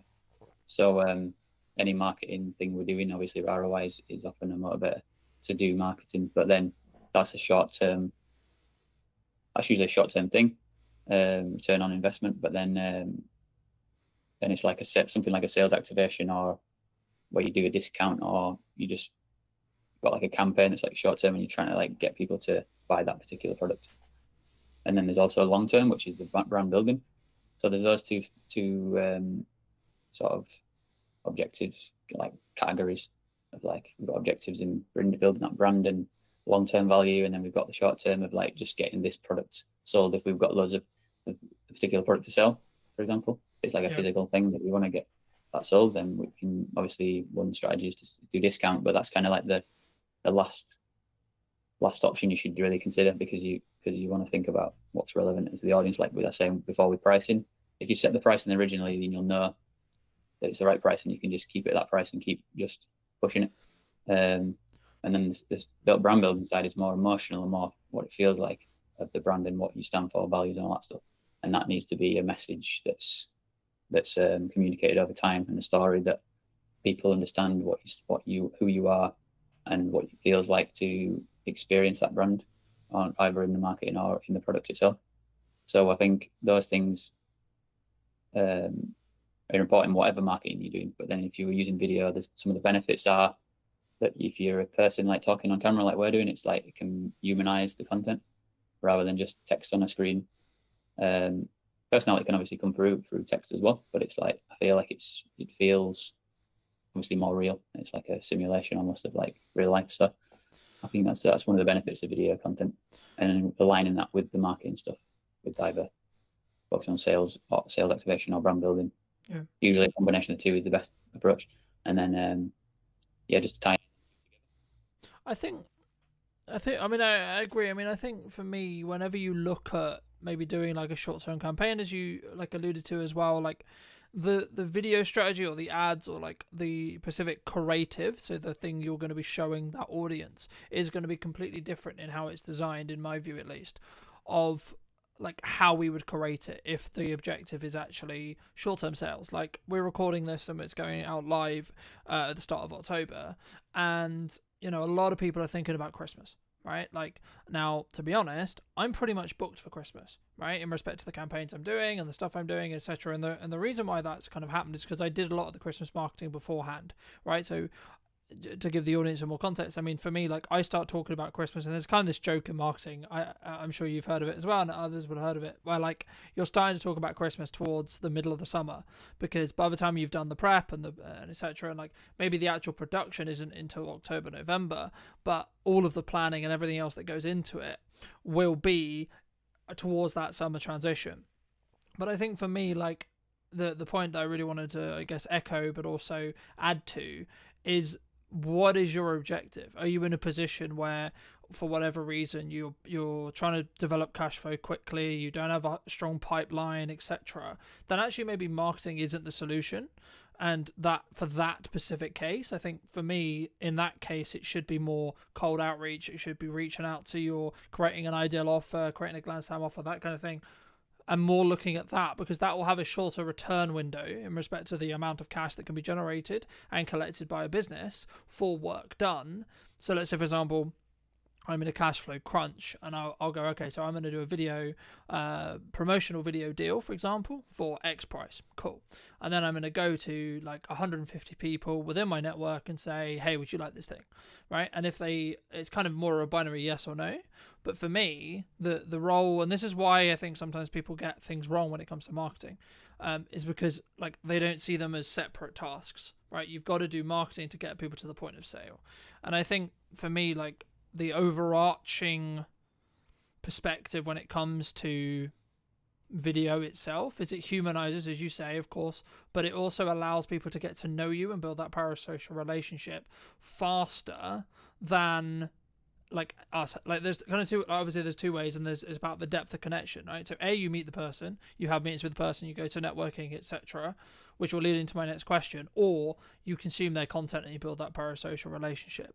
But a way of building a parasocial relationship is by having one-to-many, e.g. a video, e.g. piece of marketing that can help nurture, can help build trust, know, like, and trust through your audience to allow you to then, so I'm going to spend time with you talking today, but actually this is going to sit online and it's going to potentially be a multiple set of touch points or multiple sets of clients. And then that's not even before you then start pulling out the, the smaller chunks, etc. But for people who are maybe listening to this who are like, okay, cool, I'm going to start doing video. How should we start? Should we just jump in? Should we just record a quick video on our phone and post it? Like, what do you think? It all starts with diagnosis, basically. So, like I mentioned before, so you can diagnose where you're at, where the business is at, like what are the challenges you're facing currently and all that kind of stuff, and like get a bit of a map. You can also then think about what you want to get to, and then map that out, and have use different tools. So like project management tools or things can be useful, like diagrams and different things like that. And once you've had that, then you can sort of think about like what could be the quickest thing we could do if we wanted to do that. Like if we wanted to we want to get like good at creating videos, so maybe we could like do something really simple that moves in the right direction, but it's not so specific at the moment to actually get into that vision, but it's us practicing the skill of it. You could do something like that, for example, and you could just keep it really, really simple of like, let's just get on a video and just say, hey, we're thinking about doing more video content, and just like, we want to hear from you what your struggles are right now, like challenges and things, like let us know in the comments, or like give us your experiences of what it's like been like in the past with other content we've done, or other interactions we've had or whatever.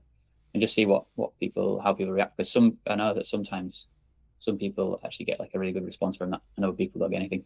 So it's worth testing things like that and seeing where your strengths are and stuff. Because sometimes people have got a massive network and they've just never created content, or maybe a few written posts every now and again, but they're not really put video content out or content like that. And then just one thing like that can often get a lot of different people commenting things, and obviously you can share it around and things. So that's one way of getting started. And then going back to your vision and your diagnosis of like where are our challenges and where are our strengths, and like how do we go and lean into the strengths and sort of make up for the challenges that we're facing at the moment. Do you think, I mean, my next question was going to be around consistency, but like for me, when someone's looking at what they're doing, the key to whether someone's going to be successful for me is that element of consistency, right? Like, so I'll give you a very quick example. One of the reasons why I would argue that the podcast, or like what I'm doing with the YouTube channel, what I'm doing with the business, etc., like the only reason why it's consistent, or the only reason why it's consistently working, is because I'm being consistent with the output. I'm constantly looking at, okay, how can I up the quality? How can I do something different? How can I, how do I attract someone in that first 4 seconds or 5 seconds or 10 seconds, depending on where you look at your hooks, etc., depending on what platform we're on, etc. But from your perspective, I mean, is it just about having those consistent reminders going out and having that consistent content to show up for your ideal audience, or is there actually more to being consistent? And then if so, how would you recommend, from your experience, people actually are consistent when it comes to video or when it comes to marketing as a whole? One thing I was thinking about when you were talking about something else earlier was like about, you mentioned about like getting your personality across, and I think that's a big benefit of video. And if you've been to like a networking event, which I've been going to quite a lot recently, and like connecting with people, connect with somebody and then they see your content after they've met you in real life, I think it's a powerful combination. And it's and just having that going out there, even if it's nothing to do with your business, I think it's still a powerful tool to use so people that get used to you and feel comfortable with you. It's like building that trust. But it's I think, even though I've talked about strategy and things like that, I've also recently been thinking less about it as well. And I've actually been, and I think partly it might be to do with being neurodivergent, because I always like seem to find it natural to break rules and to test new things that people don't expect. So like for me, I've been more like less strict about strategy and less strict about certain ways I show up to sort of say I do video content and all that, because I know that just showing up and being myself will like I say, will build trust, and people will go into my page and they'll see my other content I've done about video content anyways, and they'll see, like, read my headline, read my bio, whatever, or go on my website, whatever, and then they'll find out more about me naturally. So it's like having that faith a little bit that I don't always have to be showing up like a maniac talking about video content all the time. It's like I can just like be myself, and I can talk about the things I care about, which more of the stuff I'm planning on doing more content around is accessibility, inclusion, and leadership. So like these topics are the ones I'm interested in, I'm passionate about. So then me talking about that is just an extension of my personality, and it all motivates me to create more content. And then there's also going to be those moments when I go back to the expected thing that I talk about, which is about video again. But then because I always use a lot of video content anyways, and I'm filming myself, people will see the video content. So they'll see the quality of the content that I'm filming. And that's already showcasing my skills at the same time as me showing my personality. And I think for me as a video person, that's one thing I often remind myself about. So I don't need to stress myself out to think I need to be giving these video tips like everyone else does, or I need to do this, or like showing up in a certain way and like strategically positioning myself in a certain way. Like I'm still working on that, and that comes with time, I think, a little bit to refine things. But it's like I don't have to be too obsessed with that. And like I say, I like to break the rules and just test new things. I think, I mean, the things I'll just pull out of that I completely agree with. I think sometimes when we look to either do video, we look to do content, it has to be in this model of like loads of people online, Gary Vaynerchuk, etc. Like people who I follow a lot, like they're constantly talk about add value, right? But I get where they're coming from, and yes, you should, right? Is the answer, but the caveat is, actually, if you're looking for long-term sustainability and long-term growth, and it's kind of a cliche now, but people do buy from people, right? So I kind of, when I'm looking for a supplier, when I'm looking for whatever it may be, I'm looking for a position where I can get to know the person behind the brand, right? Yes, I need to know that you're a good, in your case or my case, yes, I need to know you're a good videographer. Yes, I need to understand that you're good at X, Y, Z. Sure. So personally, yes, you should have some of that content out there. Yes, you should be sharing your knowledge. Yes, you should be sharing. But I think for me, it comes back to, and this is something I touched on last week with Chris, it's just about bandwidth, right? We discussed at the beginning a little bit about trend jacking, and this is where I think you can really have that kind of creative spark and kind of that creative element. But we did mention at the beginning about, like, everyone wants to talk about AI, everyone's looking to use AI. I mean, are you personally using AI? If so, like, how? But also, should we? Like, why do you think it's such a big talking point online at the moment? Yeah, like initially I was thinking to myself that I don't use it much, and now I'm thinking I do, because it's integrated now into a lot of things we use. So I think everyone uses it now to some extent, without realizing. Like AI is obviously built into search engines now. It's built into video editing software like DaVinci Resolve that I use. So it's like I do use it, but I don't really use it in much of an intentional way of like using one specific tool and like in that kind of way. But yeah, it's become a part of my workflow. Like definitely some useful features in DaVinci Resolve, like move background removal of noise and things like that. Do you think it can go too far? Do you think people can use it too much? Be a tool that's used for this, for like I say, go back to the strategy and really, because I think you mentioned earlier, like sometimes it's about what you don't do in your strategy, and you just think of, like, as long as I'm clear of what I'm not doing, it'll become clearer what I will do, because it's like I have less options and the choice overload is reduced, and you become more clear, you have more clarity, and you're like, I'm not going to do that or that or that or that. Yeah. And especially if you're thinking like as a default perspective, not to jump on hypes and just think about your strategy, then you're going to be like more grounded and be like, what's going to be best for the strategy? Yeah. And then you make that decision. And then if it is one of the hype things, you can go, okay, I can use that and test that out as part of it. But it's not like a crutch. Mm.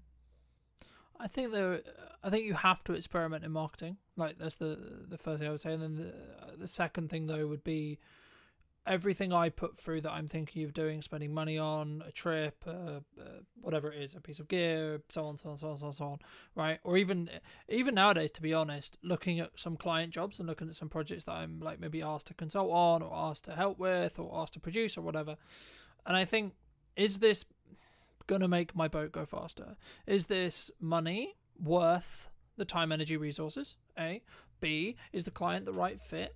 Right? A, B, or C, like how does their attitude, like how do they work, what is the value exchange good in respect to either how much you're making or potentially the benefits that client could potentially work with you, etc. Like but also do you like them as people or person, depending on how you're working as well?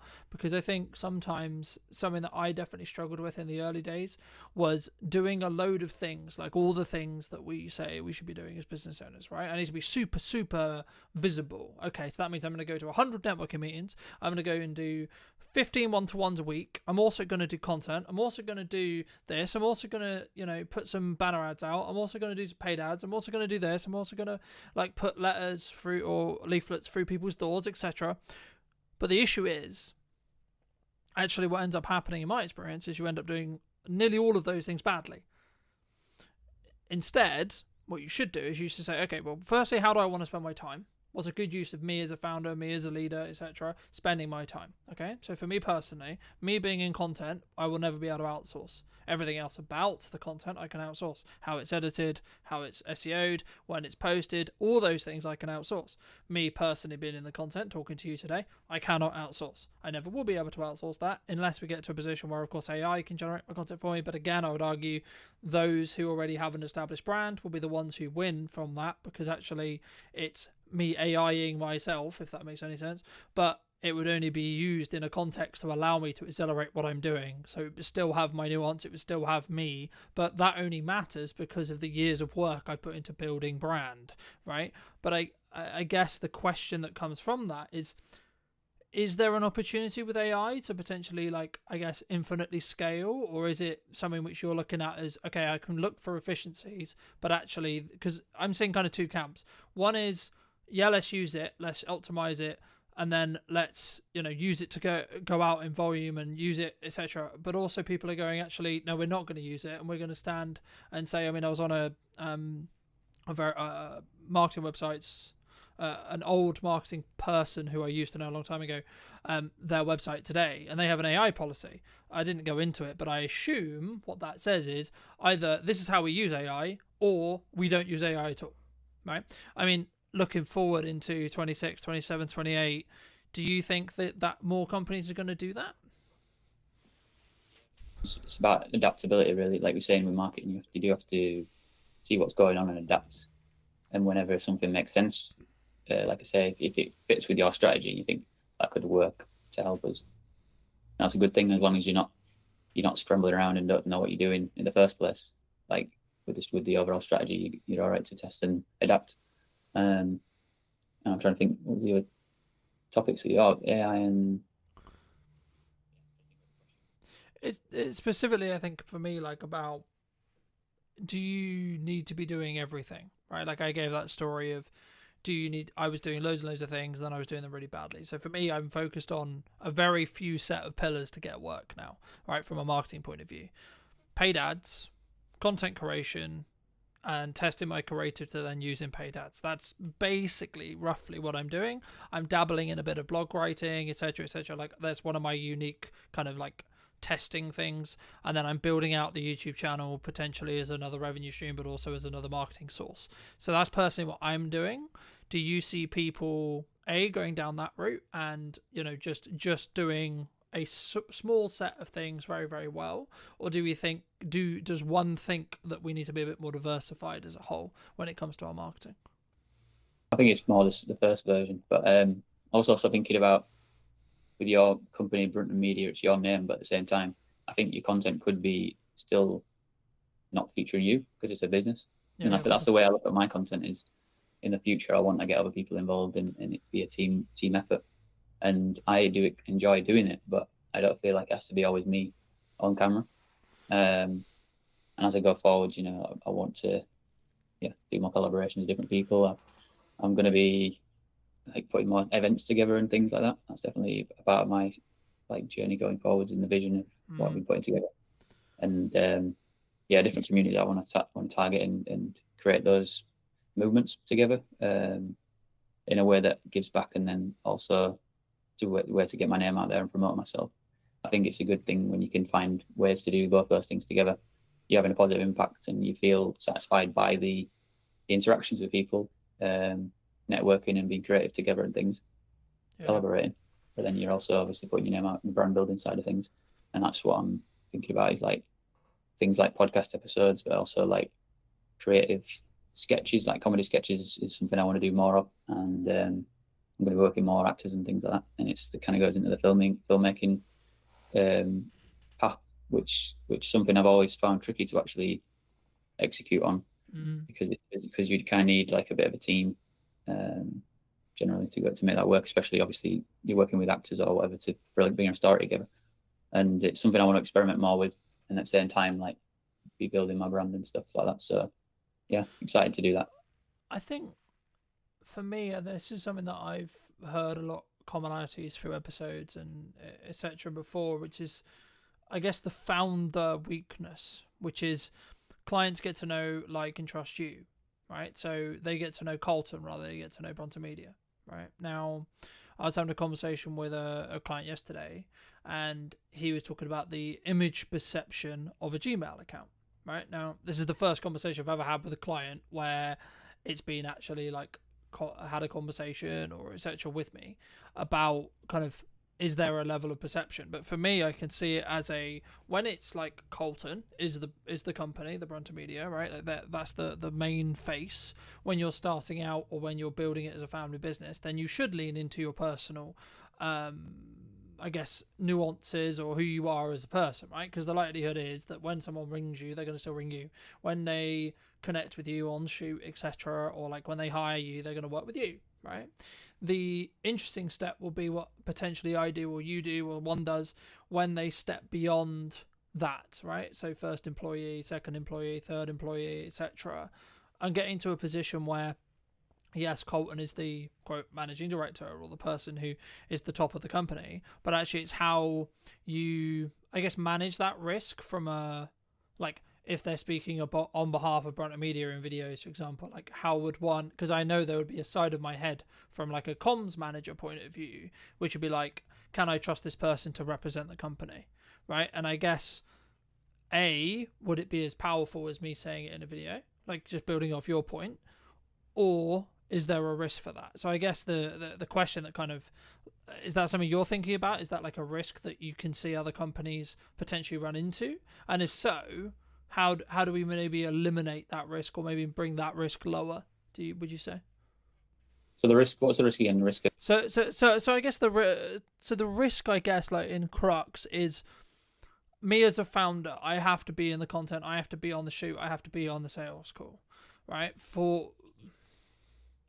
Which then can be, and also as a founder, I was just thinking when you're talking, as a founder, you create the kind of blueprint of the company and brand and everything because of your personality. So all your values become the company values, which then, and you're the leader. So then what you stand for and what you care about is how you create a culture.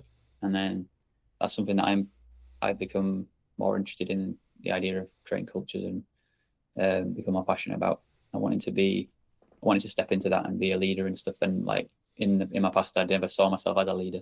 And over time, I've seen like what leadership really is and understood it more. And now I see how I already am a leader, because we all are a leader in some way. Like a leader of yourself is one part of it. A leader in your family, because you influence everybody, whoever you interact with, friends and family. Like you are leading situations, or sometimes avoiding leadership decisions, and you know that you can look out for the opportunities and to step into that. So I think if you have that blueprint of your business and brand and stuff, and the values, it just ends up coming across in your content if you speak. But then if you clearly communicate with the people that you work with in the business, and they're already in the business and understand the culture and everything, then when you point a camera at them, hopefully it's going to come through. And if not, you can. I think it's a new skill set. That's something that I've found as I've got to work with new people, and whether it's freelancers or whether it's internal staff, etc. And this is also true when you work with clients as well, right? Like you'll become, to an extension, especially if you're handling their marketing, handling their socials, etc. You'll become an extension, and you need to at minimum understand their tone of voice, how they come across, what their maybe prestige is, what their understanding, like how they want to be perceived in the world or in the market. And I think, for me, that's maybe where that deep work, like building off what we discussed earlier, like that strategic side, where sometimes people get stuff wrong, right? We don't go into depth enough into understanding who's my ideal profile, who's my ideal customer, but also what market, quote, sectors are we looking to target, are we looking to talk to?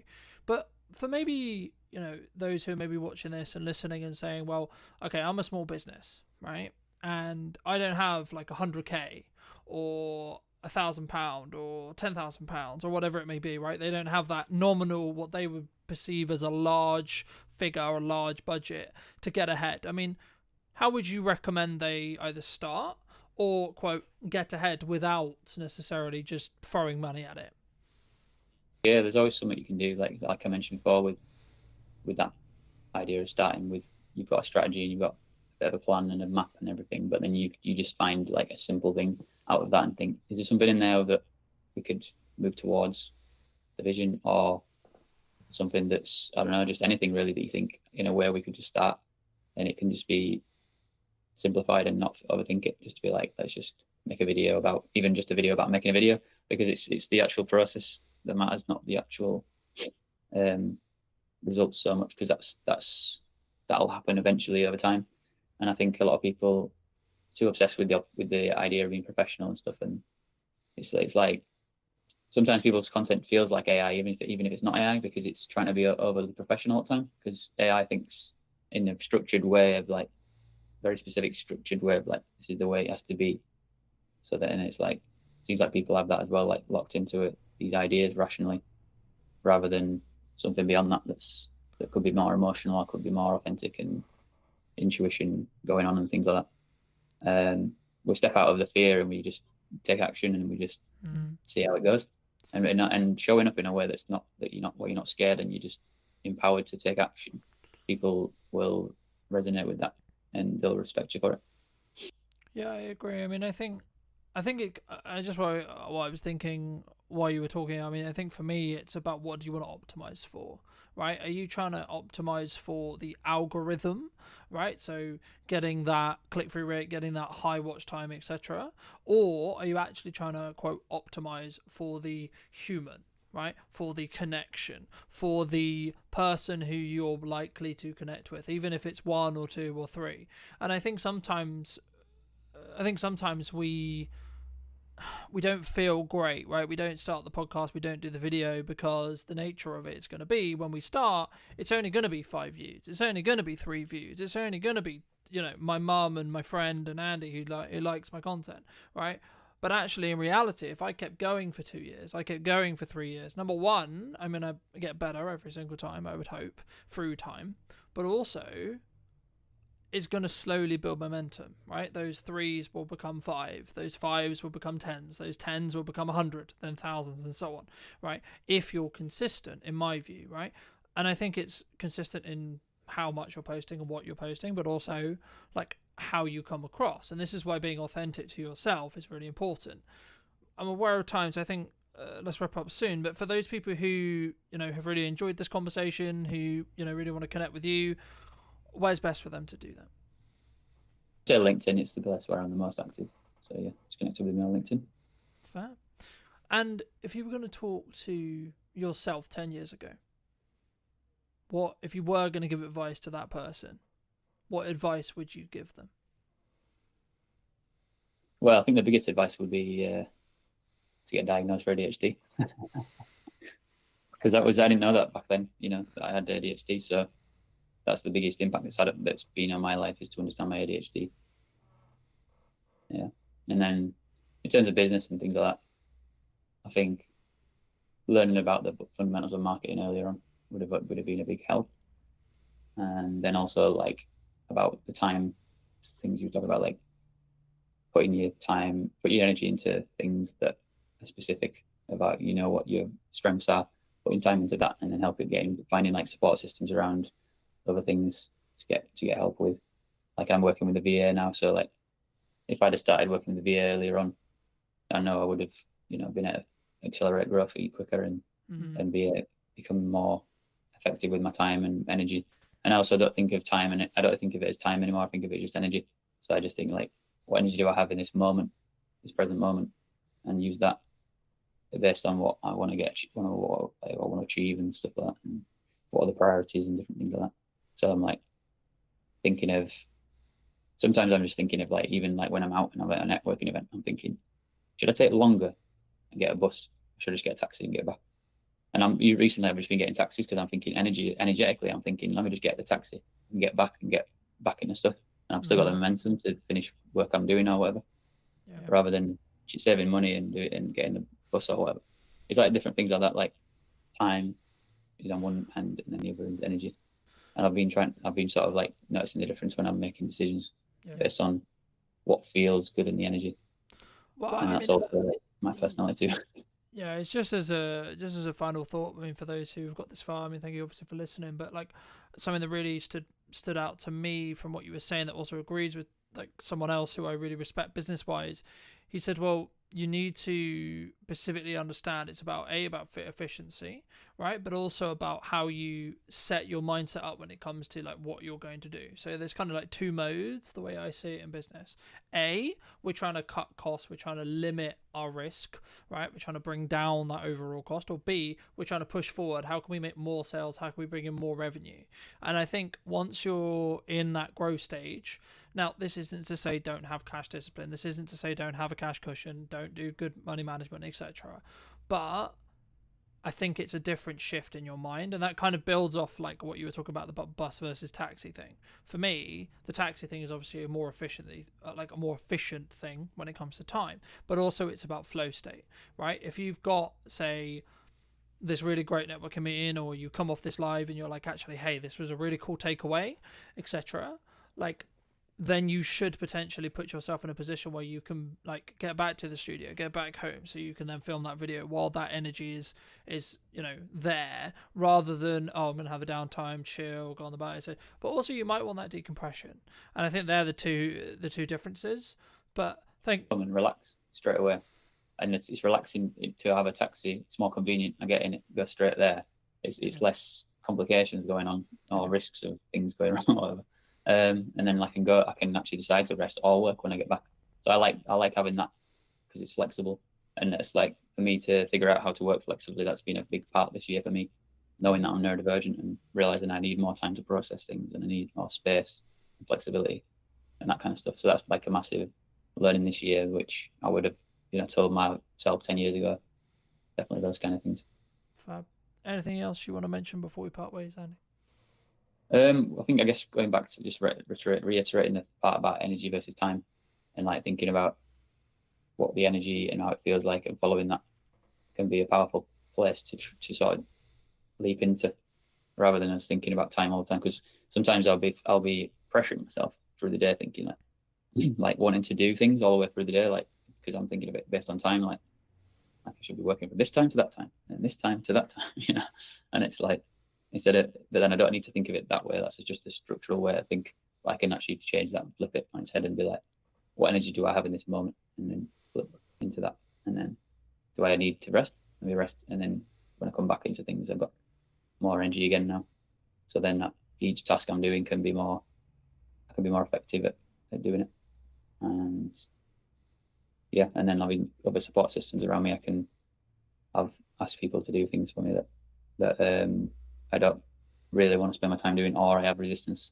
Like some things that are like reading documents or things where I've got to think like that stuff, and it's very serious stuff. Whatever. Some people are a lot better than me at doing that, and for me, I'll just get overwhelmed, and I'm like, I want to avoid it, and it's hard for me to actually face it. And they can do it really quickly, and it always surprises me because I'm used to doing it myself, and how much of a pain it is for me to do. When I see them doing it, I'm like, whoa. And they finished it and sent it back to me, and I'm like, that was crazy. So yeah. Magic. Well, thank you so much, ladies and gents. I hope you took value from this episode. If you did, well, be subscribed. YouTube thinks that you enjoy this video right here, so why not click on that, and I'll see you very, very soon. Take care. If you're not getting much back, you're learning something. So the more you put out, the more you're learning. It may be a slow process. Don't take the negativity too seriously. What do you think's missing in marketing today? I've really doubled down on social media. I've been posting every day. So if I look around at similar sized places, you find that they are not dedicated to social media, which I can totally understand. How do you personally either deal with or look at hate comments or trolls, or is it, because we post stuff on the internet. The internet can be anonymized, can be keyboard warrior, can be trolly, etc. How should someone deal with a hate comment or a hate, etc.? Some of the stuff is disgusting, what they say. But I embrace it with love. Unless they have said something like racist or used extreme foul language, I'm not going to delete it. Hello, my friends. Welcome back to a brand new episode in What's Missing in Marketing Today. Today, we're on location, obviously, and we're here at the New Inn in Amesbury, and we're going to be interviewing Nathan or Nat, which would you... Nate is good. Okay. Nathan is good. And we're going to be talking about his marketing. It was, I think, I wasn't necessarily going to start here, but I think the main reason why I reached out to you about doing this is because you've clearly been doing something, because I think 5 conversations with me, but like, well, these guys are really shit on marketing. Mm-hmm. But before we get into that, what do you think's missing in marketing today? If we take the New Inn, for example, I've really doubled down on social media. I've been posting every day. So if I look around at similar sized places in the area or even further afield, you find that they are not dedicated to social media, which I can totally understand because it's time consuming. If you're going to do videos, you need a bit of self-confidence. It's scary putting stuff out because there's so much negativity in social media. So I totally get it. But I just think so many more places could benefit from concentrating on social media, being consistent, and not worrying if it's not perfect, because it's never going to be perfect. You just have to get something out and it will develop, it will snowball. So I think that is the main thing that is missing from similar businesses in our field, in the area. Do you think, I guess it's a commonality, like people say to me, like, it's a lot of work, and maybe it's the ROI question or return on investment question around, like, I'm going to put all this work into social, I'm going to put all this work into posting, and then what's it going to like return me back? Do you think that's why people maybe don't? Probably, because in the short term, you might be posting, not getting anything back, not getting any traction. So I can understand that's why people may not do it as much. But people just got to realise if you keep on, then it will happen. And just by the very fact that you're putting stuff out, if you're not getting much back, you're learning something. So the more you put out, the more you're learning. It may be a slow process, and don't take the negativity too seriously. The negativity I see now as it's gold, because if someone's a negative troll person posting on your content, well, they found it. It means it's getting out there. And also, the good people, which is I'd say 99% of people are good, they would come back and reply underneath why they think that they are wrong, and they'd stick up for you. They might come back, but every time someone's commenting, more people are seeing it for what it is. So we're just honest, and people can interpret it how they want. I think, for me anyway, I think you're, especially in the way you approach or have approached your marketing as a more document rather than create methodology, I think that's really unique as an overall, not even necessarily in your sector, but as a whole, from what I've seen. I mean, did you always look at that? I mean, like, how did you sort of think about it when you were taking on this space and going, well, okay, well, you know, this is why we're going to be successful because we need to do that? Or was it actually just sort of naturally happened, I guess? I guess the question becomes is like, has your success been, quote, lucky, or was it more planned and predicted because you knew you were going to market and then the result would have been that you're building that community? A bit of both. So I'll go back to the methodology that I want to post every day. And from the moment we get the keys, I mean, you could have thought we got the keys, but there's nothing, you know, to film about yet. The pub's not open. But every day something's going on.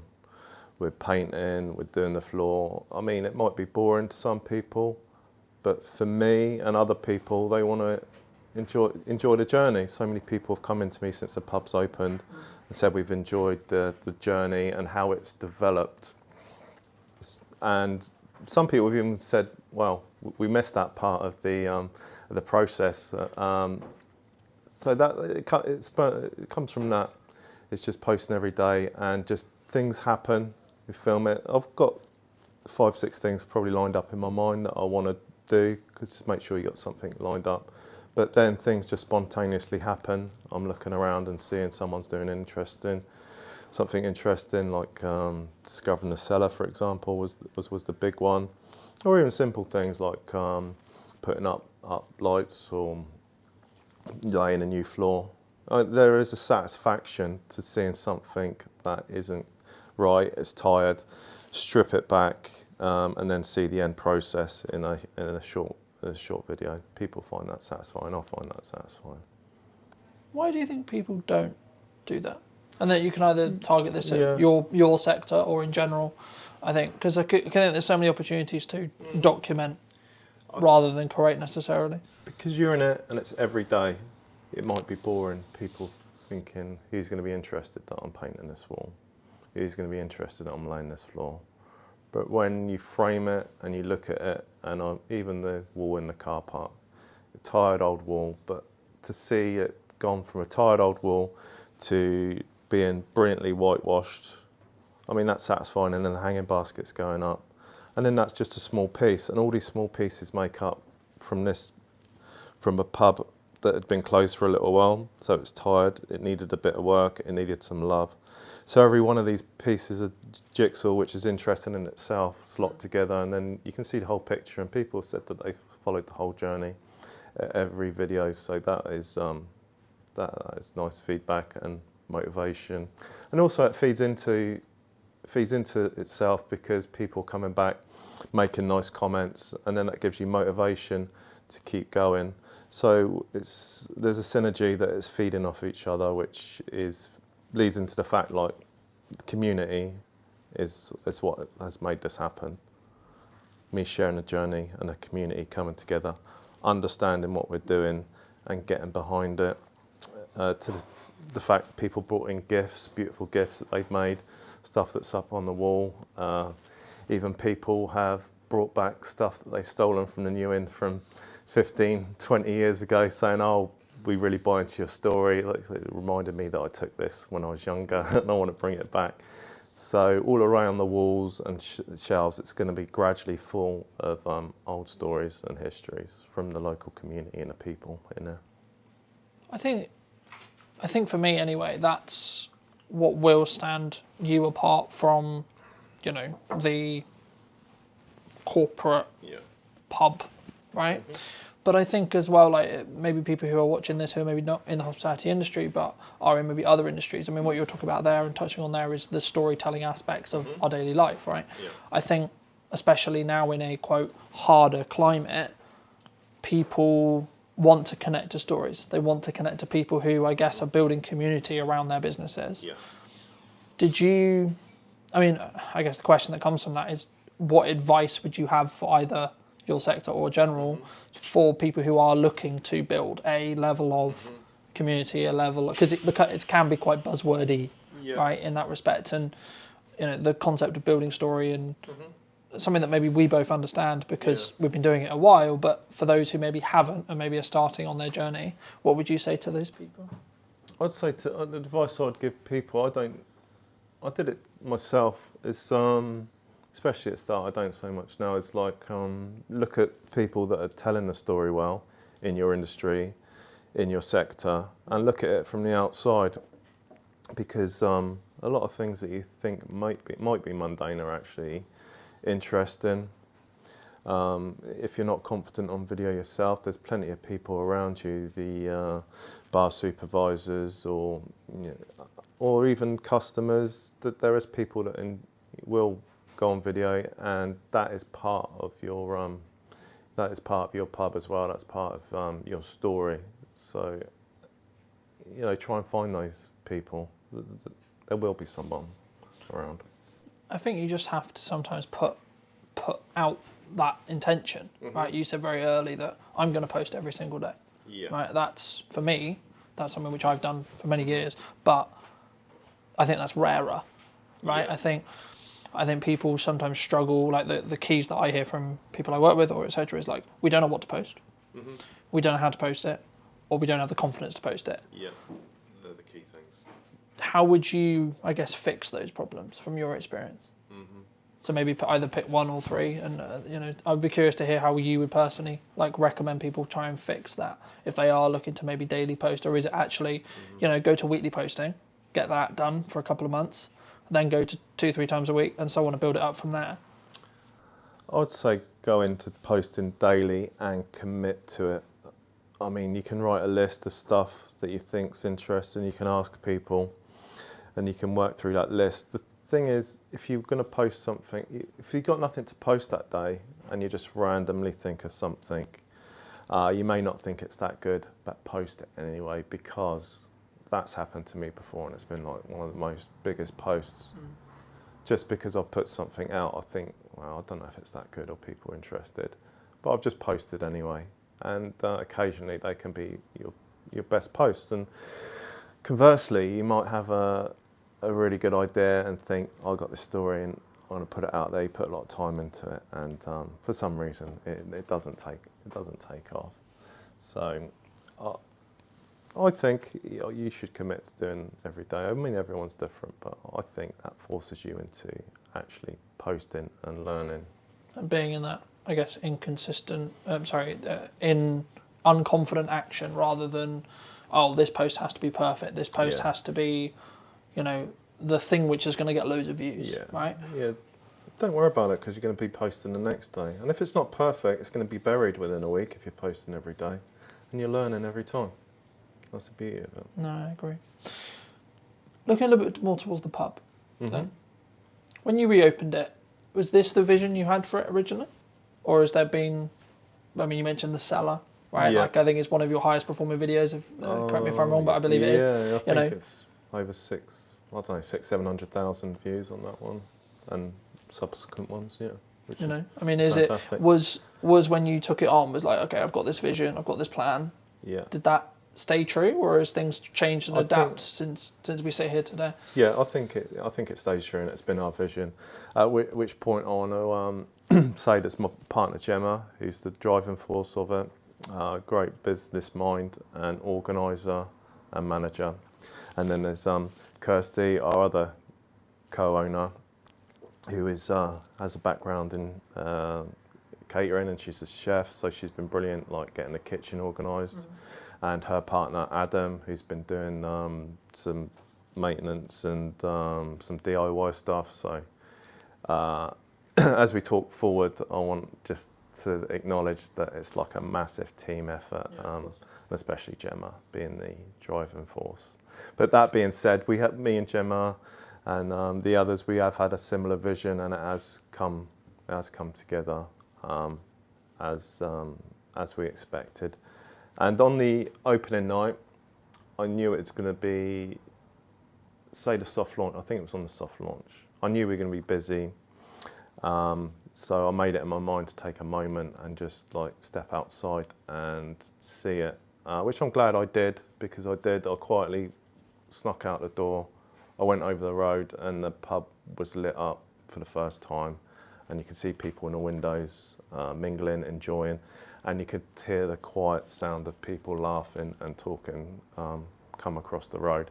So that was like a special moment. I just sat on the steps opposite the outside the church on the steps and just took a moment to watch it, because that's what it was about. So that was our vision right there. How did that make you feel? Satisfied. Yeah, it's a nice. Because I think that's kind of like a plastic. You put all this work in, and there's no guarantee. Like with a lot of projects, especially like with like in your example with the pub, you put all this work in beforehand, and then it's pretty piss. It's either going to work or not. Yeah.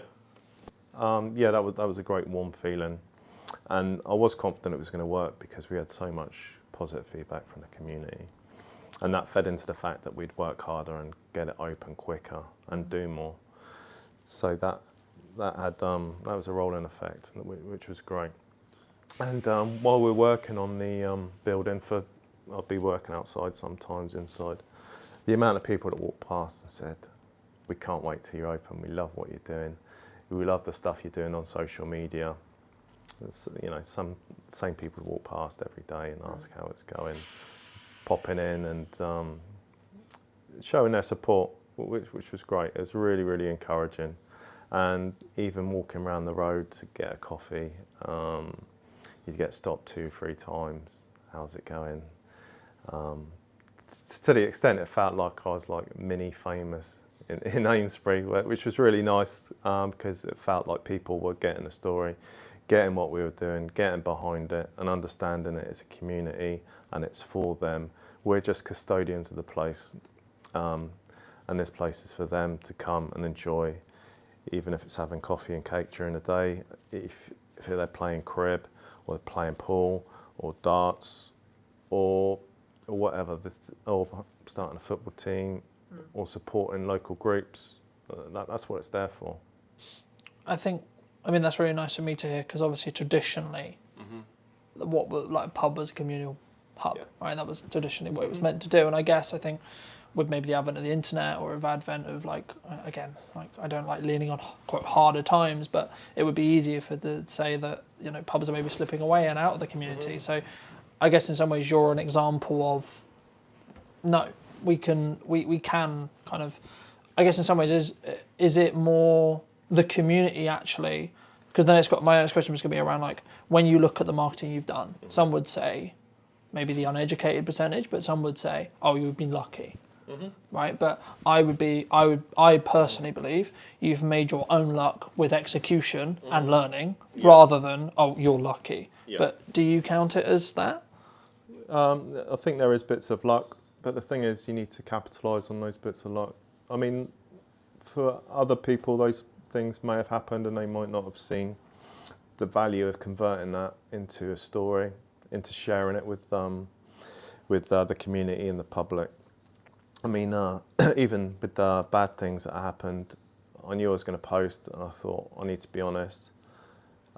If we're going to have ups and downs, so in particular I'm thinking about the day after Gemma fell down the cellar and I was shaken up by it and I was upset. But I thought, I want to force myself to do a video, I want to talk about it, see what happens. Because so many people said they enjoyed the journey, then I'm robbing people of the journey if I'm just saying the good bits that happened. I want to tell them everything so they can share with us the, you know, ups and downs. Do you think that's, I guess, natural? Because I don't personally think, because I think social media especially is known for, here's the highlight reel. Yeah. Here's the holiday, here's the car, here's the new camera, here's the etc. Right? Yeah. Here's all the good stuff. Yeah. But we don't talk about when maybe business isn't booming or things unfortunately happen, etc. I mean, was that hard for you?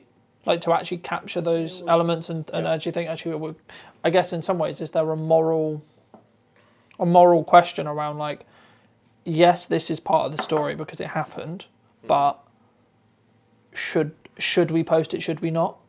Because the thing is, like, obviously you can capture it and then choose whether you use it or not. How was that sort of for you? I mean, I'd be curious to hear sort of, was it always something that's like, no, actually this is going to be just part of the story and we'll choose the right time to share it? Yeah, I had to step back and think about what my ethos was and what the ethos of the pub was. And that's honesty and transparent. So I thought we'd do it. I had to have the permission of Gemma. She doesn't like the limelight. That was the worst thing that could happen, her falling down the cellar. So the story is, we got a glass panel in the floor now, which looks beautiful and it's lit up. But there was a short time when there was a hole, it was exposed. We're still working in here, very conscious that it's there. Gemma was the person who was reminding people, watch out for the cellar, watch out for the cellar.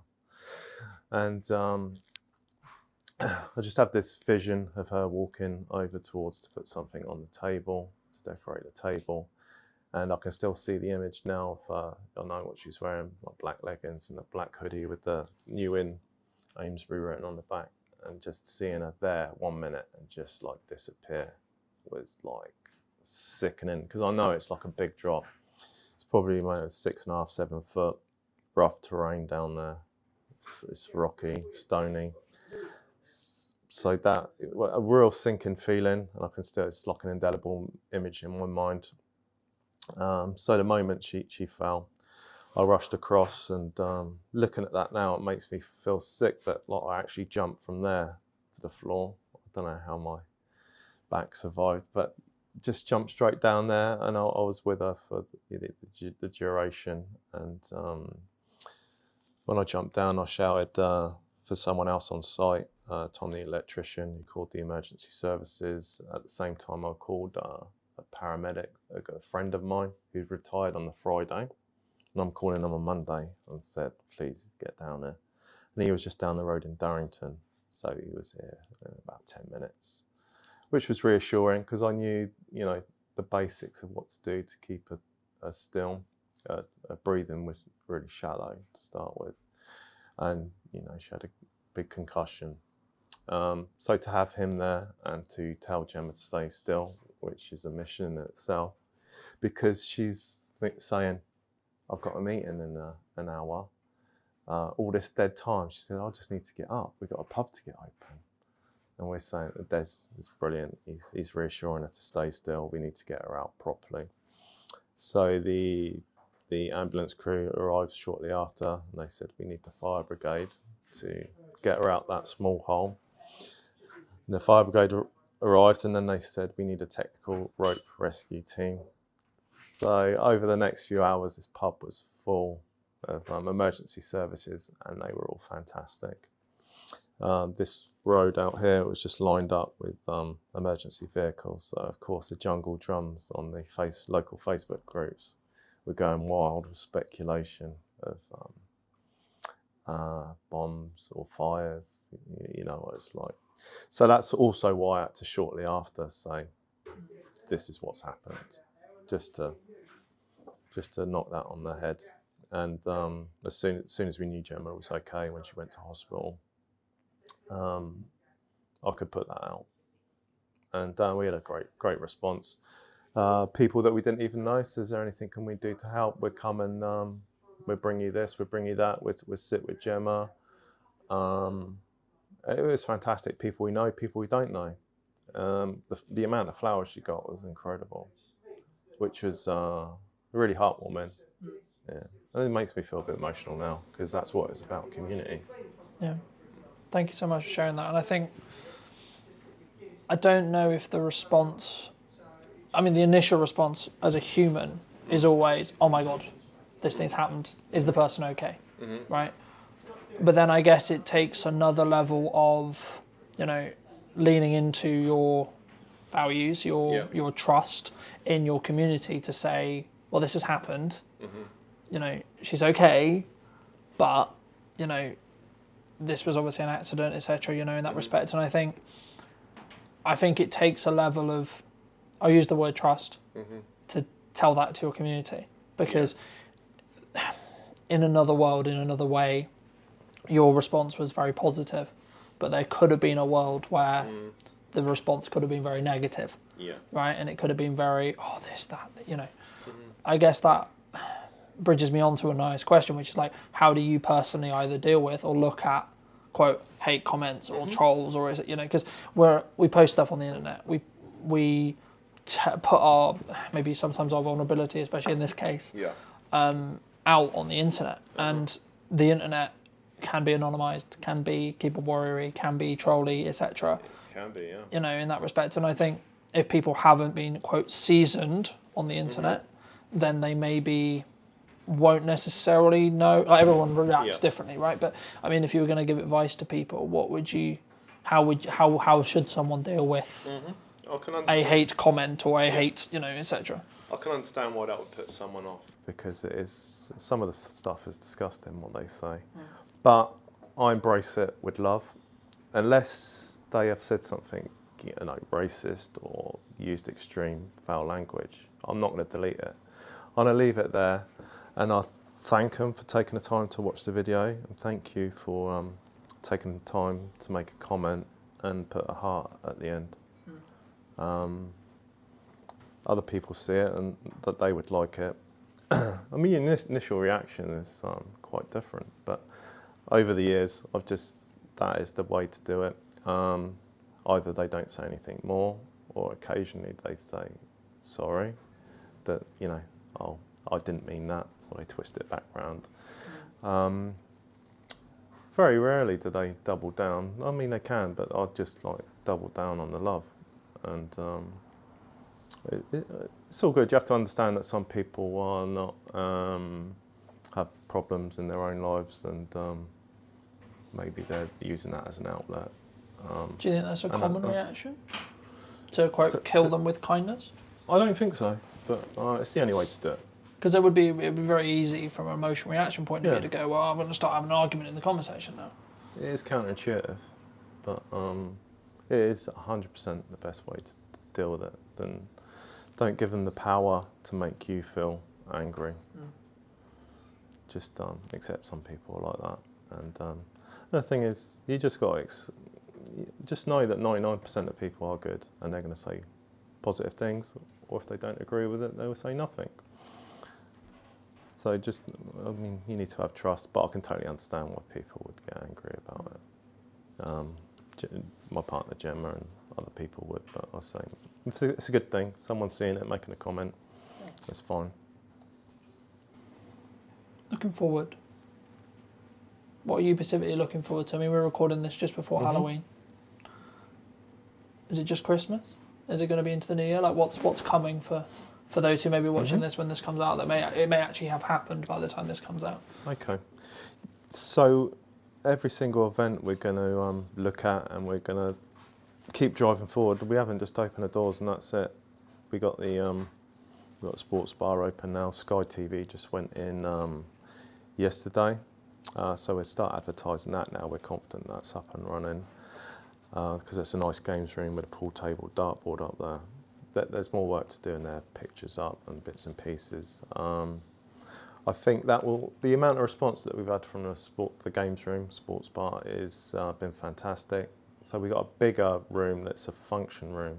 So that'll be the next project. So potentially we'll start clearing that out.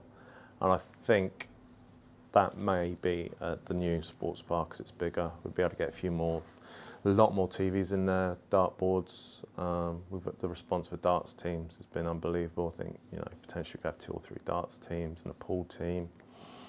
So that's another thing to look forward to. And then over the summer, I showed you the garden, which we just made serviceable for now. It's all overgrown. That's a nice space. And by the time spring comes around, rocks around, then that'll be a beautiful beer garden. So that will always be stuff going on, and we're also led by, you know, what people want. So as people buy into it and spring comes around, we see what people want. You know, maybe a pizza oven out there, or do a barbecue, put the marquee out there, have an outside bar. All these stuff, you know, we got lined up in our mind. But if people are going to use it, then, you know, we'll do that. Do you think people?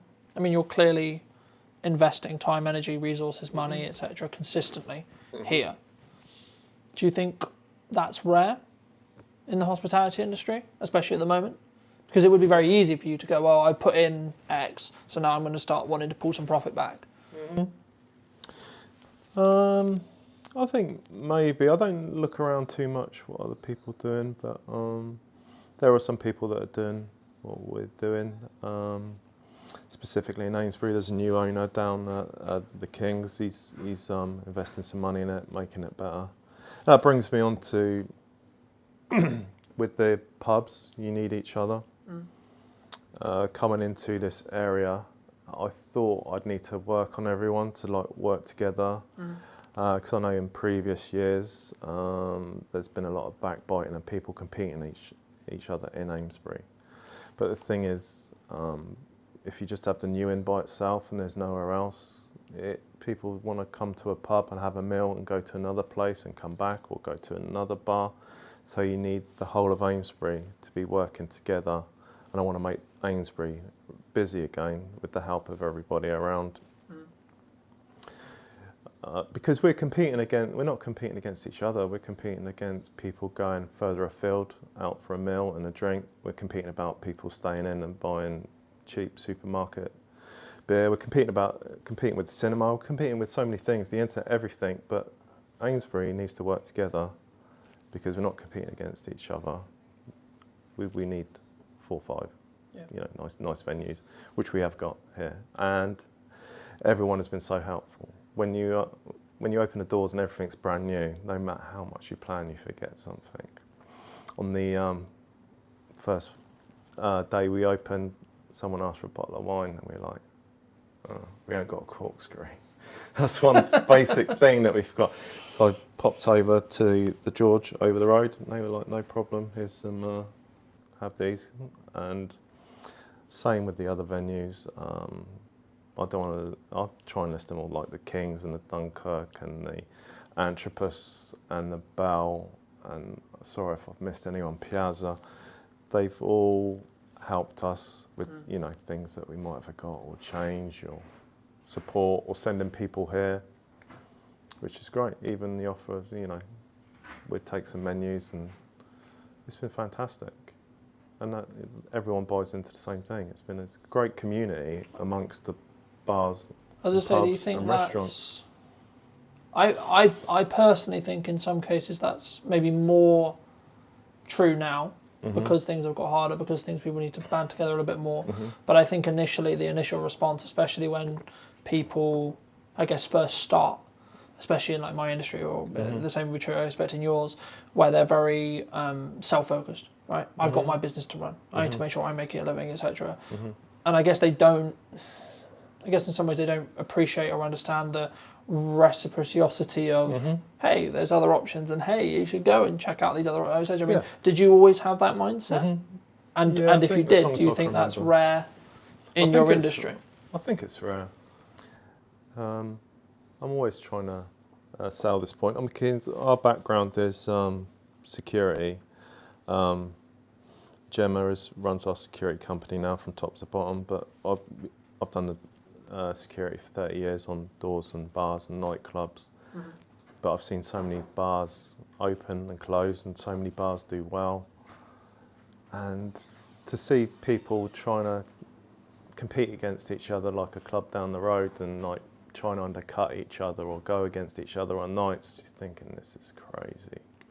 If they just pull together, they're so much more powerful if they work together on grouping together, putting on nights, working out who's doing what. They'd be so much more powerful and bring more people to that area rather than the next town or the next city, or doing something completely different. So that's something I've always believed in because I've seen it firsthand, and that goes for anything, community. Wider afield, like with anything, it's so much more powerful working with the people around you rather than going against it. There's been a lot of talk, and you may have kind of already mentioned it, but there's been a lot of talk about, I alluded to it earlier, about pubs are dying, right? Community houses are dying. What's your view? Do you think they are?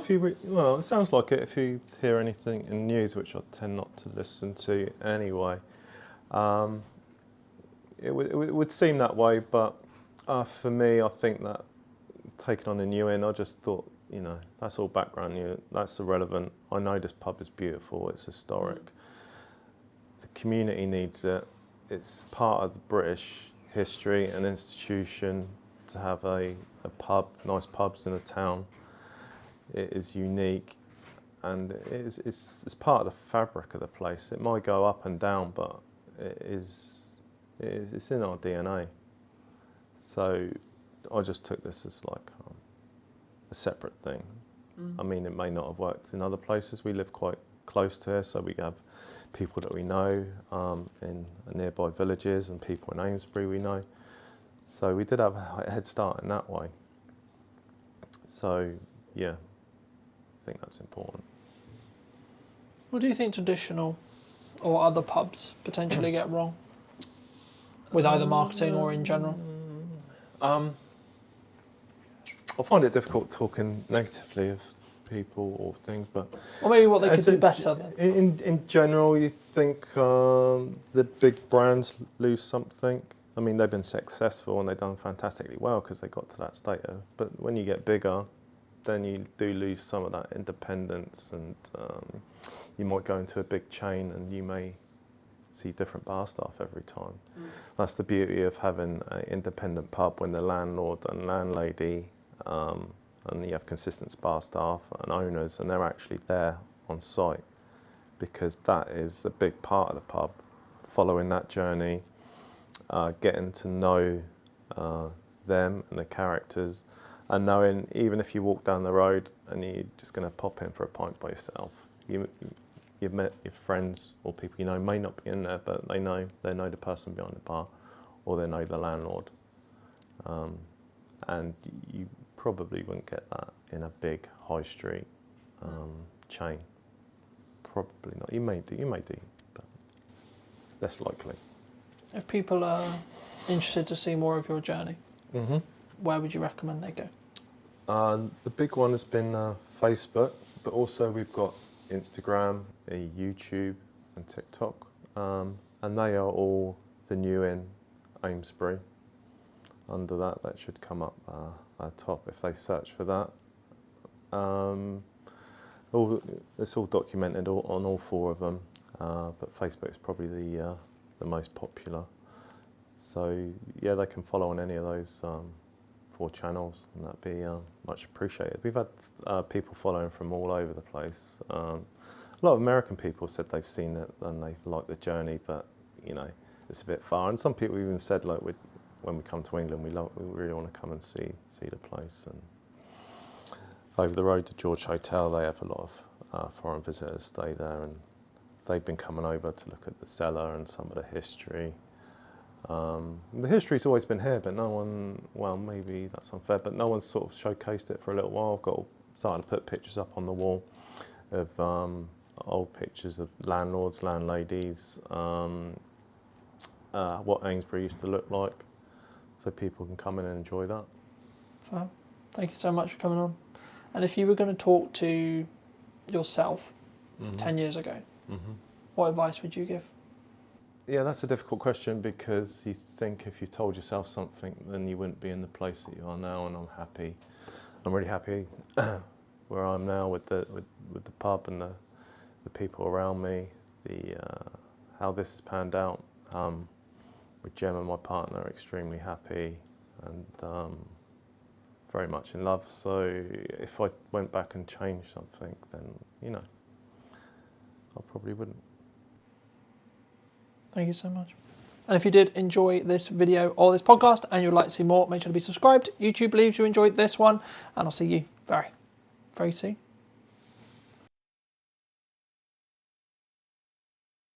I've got my video goggles on as well, and I'm completely biased towards video because it is the most impactful content on social media. Full stop. End of. Key question for you. What do you think is missing in marketing today? What's missing in marketing today is emotion, authenticity, and consistency. If you were going to talk to Chris 10 years ago and you were going to give advice, what advice would you give him? The more that you are unashamedly you on social media, the more impact you will have in terms of reach, in terms of engagement, in terms of sales, everything. Hello, my friends. I hope you're well. I hope you had a good day video night wherever you are. Today, we're back with a brand new What's Missing in Marketing Today episode. Today, I'm going to be talking to Chris. I imagine all things about social media and all of those wonderful places to put our content. But first, Chris, welcome to the show. Thank you so much for the time. And thank you so much for coming on, of course.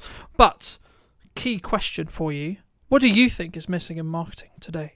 Thanks for the invite. Really appreciate you hosting me today. What's missing in marketing today is emotion, particularly emotion, authenticity, oomph, and consistency. When you say oomph, what do you mean? Because I think sometimes some people will take that as energy, right? Some people will take that as how we show up. Other people will take that as, I guess, like the amount or volume or energy. Like, that's why, if you don't mind just unpacking that briefly, I think it'd be really helpful for the viewers. Yeah, absolutely. No problem at all, Carlton. I think by oomph, I do mean energy. I mean true commitment to the cause. I think for far too long on social, people have seen it as a tick box and not this kind of ongoing personal or business brand commitment. And if you are truly giving it your full oomph, your full energy, your full commitment, you will get so much more out of it. I'm so aware of the fact that might be perceived as fluffy, but I think, in fact, I don't think I know that people can see right through cold, corporate, boring, emotionless content. And so it's so important, and it's critical actually now that the content that you're sharing, you give it your all, you give it your full oomph. So that's what I mean. Magic. I mean, you're very seasoned. You know, you've been on social media for over a decade, starting out as a side hustle, creating your own agency. What was the turning point that you thought, actually, hold on, this could actually legitimately be the career of my dreams, so to speak? I became addicted. I became obsessed with the platforms, the algorithm, the opportunity, particularly because really with social media, you can honestly go anywhere and get into any audience and reach any person anywhere. Like how incredibly remarkable is that? And I think when I first started on social, I was gaining traction really quickly. And I was connecting with people in places that I could never dream of. And of course, most people on that tune into this podcast will understand the 6 degrees of separation, right? And I think that process is sped up so much more because of the power of social. And so I am just obsessed by it, and I'm excited by it. And I just truly believe that anyone can create impact for themselves or their business through organic social media. And the opportunity of that is bigger and better than any opportunity in the history of the internet, in my humble opinion. Do you think people don't do it because they're worried about what if someone sees me? What if Gary, Sally, my mum, my friends from high school, etc., etc.? Like, is that why people don't do it? Definitely, Carlton. I think a huge amount of work needs to be done in terms of self-discovery and your why and your own self-psychology and having a coach. So many people come to me, Carlton, they say, yes, Chris, let's do social media. Let's get going. I want to do this. I want to go there. I want to achieve this. I want to achieve that for myself or my business. And on paper, that sounds amazing. But often comes the stumbling block of getting themselves out there, seeing themselves on camera, being okay with how they sound, understanding how to, have some confidence in your conviction, and being okay with people judging you. And that's something that is really, really tough for so many people. And I actually think is a great place to start this conversation with Carlton, because before you get into all of the technical, geeky social media strategy, tech, platform, algorithm stuff, content creation, how are you showing up? How confident in your conviction are you? Are you okay with people judging you? Are you not okay with people judging you? Are you way too tuned into the vanity metrics? Oh, this post only got 2 likes, therefore I'm never going to do it ever again. So there's a lot of mental work that has to go into it, Carlton, and also again, that's not a tick box. It's not a one and done. It's a continuous thing. And the unsexy truth about social, and certainly becoming successful on social media, whether that be for your business or your personal brand, you are going to get people that criticize you. You are going to get people that disagree with you. You are going to get people that leave you snidey comments. But with that growth comes huge opportunity, both financial and just general impact in whichever way you perceive that to be for yourself or your business. No, I mean, I completely agree. And I mean, I think, but I'm also aware when saying that, though, that we come from a place of privilege because of the years we've been doing it for. If someone's listening to this and they're maybe concerned about, okay, I've got my first hate comment, what do I do? First of all, pause. I think so many people just jump into it, Carlton. They'll get a bad comment and they'll react emotionally immediately. Hold the line, folks. Calm down, breathe. First step. Second step is linked to that is make sure it's okay to just sleep on it. If someone leaves you a comment like that, just sleep on it, come back to it the next day. Okay, this is all quite starter pack stuff. But where I think people then make the mistake is when they go back to that comment, they will react perhaps in a passive aggressive way, but perhaps they will hard disagree with that person.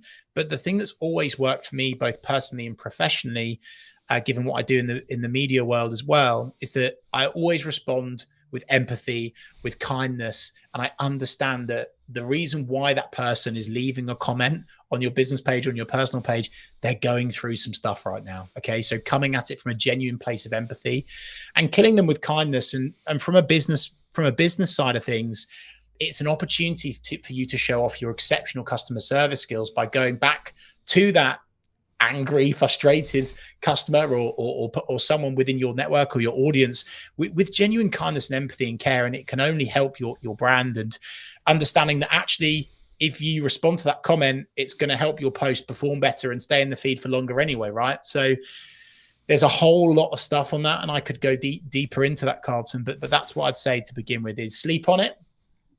Kill that person with kindness, right? And don't make any harsh, strong statements and react emotionally. Just create some space, have some digital downtime. I also I completely agree, but just to add to that for those who are listening, I think for me, it's about like whether you're willing to give that power back to them. I forget the initial quote, but it was something along the lines of when someone drops a comment on your post, on your video, wherever it is, if you respond to them, you're giving that power back. So if you can see it as kind of a power exchange, when they comment, they're giving you that power to see how you react to it, etc. And if sometimes you don't need to comment back. Sometimes you don't need to necessarily engage in that conversation if you don't feel it will necessarily be, I guess, mutually beneficial for the conversation, or like you're not. Like, there's a balance, I think, between building community and building real relationships with people, and then also having people who are just there to maybe stoke the fire, maybe get a little bit controversial, etc. They're there for maybe rage bait, right? But you've had a lot of experience with, managing other accounts and working with other accounts, etc. And, in my notes here, I've got, you've managed over 250 accounts, which is across multiple industries, which is a big, big thing to say, right? Is there like a specific lesson or a specific like thing that you've noticed in that process that's like, this really works? Or is it very specifically industry based? Is it very specific timing based, would you say? In terms of content, in terms of responding to criticism, what do you mean? In terms of, I guess the question comes is like what because then it's like maybe someone's listening to this and go, well, why is everyone on social media, right? Like we want it to work for our business, okay? But some people have said to me, you need a niche, right? You need to niche down and do just content about X, okay? But at the moment, and this is a video I have up and coming, I'm going to talk about a hub strategy very quickly. You have a core Instagram, same is true in every platform, but core YouTube channel, core Instagram that you put your flagship content onto. Then you have spear or supporting accounts. So I have one for this podcast, I have one for my aerial work, etc. And they all then get invited as collaborators whenever there's a main post principle. But for me, like, you can niche, but because we're an interest-based graph now rather than social-based graph, in 95% of the case, I think LinkedIn's the only exception. Correct me if I'm wrong. I'd be interested in your thoughts on it. But like for me, in most cases we're interest based, especially on short form, infinitely scrolling feeds. In that respect, actually followers become irrelevant. So actually spinning up these other brands, spinning up these other accounts, you could actually get some decent numbers. And even if it's just awareness traction to push to your main account, where you can then have more value-added content or quote conversion content, etc. And that's quite techie. But I think for me, that's like the key, I think, to understanding what content, like what this piece of content, what a piece of content serves. So I guess to like reframe it into a question, in your experience across all of those accounts and across all of your industry, do you find there is commonalities when it comes to strategic content pillars? The unsexy answer and the truthful answer, and I would be waving a big red flag if someone said that there would be something that works for all 250 plus accounts, right? I think that's a little bit disingenuous. In fact, it's massively disingenuous. And the reason why, Carlton, is on social media, there are thousands of variables, thousands. And we're talking like the algorithm, we're talking about the type of content, the headline used, the question, the value, the audience, the timing, the media. I could go on and on and on and on and on and on and on, right? And so I think what I always like to do with our clients is, to begin with, you have to understand who you're talking to, the audience, right? There's no point getting going and serving up content that's not going to convert because you don't understand who your audience are, right? So that's the first step. Who are your audience? Who are your people?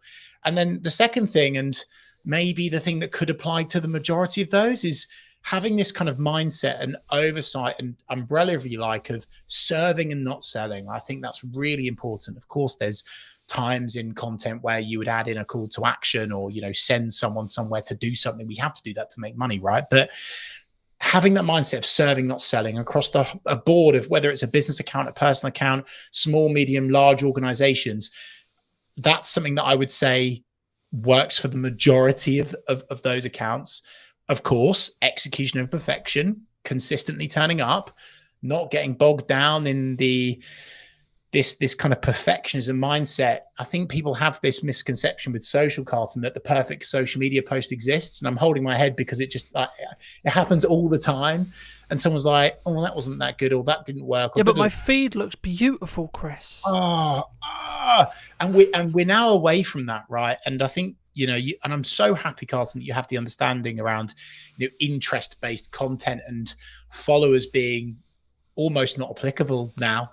Like, they look good, they make you look more credible, but ultimately, if you are leaving a consistent digital footprint, I'll call it, across a variety of platforms where your audience are hanging out, using keywords within your copy that people can hang on to and find you via, that is where the impact comes with social. I think across the board, some other things in terms of actual, you've mentioned, I think they're content pillars, Carlton. I always like to add in storytelling, tell a story, because people can connect with that. Brands don't do that enough. Make sure that at some stage you are telling someone to do something. If not, they will not do anything. Okay. So that's important to add in. Social proof is always good. So adding in, again, like what's worked, why has it worked, someone else talking about how good you are rather than you. I call it weeing everywhere, which is quite cruel. We do this, we're the best of that, we are number one, weeing everywhere. People are weeing everywhere all the time. Stop weeing everywhere, okay? And make it more your, and really address the reader. So that was quite rambly, Carlton, but I hope that answers that question. It's quite hard to give you a specific answer, but hopefully that. No, absolutely, it definitely does. I mean, I'm going to be quite biased, right? Because I've done video for like coming on 15 years and commercially for like 8 and 9, but I have noticed a trend across like either people wanting to do it or the platforms wanting you to create video, right? And I think, is that just the natural, like, it's the closest thing we have to me meeting you, me watching a video with you, building that parasocial relationship? Or from your perspective, I mean, is there like other reasons or other things why someone should consider video as a format, and or why they maybe shouldn't? Yeah, I think, I've got my video goggles on as well, Carlton. I'm completely biased towards video because it is the most impactful content on social media. Full stop. End of. We could finish this podcast on that note, right? If there's one thing that people do today, film a video, even if it's a selfie shot, iPhone style, that's fine. Do that over a static. You'll see more engagement, reach more people, have more impact. I come from a commercial sales background. Really, I've always done social, but I that's kind of like where I've really made a dent. And when you show up on camera, Carlton, it is so good for demonstrating expertise. It accelerates relevancy, relatability, trust, because it feels real. And in this AI bot, cold corporate fake world that we seem to be drifting into, it is more important and more impactful than ever before to jump on video. So this isn't just me saying do video because it gets you more engagement, it helps you reach more people. It's, well, actually, even if you only had a LinkedIn network of 4 people and you showed up on video, it would definitely be more impactful than just normal static stuff, right? Because of a sales piece versus an algorithm piece, if you like. So for sure, I'm a huge advocate of video of all shapes and sizes. I think there's a place for long form, definitely. I certainly think there's a place for short form. I think overall, though, Carlton, people are hugely overthinking it. They're getting bogged down in the tech, and they're not, working with someone like yourself in terms of the tech setup, so they can just get going and talk about the stuff that they're good at and that they know about. And I just want people to get into this mindset of execution over perfection and, relatability, being real, even if you're walking down the street. And I know it's brave and it makes you look a bit silly, but even if you're walking down the street and you're just sharing a few words about your day with your camera and you're posting that as your content, that's a good enough start. It really. Yeah, no, I'd completely agree. And, very quick story. I've been a professional videographer for, as I say, like nearly 10 years. I do a couple of phone videos every now and again, and I'm almost willing to bet, I haven't checked yesterday's one, but nearly every single phone video, I think, it's really bad for me to say, but I think it over-indexes in respect to views for, like, on Instagram especially, but even on LinkedIn and other places as well. Like, I've noticed there is a algorithmic boost for phone content if it's executed well, right? Granted, right? And in the one that I'm specifically thinking about, I did tell a very cohesive story. I did give a very specific setup and then a very good resolution, but that was because I'm in the process of creating good content consistently and doing those reps. So whether I'm filming it on a camera, and the reason why I mention it here is because I think some people, they look at like what I'm doing with like the trailers and it looks good and it sounds good and I've got professional mics all the time and then I'm flying a drone and they're doing all this stuff, but it's like I don't have that, so I can't do it, right? I don't have the microphone. But you do have a phone, right? And I think if you just, it's more of a psychology thing. That's why I love to talk about the psychology behind video, because for me, it's the main barrier for someone not wanting to or not being willing to put themselves out there, because actually you find about some insecurities, and it's actually a really strong self-belief and self-esteem and self-growth perspective yourself doing video, which is a kind of a byproduct of actually all the business benefits that we've already kind of alluded to. But I think for me, I mean, if you were going to, and I know when I come on your show I went into depth on like the psychology, but from your perspective with your experience, I mean, what outside of doing it, what would you say to someone who's like either maybe looking to start doing their first post, tipping their toe in, or they maybe want to start on video? Like, what would you say to those people? Talk about something that you're genuinely passionate about. Don't overscript. Don't write everything down. Be okay with buts, and maybes. You will stumble. You will stutter. You will. There will be a moment where you accidentally say something you shouldn't, and keep it in. Keep it in, because it's real and people want real. Again, back to my previous point, AI, robot, cold corporate world that we're drifting into. People are craving real more than ever before. And this is why influencers do incredibly well, because it's so real. It's so genuinely authentic most of the time.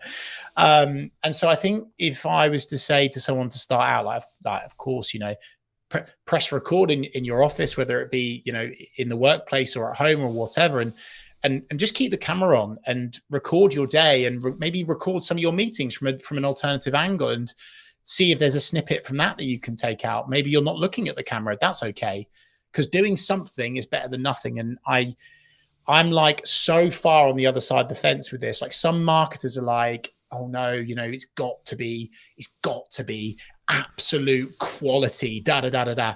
But the problem with that is it's too slow. It's a lack of speed. And like, just like a balanced diet, Carlton, like I'm a big advocate of doing professional stuff as we are right now, but then also for speed. If you are walking down the street, if you are, you know, out and about somewhere, if you've just walked out of a networking event, whatever, and you've got that moment, that spark, that energy, that inspiration to get on camera, don't wait, get going. I just think so many people are overthinking it, Carlton, which is quite basic starter pack advice, but they absolutely are. I'll tell you a quick story on this. One of my consultancy clients, I was going through this process with her. We were running through various static. We'd established our top line strategy. We had images, we had graphics, we had design, we had some polished video. And I was saying, hey, look, Cassandra, I think we should really shift more towards this kind of real, relatable portrait selfie shot style content. And she sent me a couple of videos. One was her at home, and one was her at the beach. And the one of her at the beach, you could barely hear her, to be honest with you. Like, you could hear what she was saying, obviously, but it was quite hard to hear. However, when she shared that one, you use that word over-indexed, it was so real. The wind was in the background. You could hear the waves. And most people, they wouldn't have used it. They would have gone, it's too difficult to hear me, I won't share that. Whereas actually, I would say, if there's a car in the background beeping, if there's an animal, if there's a bird tweeting, if someone walks in, you know, like it's like the classic BBC Reader where the kid walks in, right? Like, use that, you know. I just think so many people are overthinking everything, maybe it's a wider societal, deeper issue, right, around our own self-image. I think it's getting worse because of social. That's maybe like the dark side of it, but if you can just be okay with who you are and unashamedly sharing who you are with the world, then you will reach so many more people and be able to spread your message and create more impact. Something that I understood a handful of years ago when I did a video talking about marketing funnels was actually the job of a marketing funnel is to basically repel or exclude a certain sector of people, right? The wrong certain people. Because I think when we look at marketing, we go, I'm trying to attract the right people, right? But we don't always look at the other side of it, which is that repulsion side. But something which I've found really interesting as I've grown and I've developed is like I'm talking to more business owners who are getting busier and busier with the operations of a business and et cetera, et cetera. And that's probably one of the reasons why they, to be honest, they bring me in, because they want the professional content, they want the feel, they want the sound, but they don't want to have to worry about what lens are we shooting on, what light are we using, what microphone are we, so on, right? But for some business owners who say they don't have time for social media, they don't have time for content creation, what would you say to them? I would say, like anything, it's whether you truly want to commit to it or not. I would say that it's more attainable than ever before to work with a genuine specialist that isn't going to charge you, you know, through the roof like a large generalist agency that doesn't specialize in. And you, as long as you go through an appropriate in-depth onboarding, consultancy, strategy, agreement process, if you like, and you're able to define exactly what you want to achieve, where you want to go, how you want to do it, your tone of voice, then you could outsource it. But I also truly believe, Carlton, with the tools and technology that are at our disposal today, I've got a lot of concerns around AI, right? But then also, I am an advocate of using AI in terms of ideation, in terms of building out content pillars, headlines. There's so many things that we can get from it. So it's easier than ever before to get consistent on social, whether you do it yourself through tools, through techniques, learn techniques, or you outsource it. You know, you don't. I think there is this kind of there's this real thought with most people that it's like this huge unattainable expense to work with a specialist on your social now, but that's certainly not the case in my humble opinion anyway. So again, not maybe a one and done answer there, but an honest answer, which is that you can absolutely commit to it, whether it's yourself or whether it's through a.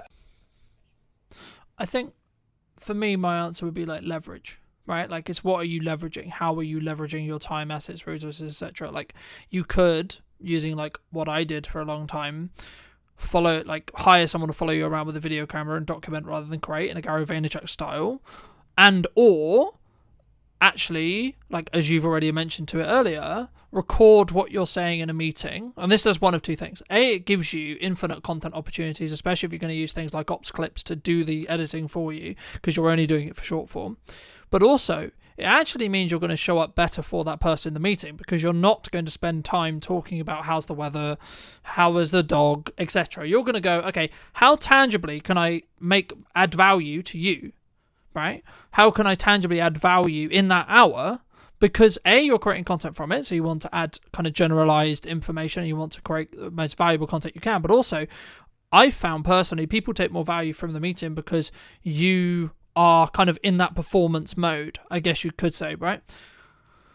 But this does kind of link in, I guess, and it'd be wrong of me not to ask you around, you know, you've been very fortunate to speak on stages, you've been fortunate to, I believe, correct me if I'm wrong, but like run your own radio show on the BBC and co-host it and etc. I mean, like, for people who are maybe listening to this and that's maybe like an avenue of their business, so maybe they have a speaking opportunity or they have been invited on the radio, but they're not sure, well, like, what's it going to do for my business, and like, why should I? And like, do you see that as important for you personally? Brought that up, Carlton, because it links with your response to my last answer, right? Which is that if you're going to do public speaking, or you have a media appearance, or you're guest writing, or you're doing something like what we're doing now, okay, the reason why I'm committing to this is, of course, not just to share my expertise and my experience and help serve, not sell, really just help people reach new audiences. It's getting content as well. And you've mentioned Gary Vaynerchuk, huge advocate, very grateful to have met him a couple of times now, a really real massive inspiration for me. And one of the things that he talks about is content pyramids. And many people just, and it again links back to your having the time bit, Carlton, they don't realize that us doing this, what is it now, half an hour, 45 minutes, we'll do maybe an hour today together. This will give me content for weeks. I could pull out of it a long form video. I could pull out of it multiple blogs. I could pull out of it, I mean, with your help, especially Carlton, so many short form video snippets, right? That I could run evergreen on my personal or business account for maybe the rest of this year, for goodness sake, right? And it's a massive frustration of mine, actually, Carlton, as well, because when people get these opportunities, public speaking, media, podcast, etc., they don't maximize the opportunity and they don't use it to their advantage. So they do it, they reshare it, and that's it. And it just kind of dies or fizzles out. And they don't realize that actually by doing this today, I'm getting loads of content that I can use over and over and over again. And that is an incredibly useful trick that so many business people are well, not just business people, all people are missing out on the opportunity from. And of course, by me doing this appearance with you, it's going to highlight me as the expert, the person of expertise. Whereas if I'm doing this on my channel and it's just me and it's on, here you go, me, we, all of this again, the people don't quite believe it. But the fact that I'm doing this on your show can actually create so much more trust, so much more respect, and really build you as the key person of influence. I think a book that I'd highly recommend to, and I'm sure loads of your community already know it, Carlton, but Key Person of Influence by Daniel Priestley is a brilliant book to read, to really understand and simplify personal brand. And it gets you in this thought process and concept and strategy of, you know, using these opportunities to build you as a key person of influence so people trust you more. And if they trust you more, they buy more of your products and services. It's a simple mathematical equation, if you like. And And so again, that's why I would hugely recommend that when you do these appearances, you really milk them for as much as you possibly can. And also, I think, I think sometimes people see like filming a talk at the front of a room or filming a podcast as like just a cost. And until you break that framework down and you look at the visibility that you're potentially going to get, and I think at the moment we relaunched the podcast account, I think it's now like 24 or 22,000 or so within like 2 weeks or so, just under 2 weeks in regards to like monthly views. Now, yes, we're using a strategy which involves a level of volume to create that, right? Each reel is maybe only getting 300 or so views at the time of filming, sure, but the point is, how many people, with even if we take 1%, okay, that's close to 2,000 people that potentially could convert in my business within the next 3 months, right? And that's just on Instagram alone. You then add the potential revenue opportunities that come from having a monetized YouTube channel and etc., and like building side revenue, especially if you're in what I would call a up down business, so like you're very project by project based. You could build yourself an opportunity, and I'm personally doing this with the brands I'm building and in the content I'm creating, where you could have infinite marketing content because you're going to put it out on all your social media, linking out to your YouTube, etc. But also, if you strategically think about it enough, and you can build a strong niche for that YouTube clarity, which is what YouTube specifically cares about in all the research, all the people I've spoken to right now, and that's why I have a different channel for the podcast rather than Brightner Media, etc., is because algorithmically YouTube wants to have clarity over who to serve those videos to, right? But the key there is once it gets to the point where the YouTube channels are big enough, they will become their own revenue stream. And it might be £100 a month or etc. Sure. But that what does that do to your business? That changes your baseline revenue. So if you are project by project based, that means you can potentially pay for another SD card, or you can pay for another microphone, or you can pay for a bit of lighting, or you can pay for a bit of consulting, etc. Or just hold on to the £100, right? And it's about, I think for me, how you think about that from a longer term. But do you think people sometimes underestimate like the other opportunities that could come from like either that or the lurkers that could come on social media from creating content, Chris, do you think? Yeah, for sure. I was going to say, though, something that you've brought up there, which is a huge gap for the majority of people. Unbelievably, they are not using and making the most of the second biggest search engine in the world, which is YouTube. And YouTube Shorts right now are so hot. They are absolutely flying.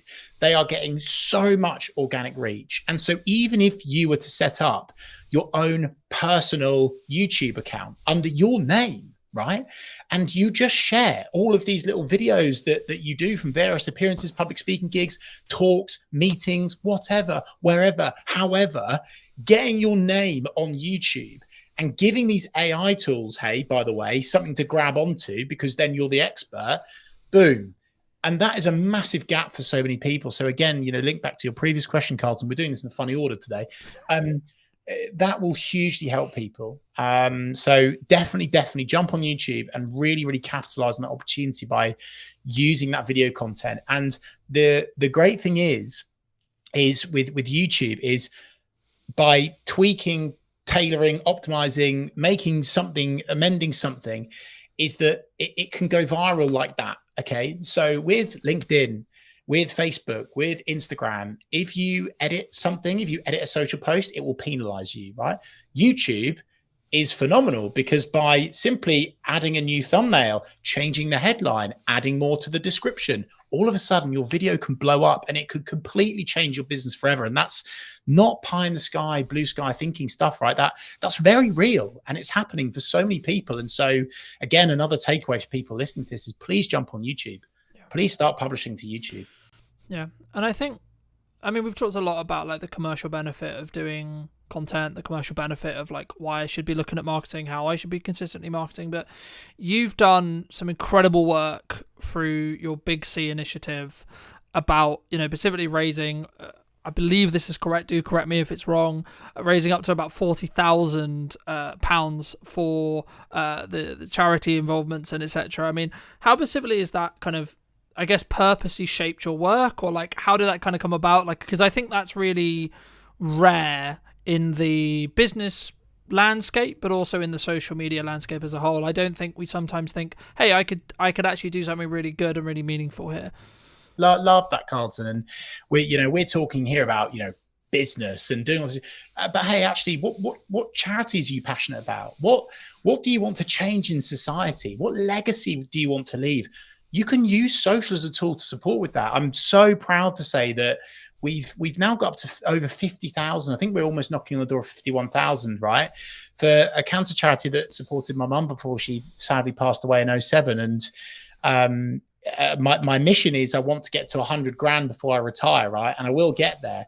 But the takeaway and the learning from that is all of that money was raised because of the power of social media, specifically the power of building a engaged community. And we jumped on YouTube lives. We were talking to our subscribers. We did a 24-hour watch along, which was phenomenal. And we raised, I think it was like annoyingly, it wasn't 24,000. It was 23,000 in 24 hours. And that was on YouTube, one platform.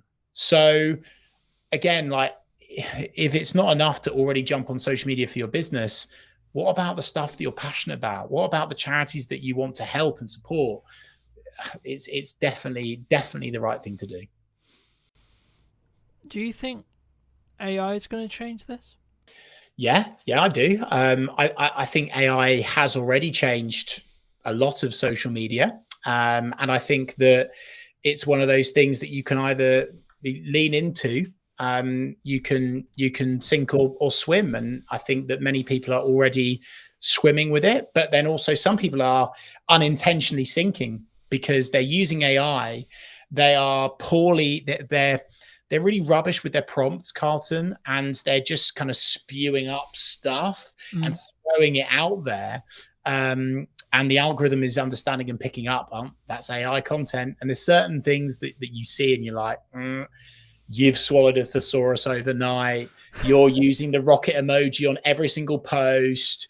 You're using multiple line breaks in weird orders. It doesn't feel like you anymore. So I think AI has changed it, but not just for the good, but for the worse as well. And honestly, not even just saying this because I'm on your podcast.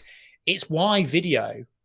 I mean, I didn't think video could be any more I didn't think it could be any more valuable. AI coming in has made video work even more valuable for you and your business. Because of course, AI tools are developing all the time, right? And it's going to get scary really quickly at what it can do, even in video. But right now, there's this opportunity where doing video as you, for real, there's going to be this nice soft squidgy stage where you can get so much impact now before these tools and technologies catches up with it and are able to dupe you to a quality where you can't tell the difference. I don't think that's going to be long, by the way, and I'm quite scared by that, to be honest.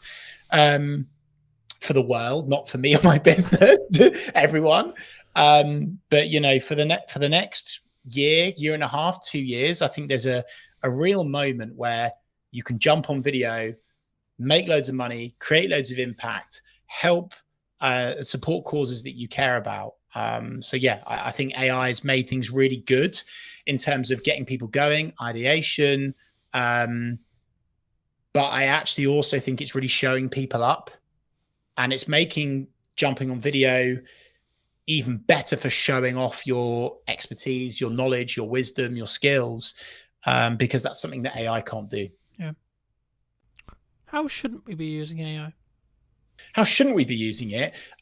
Putting it. I'm not going to try not to swear, just in case you're monetizing this. By putting a rubbish prompt into ChatGPT, copying and pasting any old nonsense, right? If you put rubbish in to ChatGPT, you will get rubbish out of it. And people aren't even proofing, Carlton. It's so scary how lazy humans are. It's so scary. They're literally putting a rubbish prompt in, getting a rubbish answer response out of it, copying it, whacking it in LinkedIn and sending it. Yeah, that'll do. Checking it. And some of the stuff I've seen, it's like the worst thing to do for your personal brand. It can literally destroy your personal brand in an instant because The facts are wrong. The stats are wrong. They're not right. And it's because partly of the prompt, but also what AI is currently still latching onto. So as I say, I'm not an AI denier by any stretch of the imagination, but I think that's where people are getting it massively wrong. They are not understanding how it works, and they are shortcutting it. They're thinking it's accurate, and it's not. It's actually, you spoke earlier, Carlton, about, a video / social attracting or detracting for your personal or business brand. And my goodness gracious me, is it detracting from some people's businesses right now? Algorithms change constantly, right? There's constantly a new thing. There's a new trend. There's a new, like, Reels have just launched, Stories have just launched, Snap Spotlight has just launched, etc. Right? Like, it's a full-time job on its own, right? That I'm sure we both spend quite a lot of our time because of the nature of our business. But to the person who's maybe not in the space every day, what advice could you give them as we go into 2026 and say, okay, well, this format, this trend, this idea, this concept, this thing is underrepresented and is the quote opportunity right now on social? Well, I think what's always going to be safe, is educational content, serving, not selling, especially when the content that you're creating is non-time sensitive. That consistency is going to be more impactful and work over and above trends. I'm really cautious with trends. Trends are fantastic at creating virality and going big, getting loads of vanity metrics. I'm not sure jumping on trends is something that a business should be leaning into too much, because actually I think it detracts away almost from your commercial objectives. Heck, I saw a competitor the other day post something on their social, which was so detracting away from what good customer service, client service looks like. And I was like, oh dear. And it's because they jumped on a trend that, like, other people are doing, but you don't have to jump on every trend. So I think video works. I think doing lives works and will work very, very well. If someone is able to do content where they are getting connected, exposed, and accelerated into another network of people that they want to reach, is also good. So Instagram collaborations, live broadcasts like this, very, very good thing to do. But Carlton, I do fear that question will almost strike fear into people, and they will go, oh no, I'm overthinking it again. I can't do the right thing. So again, I just want to go back to basics: execution of perfection, give value.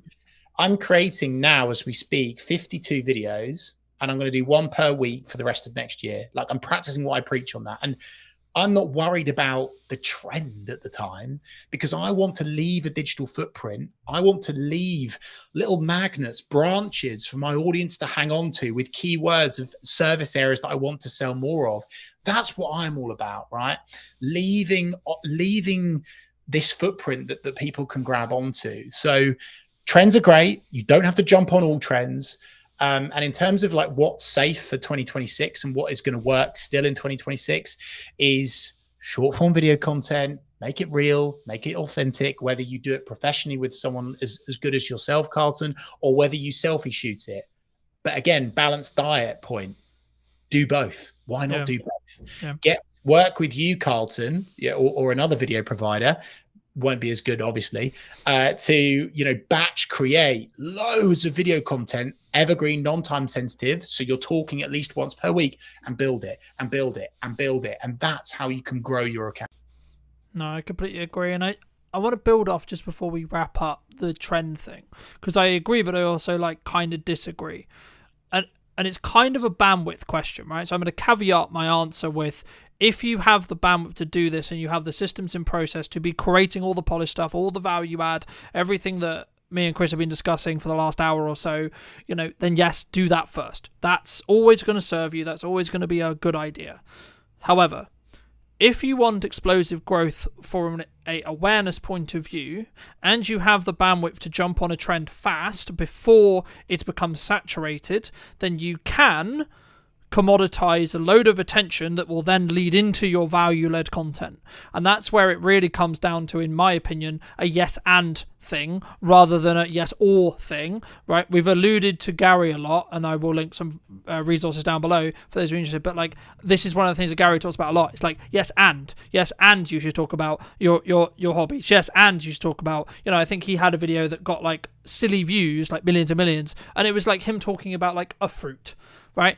What ROI is that? Well, actually, probably quite high, because what happens is people, if you look at everything you do as a part of a marketing funnel, you need to ask what piece of your content is going to do. You can trend jack and get a strong piece of awareness content. No, it won't convert. No, it's not going to miraculously mean you get hundreds of millions of pounds in your bank because you've converted it. But what it will do is it could give you a boost in followers and or a boosted initial interaction. And if you have your leading to a book that's actually on Chris's bookcase behind him, where Gary talks about your profile hygiene, right? If you have your website, you have your email, you have your phone number easy accessible on those profiles, when you get something that gets 1 million, when you get something that gets 100k, there's going to be a percentage. Again, if you take 1%, you're going to be in a position where you're going to get some more work. You're going to get even 1 or 2 more people who potentially will become clients. So that's kind of my, I guess, counter argument to trend jack, and that's why I caveat it with the bandwidth thing. But Chris, for those people who, because I'm aware you've got to go very shortly, but for those people who want to connect with you, if you want to see more content, you want to see some of this video you've already alluded to, where's best for people to reach out to you? And do you agree with what, that strategy as a whole? Well, I was going to say, I just looked at the time and I went, oh, that's a shame, because I've got so much more to give. And for people that have kind of liked the cut of my jib today, I'm serving up a ton of value over on my REEVE social media YouTube channel. I'm doing live broadcasts, one of which is with this guy. Incredible value in terms of video psychology, which is the most important thing before you get going. We'll leave that alone for now. Connect with me on LinkedIn, Chris Reeve. I'm showing up there really consistently and just providing free value for people to use and jump on. And yeah, just back to your previous point to, I guess, sort of somewhat finish on, Carlton, in a funny old order again, is we could have done an hour-long Gary V loving, couldn't we, right? But this attention thing, right? And I think that's something else to tap into, is without attention, nothing else happens. And so I would just say, like, preach to your previous answer, Carlton, bang on the money. I'm saying yes, and I'm not saying only do proactive, non-time sensitive evergreen content. This is my tap, by the way, that I'm turning. But I'm also saying turn on the reactive tap, which is the trend tap, the reactive tap. Just don't do only one or the other. Do both, but it has to be attainable with you and your business, Carlton, which is where I think we're totally in the agreement of. I'm just so fearful that some trends that people are jumping on detract and they turn off your ideal customer profile rather than turn on. But I'm in total agreement with you. Do proactive, non-time sensitive evergreen video content, do trend content as well. And hey, in that book, Attention by Gary Vee's latest one, it's full of geeky social video, psychology of social content that can work incredibly well for you and your business. Carlton, I just want to say thanks for your time today, but also I want to take the time to say on behalf of your network and the audience and the community that you're building on your podcast, thank you, because this is really rare that someone is taking the time out of their day to genuinely share so much just purely because they're passionate and that they want to help. And I really wish that there were more experts in their field that committed the amount of time that you do to actually just helping people. So thank you, sir. No, that's so kind of you. And thank you so much for the time. If you were going to talk to Chris 10 years ago, right, and you were going to give advice, what advice would you give him? Be more you. You cannot be anyone else. Stop trying to be someone else online. Stop copying your competitors. Stop just doing what the other people in the industry are doing. Because actually, if they go yin and you go yang, if they go black and you go white, that is really, really impactful. And the more that you are unashamedly you on social media, the more impact you will have in terms of reach, in terms of engagement, in terms of sales, everything. It all comes back to the more you, that you are, the more impact you will have on social media. Thank you so much for the time, Chris. And if you did enjoy this episode of What's Missing in Marketing today, make sure to be subscribed and all that lovely YouTube stuff and etc. as well. But thank you so much for coming back and joining me. I'll see you very, very soon. Do you think that filmmaking either will continue to change and or has already changed with the advent of AI? If you're getting into filmmaking now, it's potentially quite challenging. It's going to be very difficult for juniors coming in to know whether they can even trust AI. It is a big question mark at the moment for me. We'll get to a point where we truly won't know what's real and what's not. Marketing is for a specific job to give you the permission to sell to someone. And then sales is the ability to add value at a monetary balanced cost to you. And I do think as a creative, especially if it's a project you're not being paid for, you need to be brutally in line with what your voice is trying to say and not be swayed. Hello, my friends. Welcome to a brand new episode of today's podcast. Today we're going to be talking to Phil all about filmmaking, his journey in filmmaking. And I guess, Phil, I mean, I was going to ask you specifically like how you got started, but I think why should someone specifically care about filmmaking as a whole or video as a whole right now, would you say? Well, I mean, it seems to be that video is everywhere, and it's a really powerful way to sell or to get a story across and just to generally get a message. And I think people are, well, I mean, the fact that we've just at our fingertips got video content that we can just scroll through and on tap, it seems. I just think it's probably the most effective way to get a message across. Do you think that filmmaking either will continue to change and or has already changed with the advent of AI? And equivalent, like to give you some context, I was watching a video earlier today all about the fact that like junior editors and getting into filmmaking, like we're both like I would say probably more established, but if you're getting into filmmaking now, it's potentially quite challenging in respect to like those you don't necessarily have those junior roles because they are being commoditized or replaced by AI. Yeah, it's an interesting thing. And I was at an event the other day and they drew attention to the fact that, as you described, those junior level roles are being filled with AI. But what's interesting is that those at the latter parts of their careers, once they disappear, the experts that actually know and have the knowledge, it's going to be very difficult for juniors coming in to know whether they can even trust AI because they haven't got some old fogey next to them that they can vet it and check if it's correct. But in terms of AI, it is a big question mark at the moment for me. However, I'm starting to see whenever I speak to people about LinkedIn, they're frustrated at the fact that every post seems to be AI. And I do question whether we'll get to a point where we truly won't know what's real and what's not. And so people will need further proof on and evidence as to what's real. And I think what will happen in terms of marketing is that people will just start meeting up more. And so you might find that video loses its impact because we just won't believe it. Perhaps these kinds of conversations that we're having now will become a better way to market. But it's really hard to know. And it is a worry, I'll be honest. And I think it's important to embrace the technology and not get left behind. But I feel like it could go either way.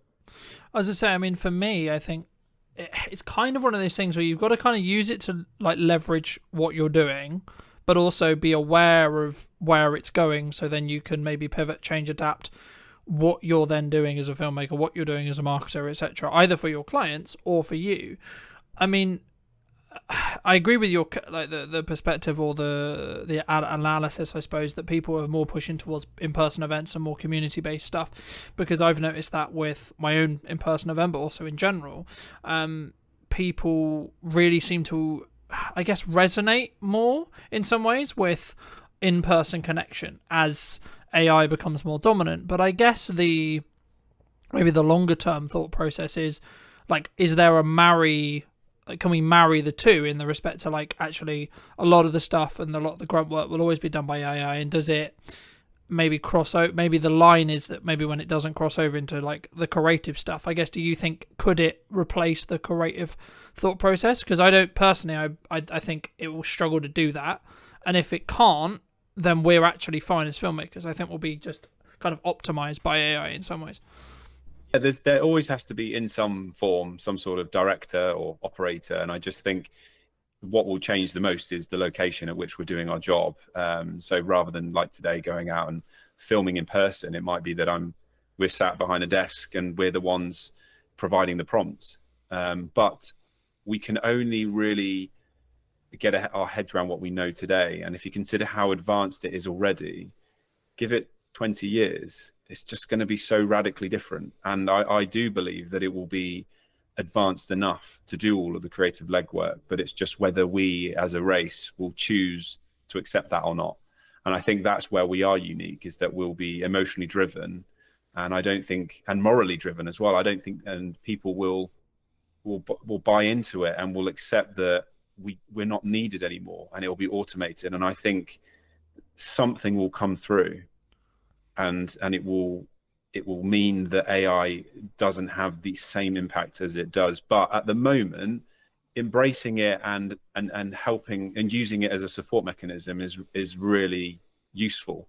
And I'm using it all the time. ChatGPT is just, I'm every single day. Sometimes I'm using it for personal therapy. Sometimes I'm using it for my work, and I'm finding it's helping me to speed up the process, but it's not replacing me, because I still have to be the one to then decide, is this decision it's made or suggestion made, is it suitable? Yeah, I agree. And I think, I don't know if it will ever, because the problem with like large language models, right, is if they start embedding mistakes and they have mistakes in them, then they'll learn from those mistakes and then repeat them, right? And I think to an extent that's kind of why I'm maybe slightly more skeptical of whether it will become this all-seeing power. Is it going to be in a world where we have it and we use it? Absolutely. But I don't think it will. I'm kind of, it might be famous last words, right? But I'm skeptical that it will get to the position where it can completely replace a human, right? Will there be elements of, like, I can see a world in 5-10 years where the camera we use for work or the camera we have in our webcams have AI features built in, right? They can, I mean, that's what we're already seeing that with iPhones and etc. when it comes to like beauty filters and etc. And I guess in some ways the vulnerability maybe, if you're already in the beauty industry, I can see as a specific industry that will potentially struggle with this, because they already try to beautify non-reality, if that makes sense. The thing that AI will struggle with, for example, is like the detail on my beard, for example, at the moment, right? And I think as we move forward, I guess the question comes is like, is that a regulatory thing, do you think, of like stopping it from just completely obliterating like the entire industry as a creative industry? Or is it actually just going to be people will eventually just say, yeah, it was kind of a gimmick and we kind of use it as quote work, but actually we're going to draw a line and sort of say, well, we're not going to, it's not going to be used for this. Do you think? I feel like we are in such a capitalist society that sadly I feel that the need to create revenue will be so strong that I don't even think, I think it will just happen and we won't even notice. And for people like you and I, we know a world before AI, whereas in 20-30 years the next generations coming through won't know any different, and so it will just be part of their life. So I think that's when we'll notice the biggest difference. But I do feel strongly that we will just require that real human interaction, and for as long as we don't know, we'll crave it. It's just hardwired into us as a species to want real connection.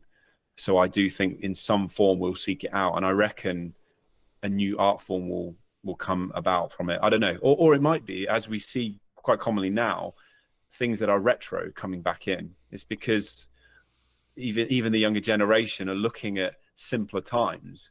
My daughter is 13 and she's taking a break from her mobile because she doesn't like what it represents in her life, and I think that's an incredibly mature choice that she's made. So it could go either way. It's so difficult to know, but what I do know is that we can't be those that turned our nose up at, back 100 years ago, the car versus the horse, because it's just inevitable. And you have to be, rather than just rolling with it, what I'm realizing is that I still feel like I'm behind the times, whereas what we should be doing is being a pioneer. We should be the ones perhaps steering the direction of AI, making use of it, and rather than sitting back and waiting for it to dictate our life, we can be the ones to say, well, this is how I plan to use it. and we can make choices now that then steers the direction. Yeah, no, I agree. And I think for me, the key is whether you're in the driving seat, right? Or not, which is kind of what you're implying there. But I mean, I guess like getting it back to basics, I mean, a lot of what we do is tell stories, right? I mean, how did you get started in either filmmaking or like telling stories as a whole? So I went to university, started in 2004, and I did a 3-year course, video production in Gloucestershire. And it wasn't until the last year that I really started to get a sense that I could direct. And so I did that in the final semester and really enjoyed it. And then I left university and spent 5 years working for a video and photography studio, worked my way up to producer level. So I wasn't really telling stories, but I was starting to get a sense as to what it meant to create content for clients, understanding budgets, their needs and things like that.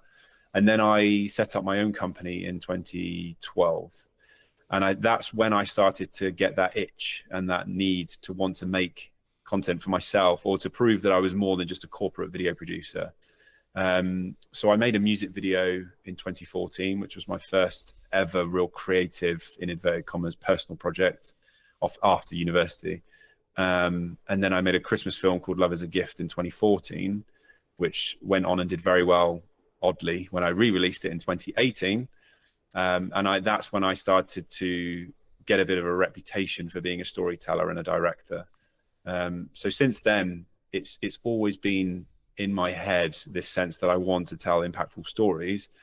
When I'm doing my day-to-day job as a head of creative, it's a catch-22. So I've got this desire and need to tell impactful stories, but sometimes the projects don't need it, or they don't need the amount that I want to put into those projects. So I have to be careful not to overinvest and drain myself emotionally on every single project. But I do have a need to, at least once or twice a year, tell a story that I feel resonates with my viewers. Do you think a lot of people struggle, like, I guess in some ways they're always in the rat race, especially as filmmakers, right? They're in that corporate kind of revolving wheel of I need to create something, I need to create something, I need to create something for a client. And maybe they don't step back and say, well, why should I create something for myself? I mean, is that something you've always done, or was that just to like sharpen your craft and lean into that more creative side that maybe didn't necessarily fit the client's vision, would you say?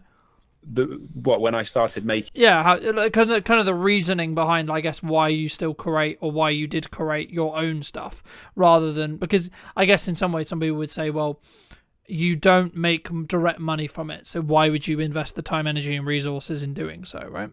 Yeah, it was a twofold thing. So when I made the film, it was because I was, I guess, sick to death of doing interviews, and I wanted to demonstrate that I had more to give. So there was a personal need there, but it was a marketing piece. I truly believed that if I made this Christmas film, it was going to promote my company and push us into new territories. I wanted to create TV adverts and music videos, and I wanted to be paid to do them. So I thought, well, if I just make something that demonstrates my capabilities, well, then I'm doing that's the best thing I can do. And it's paid off. It took 4 years for that film to gain the traction that it did, but I've had some successes off the back of it. So I think it's really crucial that creatives don't just sit back and wait for the brief to come in from the client. They play their part in steering the direction of their careers, and then that influences who then approaches them and the briefs they receive. It's like a self-fulfilling prophecy. They'll receive the briefs that they want to receive because they're demonstrating what they can and can't do. Do you think, I guess, I mean, that's always been an approach that I've had, which is like, if I want to make the step into a specific area of work, I need to kind of do spec ads or free ads or etc.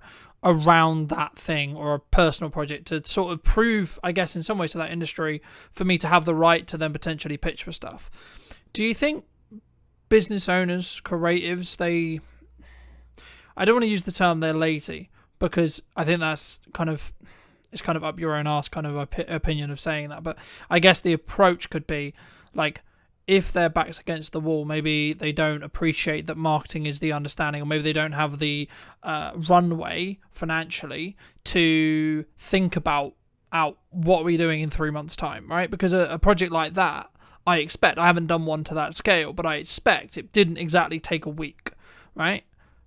I mean, did you specifically plan like, oh, I've got this 3-week window and I know I'm going to be good for client work, etc., and then make the decision to do it? Or was it in a down period? Because I think sometimes we can go into this spiral of, oh, I'm just going to go get a job, or oh, I'm going to play video games and sort of wait around and wait for the phone to ring, right? Yeah. For me, so Love is a Gift, the Christmas film, I was on a run and the idea came to me, and it was just before Christmas. I think it was early December, so I was quite late in the day to get something made, but I didn't hang around. So it was a Sunday, I ran home, literally sped up to get home to write it, and then I'm pretty sure it was the Tuesday that we just made it. So I'm very impulsive, which is a good and a bad thing, but I don't like to hang around. When I get excited about something, I just want to get it made. And I think that's the best way to be, especially as a creative, because the moment you pause, you start to second guess, and you start to worry about, will it be successful, or will people like it? Is this right timing for me? And then you just end up talking yourself out of it. And there's a danger as well with the second guessing, is that you start to lose. When I was running, I wasn't thinking about who was watching it. I was thinking about the story I wanted to make, and it was all coming from a deeper level. It's dangerous to get into a place where you start thinking about how people will consume it, because you lose your identity a little bit. And I do think as a creative, especially if it's a project you're not being paid for, you need to be brutally in line with what it is, what your voice is trying to say, and not be swayed. And I think as creatives as well, we're all incredibly unique, and there's an opportunity there to do something brand new rather than recycling what might have been successful by others. So in terms of fitting things in, I have to be really mindful, because I've got a job that's full-time and I need to squeeze things in there. But if I really believe in it, I'll make it happen. I think if you're so passionate about something, you make it happen, don't you? And I guess, yeah, brutally, if you don't, you've only got yourself to blame. Would you have done it if there was absolutely no guarantee, or absolutely like the likelihood actually in general was that you probably wouldn't make any money off it or get any more projects off it? Will you still made it? Do you think, in hindsight now? It's a really interesting question, because at the time I didn't know, but I still made it. But yeah, there was always that hope that something good would have come of it. So if someone said to me this would be a waste of time, truthfully, I probably wouldn't have made it. And I'm aware of that. That's something that it's a drawback, in a sense that you could argue I should be making stuff just for me. But let's not forget that I'm doing this for a career. I want progression, but also there has to be a viewer at the end of it. We're broadcasters. We're creators of content that has to be consumed. If no one's watching it, then you're purposeless. So I am mindful of that, but I try not to let that be the driver. It's a strong part of it, and I'm aware of it, and I've actually had to work through that, because external validation is something I do seek.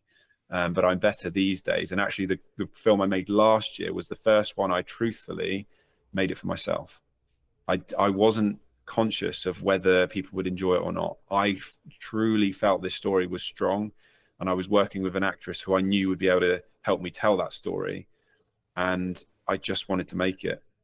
But I would be lying to suggest that if no one had watched it, would I have been disappointed? Of course I would have. I think there's a difference, in my view, between whether you'd be disappointed and whether you would have still done it.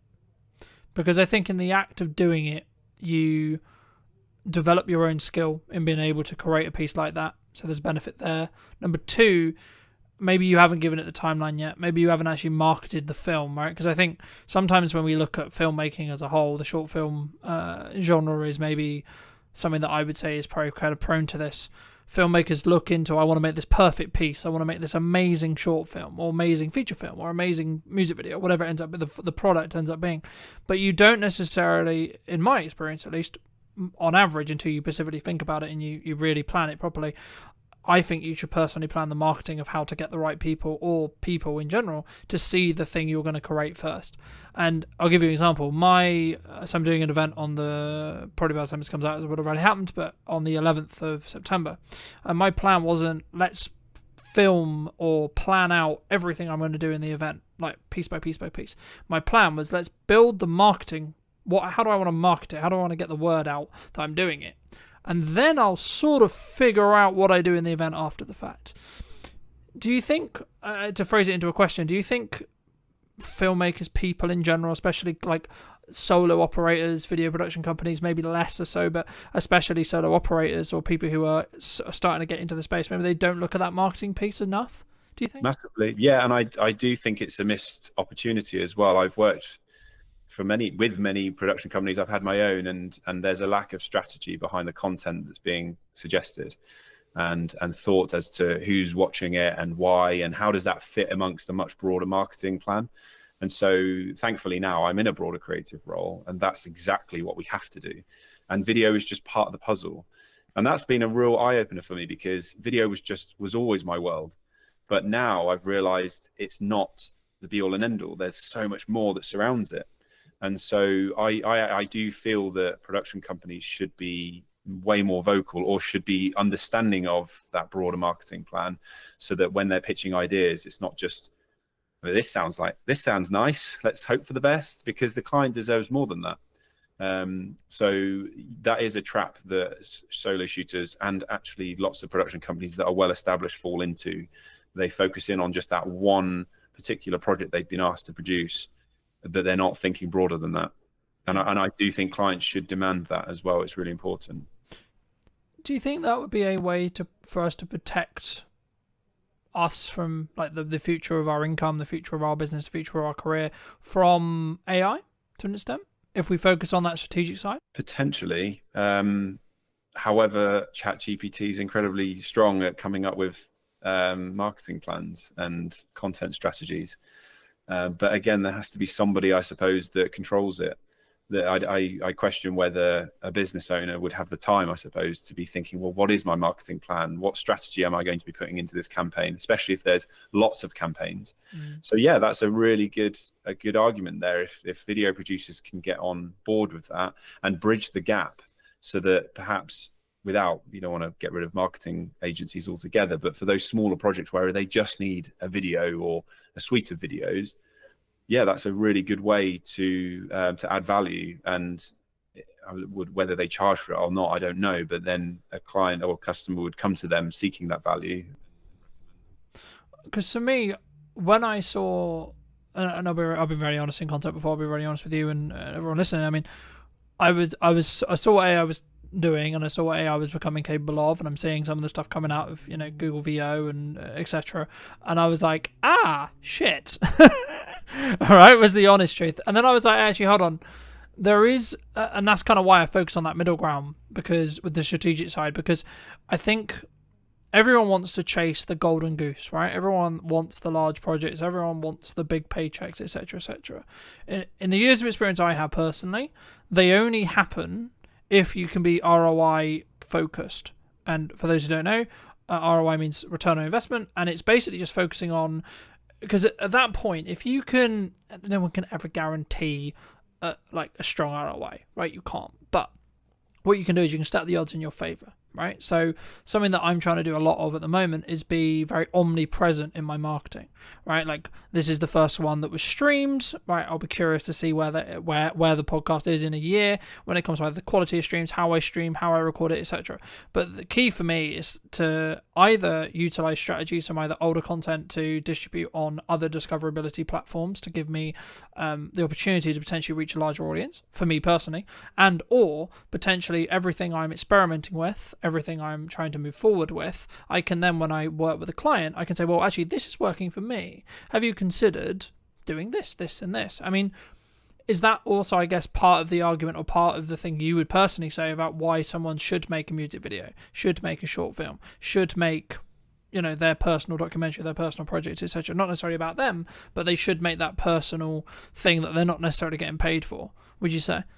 Yeah, I mean, arguably then you're kind of looking at yourself like a client, I suppose, aren't you? Rather than, that one big shiny video or whatever it is, asset that you think will win everybody over and go viral. Like, that's the term that everyone seems to sway towards. Like, will it go viral? It's like, well, it's impossible to gauge that. But yeah, if you can demonstrate how you can add value across multiple platforms, or if you've created content to then repurpose it and recycle, then that's definitely going to help you. But I've never really thought about that, to be honest, because I'm guilty of just coming up with ideas and making it and then moving on. It's a real short attention span that I have for my own content, but drawing up your own marketing plan sounds like a great shout. I feel like we should be having a conversation offline.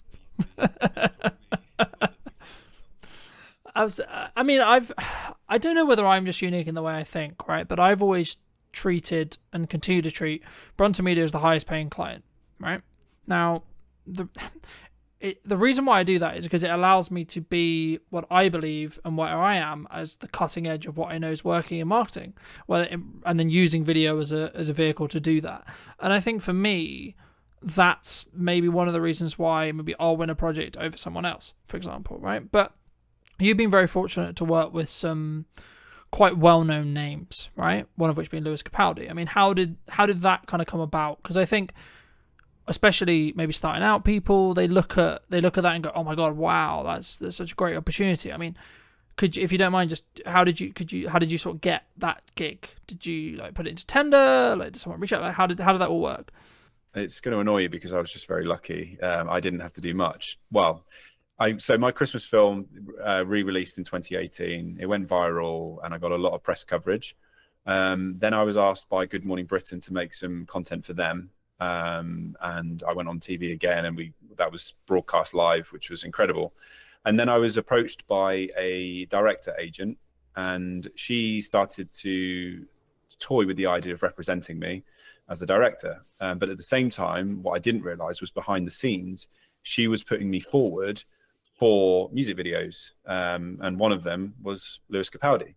And so from my perspective, I didn't know this. So all I had was an email from Lewis's manager saying, "We've seen your work. We love what you do. Would you be up for a conversation with Lewis to talk about creating a video together?" So I actually then had a phone call with Lewis himself. And this was all before any of his songs had gone to #1. So he was quite an unknown name. And yeah, we chatted about a concept. And then over Christmas, I didn't hear anything. And we're talking 3 weeks where I just heard nothing. So I just thought, well, that's not happening now, is it? And then they reached out again. And so I did have to put a treatment forward, which is a document that details how I'm going to approach the music video as a director. And they loved it and bought into it. So very quickly, I'm pretty sure it was like mid-January, we got the green light, and then we were filming early February. So it was crazy turnaround. So I want to say I was very fortunate because I didn't have to do much legwork, but at the same time, I went out there and made stuff for myself. And even though it was 4 years later, it did exactly what I hoped it would do, which is to demonstrate my capability. I think that's a very key example of you make your own luck, right? Like, there could be an approach that someone comes to you and says, well, actually, you got lucky by getting on TV and then you got seen and then da-da-da-da, right? Or you could look at it from the other perspective and say, well, actually, you had an idea on your run, you executed upon the idea, and you took the risk of, to be honest, correct me if I'm wrong, but it could have got like 5 views and you could have, in theory, been a laughing stock. Oh, look, you put all this time and ever, ha ha, right? But in reality, what actually happened was it took a while, from my understanding, it took a while, but then it went, quote, viral, and then that got you the right attention of the right people, which is exactly what we want in marketing, right? In a nutshell. And I think sometimes, especially maybe people who listen to this, hopefully will take that as an example to say and have permission to actually do those projects that you're like, yeah, but this is a massive time sink. Yeah, but this is actually So for me, I think you make your own luck, and that's always what I believed. And it sounds quite egotistical to say, but the reason is because you can do work now that can then showcase and highlight, and that's why I treat my marketing in the way I treat my marketing, because every single time I'm live, every single time I'm moving forward, yeah, my video or my live stream might only get 2 views, but you don't know who those 2 people are, right? And then in 6 months, 12 months, 18 months, they might actually be the next big client. They might actually be, because they might have watched your progression and watched you tinker and watched you try and watched you fail, and then actually, hold on, he got back up and he did that, and then etc. I mean, how have you dealt with failure? I'm trying to, I don't mean this to sound weird, but I'm trying to reflect on when I can consider myself having failed. And I don't know whether that suggests to me that I'm continually growing, or I've just been very lucky, and had a great experience in my career. The film Love is a Gift, I released it in 2014, and it got a few likes and watches on the Facebook notice board in Tewkesbury. And you could argue that that could have been considered a failure. But I think because the position I was in was that anything was better than nothing, I had no expectations. But I also wanted to relate to what you were saying about the waiting game. It's the same for brand. With brand messaging, it takes a long time, I think, to build a brand. And my example is a really good. I've built my own brand, haven't I? It took 4 years for the right people to see it, and it then took a further 2 years for me to get an incredible opportunity to work with an Australian company called Memories. And they'd been having conversations about me for 2 years where they would talk about video, and they were mentioning my name in the meeting rooms. I didn't obviously know this. And then 2 years down the line, so that's 6 years on from the film being made in the first place, I then got they reached out to me and offered me a 2-year role. So it is really important to just be patient, I think, but not chase the quick wins. It's very common, as you probably know this yourself, that you've got the financial directors thinking, well, what's the return that I'm going to see next week? And it's really hard to be able to say to them, well, I can't promise you a return, but as experts in marketing, we are very confident that this will gain the traction that you're looking for. But this is where data comes in really handy, because if you can demonstrate that you've done it before, then they're much more willing to take a leap of faith. And I think, again, as video production companies, which they don't tend to do, they need to be desperately clawing any form of data that they can get to show that what they've created actually had an impact. And without that, it's just pointless. And I've been in those rooms where I'm saying, yeah, I feel so great about this idea, but truthfully, in my head, I'm like, I don't know if it's going to work. I hope it does, but I didn't feel confident in that. So now we're really hungry for data, because it just gives us that extra bit of confidence to be able to say, well, check this out. We've done it before. I reckon we're going to do it again. Yeah. And I guess in some ways, it sounds really weird to say, but sometimes the litmus test is turn off stuff, right? Like, let's say, for example, you've got a client, and maybe you're not in the position to say this or do this, but like, I've had it previously with clients. I'm sure I'll have it again with clients where they're like, well, what's the ROI? We're paying you all this money, etc. Like, we haven't made any direct sales from it. And I'm like, okay, right, let's break that down. So you haven't got a trackable outcome necessarily. Okay, we can add something trackable into the video to see QR code, discount code, etc. Right? B, we can also look at it as a top of funnel understanding of, if you're consistent and you're consistently having a load of visibility, actually it's then not actually going to directly actually give you the ROI as in the sale, because it's not designed to do that. What it's designed to do is get you seen by a load of new customers that then take 3, 6, 12, 18 months to then convert. But then actually, and I guess the issue or the thing that marketing and sales always has is sales always gets the credit for the sale, even though arguably 70% of the work was done by the marketing, right? And I think as video creators, that's why we need to specifically structure our proposals, like how we work with clients to be, I guess in some ways, for them to understand. It doesn't mean that you're necessarily going to 100% like keep the client forever, or you're going to keep the retainer, or people are going to understand the content, because there is a window of time, unfortunately or fortunately, depending on how you look at it, where you will just, like, you've added the value you can. Right? Like, when they've got the story videos, they've got this, they've got that. Maybe they don't need the ongoing support. Maybe they don't see it as valuable as they did, say, a year ago. And actually, maybe you've grown as well. And I think, just building off what we were discussing about, like, the failure thing, I've always been in the view, you either succeed or you learn. You don't technically failure. Yes, it exists. Yes, the word exists. But it's not something to focus on, because for me, if you fail, it's because you did something wrong. You should take self-accountability. To phrase it into a question, though, in your career and your experience, do you think people, either you personally, should have taken more self-accountability in the past, or do you think more people should do as a whole? And do you think they would have a better outcome when it comes to what they're looking to do with their business, potentially? Yeah, 100%. And I think it goes back to what I said about seeking external validation. I think if you're constantly measuring your success of other people's metrics that come from your external viewer, then you aren't taking any accountability. It just becomes a bit of a blame game.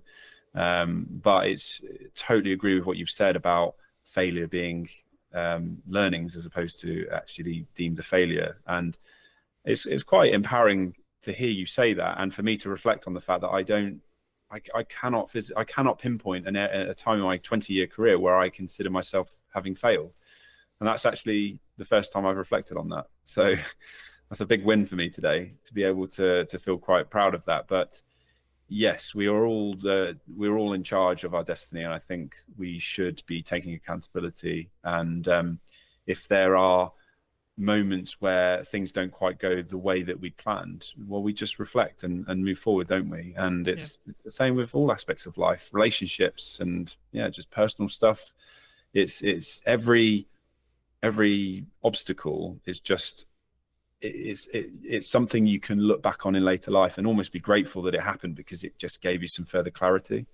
That's how No, I completely agree. And I think, we talked a little bit before we jumped on the actual show, and I said that 2024 was really difficult. And I look in hindsight now, and I blame myself for why it was difficult. Right? Now, some people would say, well, that's a bit harsh. That's a bit mean. But it allowed me to understand what I was doing wrong. And now I can look in hindsight and I can look back 6 months and go, okay, well, the reason why I'm where I am today is because of the work I did 3 to 6 months ago, right? In regards to marketing and output. So the thing that people struggle with, clients and like me and potentially you as well, is we do a load of actions. The analogy that's always used here is like the gym analogy, right? You show up, you do a good workout. Cool, sick. But I look the same. Okay, we'll go again tomorrow. Right, cool, sick. Do a good workout, cool, feels great. I still look the same. Repeat. There is a day, though, where that compounding effect will get to the point where you actually see results, right? And that's then a motivator, of course. But I guess in some ways, is it the same, would you say, in filmmaking, in marketing, in output, in outreach, in any skill set that we're trying to build when it comes to business? Like, do we just have to keep going for long enough for them to reap those rewards across time with consistency, would you say? 100%. And I think being present and for a long period of time is, you're establishing yourself as any good brand should and does. But I do think you're being hard on yourself, because you're just one aspect of what might steer you in the direction of success, whatever that looks like for you. You can't control other people's behaviors. You can only control your own. And I think there of course there's going to be projects that you've created that might not have necessarily gone where you'd hoped, but there's going to be all these other people that will influence that direction. So I think as long as you're proud of the values that you have and the behaviors that you put into your work, I think that should release you slightly from, let's say it doesn't work out the way that it did. You can always stand back and say, well, I gave it my best shot, and I used the tools that I had to my disposal, and I put my best attitude into that. It's like kids. We say that even if they got an E or an ungraded on an exam, if they tried their hardest, that's the important bit. So I do think you should release yourself from some of that stress and blaming yourself for whatever it is that happened last year, because you're just one of billions of people in this world. And I do think we get lost in that a little bit, which is that we, as perfectionists, which a lot of creatives tend to be, imposter syndrome, we come down on ourselves like a ton of bricks, but that's not fair. And it's not, there's many aspects that feed into why something might go the right way or not. And sometimes it is just bloody luck. My Christmas film in 2018 did very well because I was lucky in the way that I worded it, which was the Elton John Lewis Christmas advert. People didn't like it. And so what I said was, off the back of the John Lewis Christmas advert, here's one I made 4 years earlier. So the reason my video, I personally think, went viral is because they didn't like the John Lewis one and they were more receptive to something else. So the whole narrative was John Lewis, this guy creates a film for 50 quid that rivals John Lewis. There was that story there. I couldn't have dictated and controlled that. And I probably would have put the same type of post out had the video been successful. I wasn't deliberately writing it in that way to say, well, I know it's shit, therefore they're going to love mine. It was just good fortune. So I don't think I could have truly controlled that.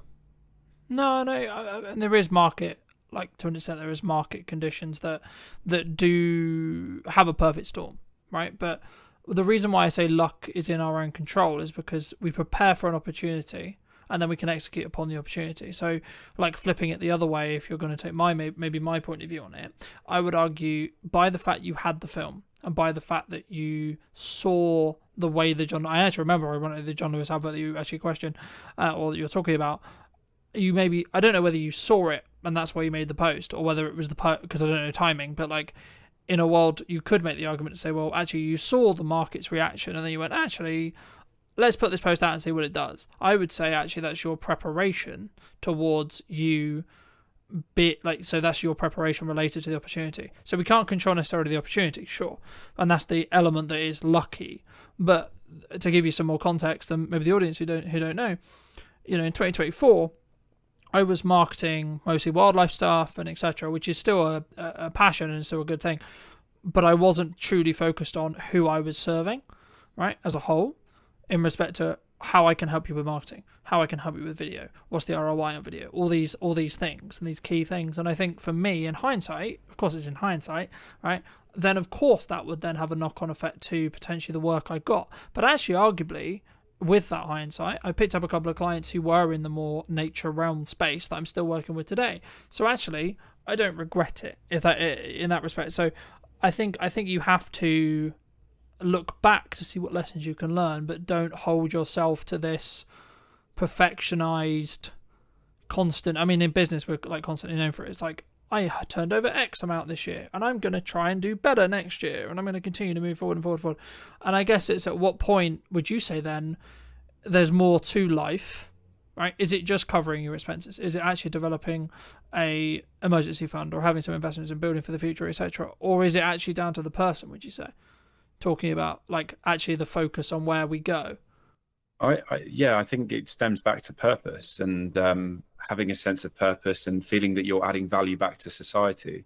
I do feel that we're in an interesting time at the moment where even back at school, we're being fed this idea that we can all be exceptional, and it narrows it down to that one individual. Whereas we are a successful species because we were built on communities, and so what I want to feel in my life is that I contribute. And I get a real sense of purpose from this idea that it's not just about me, it's about how I contribute to society. But going back to what you said about preparation, you nailed it. I was thinking that word preparation and then you said it, because that's all you can do. And it's the same I'm well into my fitness. I used to be a pretty established runner, and training is all about just preparing for that race. I can't necessarily control what the weather conditions are going to be, how I'm going to feel that day. And there's lots of factors I can't control, but I can be very prepared. And again, using that as an analogy, every time I suffered in a race, it meant that the next race, I literally would be able to say to myself, I felt this pain before and I survived. And so I think we can use that in business and all walks of life, which is to say, well, that didn't work out how I thought, but I feel. Yeah, and I think when you change your mindset around failing, right, and that is your mindset when it comes to potential failure, I think it frees you. For me, like in that scenario with the running scenario. Yeah. But I also think failure is often dictated by other people, and I think if there was no one around to tell you that it failed or to give you any sense that it failed, I think we wouldn't feel so bad. And so that's why it's important not to measure your success of other people's drivers or what other people are doing in their lives. It should be based on what's relative to you. Yeah. Do you think that comes from a self-belief, self-esteem, like in here thing? Like, this is more general, this is like not necessarily filmmakers, but do you think that the reason why we look for external validation constantly is that, or maybe like we want a film to go viral, right? But putting it back into our industry, do you think that's why? Like, we there's something we're trying to fix in us? Potentially, but I think it's because we're taught the wrong lessons. We're taught that success comes in the form of finances and how many likes and subscribes we get and popularity. Whereas if we were fueled this idea that success came from making someone smile, it's just a whole different vibe, isn't it? And that's raw human nature.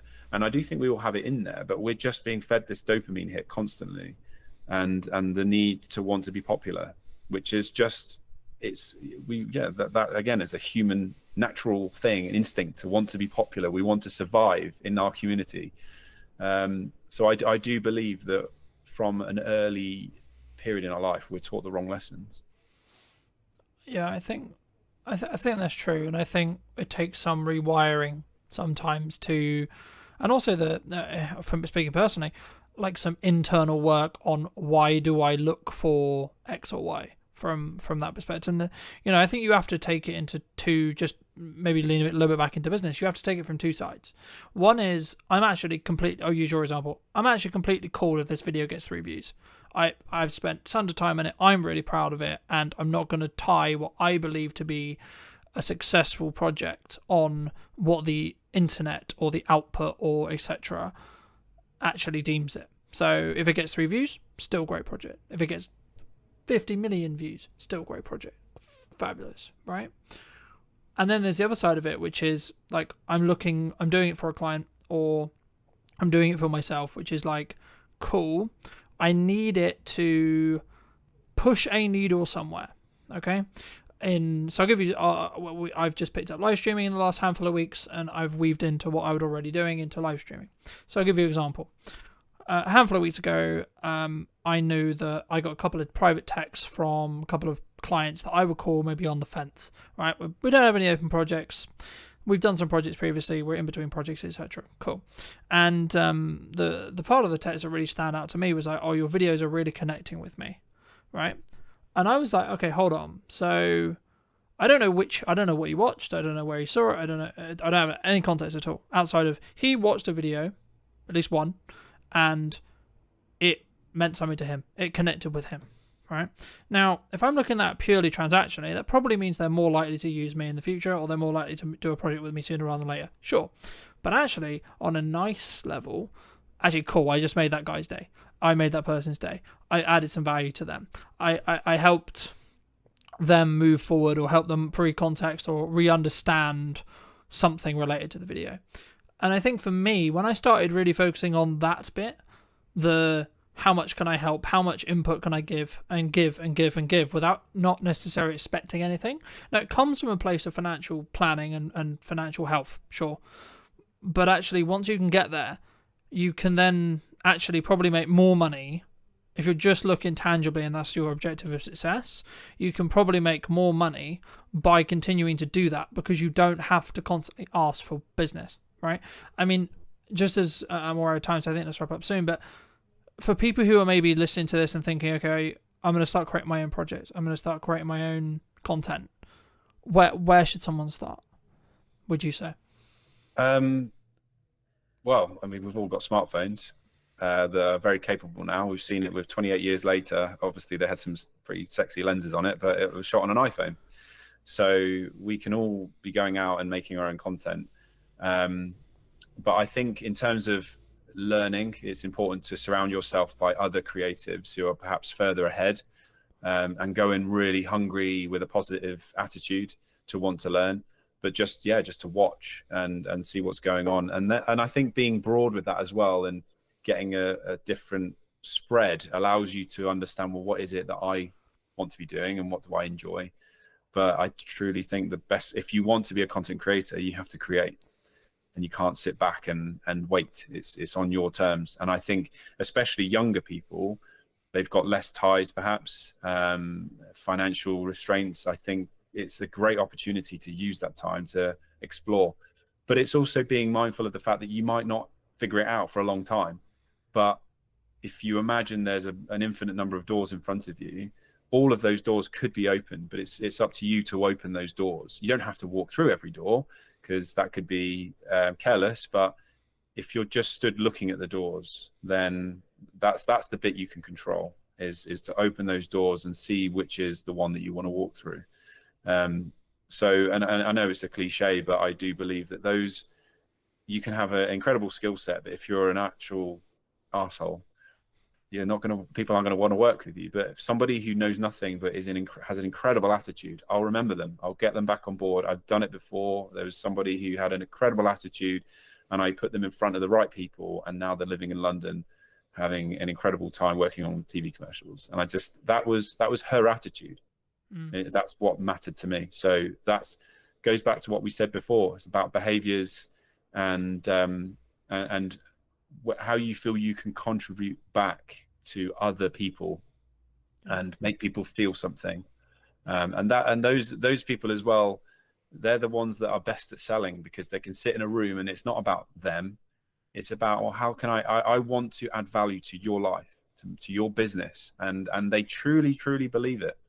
And the best brands in the world are positioned in that way, which is that they truly add value, and it's on the customer's terms. So that can definitely be taken into, for any young filmmaker or creative. Try to see how you can add value to the person that you're working with or speaking to, and get a mentor as well. That's really helpful. I have a mentor, and he's brilliant. It just helps me to stay fresh, I think, because it's easy to get stuck in your old ways. No, I completely agree. And I think also, like, giving without expecting a return, and just, I'm going to use the term like showing up repeatedly in a good manner. It comes from understanding where you are in your career, A. B, financial planning, right? Like, there's something that I didn't get right in 24 that I am getting right in 25, and that's why I'm in a stronger position, and that's why I can act the way I am. But also understanding the building it off the marketing sales thing. Marketing is for a specific job to give you the permission to sell to someone, and then sales is the ability to add value at a monetary balanced cost to you. So you're adding value to someone, and someone is then rewarding you with a monetary gain. Sure. Right, but what people sometimes get wrong, in my view, is they don't understand what camp they need to stand in most of the time.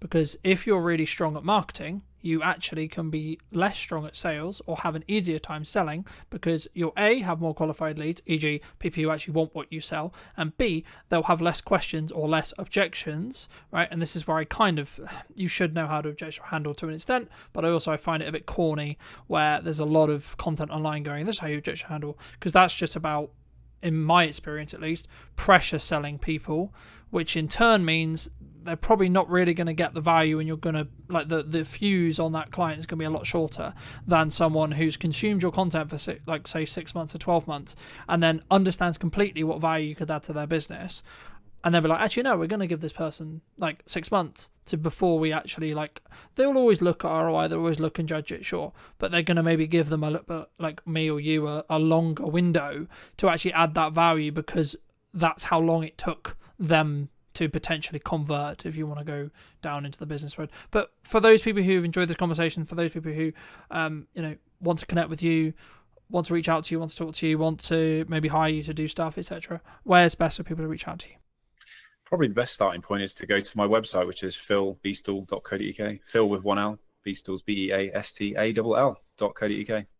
Magic. And if you were going to talk to yourself 10 to 15 years ago, what advice would you give to that person now? Chill the F out. I don't want to swear on this. That's the big F bomb. Yeah, just enjoy the ride and stop overthinking. Stop worrying about what other people are going to say. Do what feels good for you, but continue to work hard and show up. And thank you ever so much for coming back and joining me. If you did enjoy this episode and you would like to see more like it, make sure to be subscribed, follow, all those lovely things, and I'd love to hear what you think in the comment section down below. And I'll see you very, very soon. I think that's a really interesting observation, because a lot of people, I think, are maybe subscribing to the fact that things are maybe hard. A lot of people are finding or saying that the creative industry is hard, right? Or it's challenging. Have you found it challenging? Rejection is a fundamental within business. Then that's going to serve you within sales scenarios. That's going to serve you just generally in your life, right? I think it's a very fundamental just within life, just rejection in general. Do you think that many people struggle with that emotional side of video, like having it in there and or thinking about how to add it in? Because that's, for me, that's the key sales metric. Ultimately, how do you capture that moment? It's impossible because you don't know when that moment's going to happen. So it's very important to have as much coverage as possible, basically. It's what we always say to people is like, yes, one videographer or one camera operator can come and cover your event, but you are limited in terms of the moments that you can capture and the things that we don't know are going to happen, but will happen. We know they're going to happen. We just don't know when, we don't know where, we don't know how. Hello, my friends. Welcome back to a brand new episode of this week's podcast. Today, I'm going to be with Oliver, talking about all things video and also starting off with niching, because it's something that we actually both kind of do opposites, I would say. For those who don't know, Oliver, like, firstly, I guess, like, what niche do you operate in? And then secondly, why did you choose to go into that niche? Yeah, it's a great question, man. So first off, happy to be here. Thank you for inviting me on. Excited to chat to you for the next kind of hour or so about everything events and video and marketing and all of that sort of stuff. So ultimately, the question around niching, we've been doing this for nearly 5 years. We've dotted around a lot of different service offerings and niches and markets, if you want to call it that, and stuff. Really, the decision ultimately came because of the ambition that I have for the company long term. I want to scale. I want to grow. I want to specialize within particular areas and stuff like that. And I think ultimately, if you're looking to do that, it's much easier to do that when you decide on a niche or a market or an industry that you can really kind of get your teeth into and become an expert in. I know that it's cliche, but it's kind of that classic saying of like GP versus brain surgeon, you know, who gets paid more. And it's the person that is a specialist. I think if you had a problem with your brain, you would much rather go to a brain surgeon than a GP, and you would probably pay the money because you know that that person is going to be able to solve your problems, basically. Yeah, I mean, I completely agree. I mean, I guess the critical part of my head is like, so how was, obviously we didn't predict COVID, no one could predict COVID, right, in the respect to like how drastic it was in respect to maybe how it changed the event industry, etc. But like, I know that the event industry as a whole was maybe one of the ones that was hit harder. I mean, how was that from because that would be like the counter argument to like, well, you kind of got a risk in that respect. Like there is an argument to be made about the specialist, absolutely. And I'm sure we'll get into that a bit more, but did you in some ways, I don't really use the term regret, but did you regret that during COVID? Well, COVID was kind of the birth of the business, right? So we were still playing around in the very early days when COVID first hit. But yeah, I do know that obviously the events industry was hit really hard. From a video perspective and a video production perspective, I do know that a lot of the agencies or production companies, shall we say, who made the pivot to hybrid production and live streaming and that sort of stuff, when they kind of had that as a string in their bow, let's say, they did really well because it was kind of a select few companies that were doing it and doing it immediately. So yes, I think you can make that argument. There is the other side of the argument that is that the events industry came back stronger probably than most industries, I would say, as well. I think that a lot of industries, let's say like high street and product and e-commerce and that sort of stuff, that was hit really hard after COVID, just because it was very much like a paradigm shift in people's minds, like they didn't need to go to the high street anymore. Whereas the events industry is ultimately built on human to human connection. And we hadn't had that for so long that I think it really bounced back quite strong. But I just wasn't involved in the industry at that point, so I couldn't really comment on kind of what I saw from a business perspective. Mm-hmm. I think that's a fair assumption. I mean, I guess I was going to bring in AI later, but I think now's a really great time. Do you see maybe an increase in demand? Because I think people are kind of going two ways with AI. Like, a lot of people are utilizing it. A lot of people are using it for efficiency, sure. But maybe I guess in some ways wanting that emotional connection, wanting that human to human connection, whether that's in person or equivalent, maybe more, because things are becoming, I mean, maybe this is just a byproduct of what happened with COVID, right? Because we were all locked in our houses and talking through Zoom and this kind of thing. But for me, it was really interesting watching and relaunching this series of the podcast as a hybrid kind of approach, right? Some episodes will be like this, other episodes will be in person, etc. And I think for me, it's been very interesting to see the difference in reaction when it comes to, I guess, some people wanting to have that more human-to-human connection. And I'm starting to feel that there is a different energy that does actually happen when you're in person. I mean, do you think that's kind of, I guess, one of the unique selling propositions of events going stronger to stronger in respect to, like, maybe in the next couple of years, as a lot of people would say potentially the economy maybe continue to be challenging, right? I think it's something you can overcome, of course, but just to reiterate the question, do you think that more people are going to be driven towards in-person stuff, even with the advent of AI and etc.? I think so. I think that ultimately when you have a strong trend heading in one direction, there's always a counterculture group of people that ultimately reject it. Like, think about when the internet came in. I'm sure that those people that loved reading books and kind of going to libraries and stuff like that, that had a massive boom. Ultimately, with the conversation around AI, I don't think it's worth rejecting, because it's here and it's here to stay, and it's going to revolutionize so many different industries. But ultimately, the events industry as a whole is pretty well hedged against AI because of that human-to-human connection, right?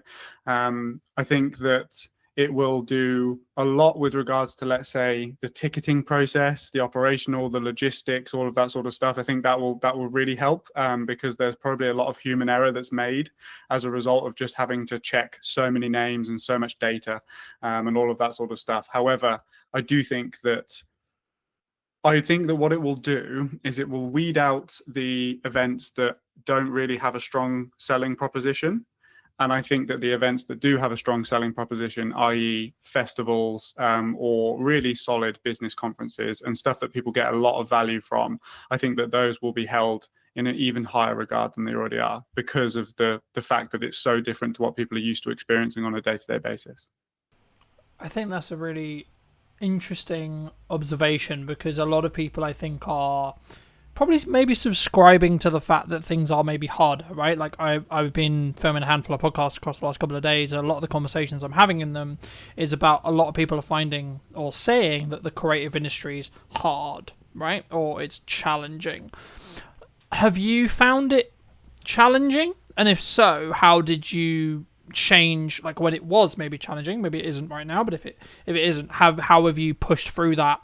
And is it just because you niche specifically, do you think? I think that that's probably part of it, for sure. I wouldn't lie to myself in the sense that, well, we didn't pick events purely because it was hedged well against AI. It's just worked out really well. I think that if I was a production company, let's say, who niched into like animation or explainer videos or something that could quite easily be done by AI, I would probably have a plan B in terms of like pivoting. But I don't know. I think it's an interesting question. A couple of things that I'll say is that I think that your mindset and your perception around things can entirely dictate how hard things are for you.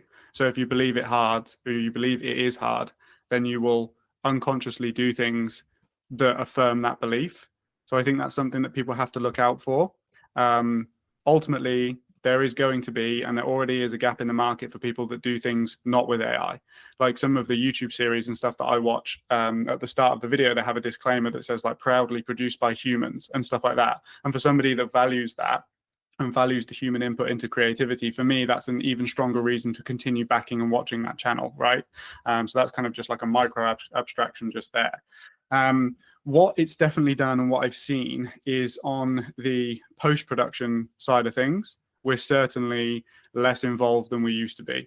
So I feel like internal marketing teams are utilizing, let's say, like AI short form editors. But in terms of being on the ground and actually filming the events, I think until it gets to the point where there's like robots and, you know, Elon Musk Tesla bots and stuff that can kind of run around with cameras and stuff like that, I think we're pretty well I think we're pretty safe for now, to be honest. No, I agree. And I think, of course, we don't know where AI is going to go, right? So it would be wrong of me to say, oh, that's never going to happen. But I think that actually when we get to that stage, I don't believe, personally, we'll see what happens, of course, but I don't personally believe that that will be the thing that's replaced. In warehouses, yeah, absolutely. In, like, repair jobs where it's dangerous or equivalent, yeah. Soldiers, if you're going to have to fight a war, yeah, etc. Things like that, I can absolutely see.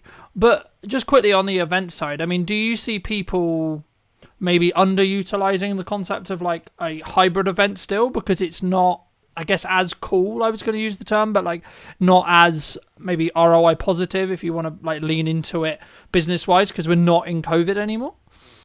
I don't know. I think that there's still a massive use case for hybrid events. Ultimately, the main benefit being that you can attract a global audience, not just a local audience or a national audience, let's say. If you look at some of the people that are top of their game, Alex Hormozy, Tony Robbins, they always do virtual or hybrid events to a really high-end production standard, with the huge Zoom screens in the background, and you can see how many people are on the call and stuff like that. I think that ultimately, if you're going to produce a hybrid event, it can't just be 7 people sat on a Zoom call talking about stuff. I think you really have to go the extra mile with regards to, like, all of the energy that you would have put into the logistics and the in-person experience. If you take that energy and you put it into, okay, how can we make the hybrid experience better? I feel like you will definitely have a better event and a more engaging and valuable event for your delegates as well, for sure.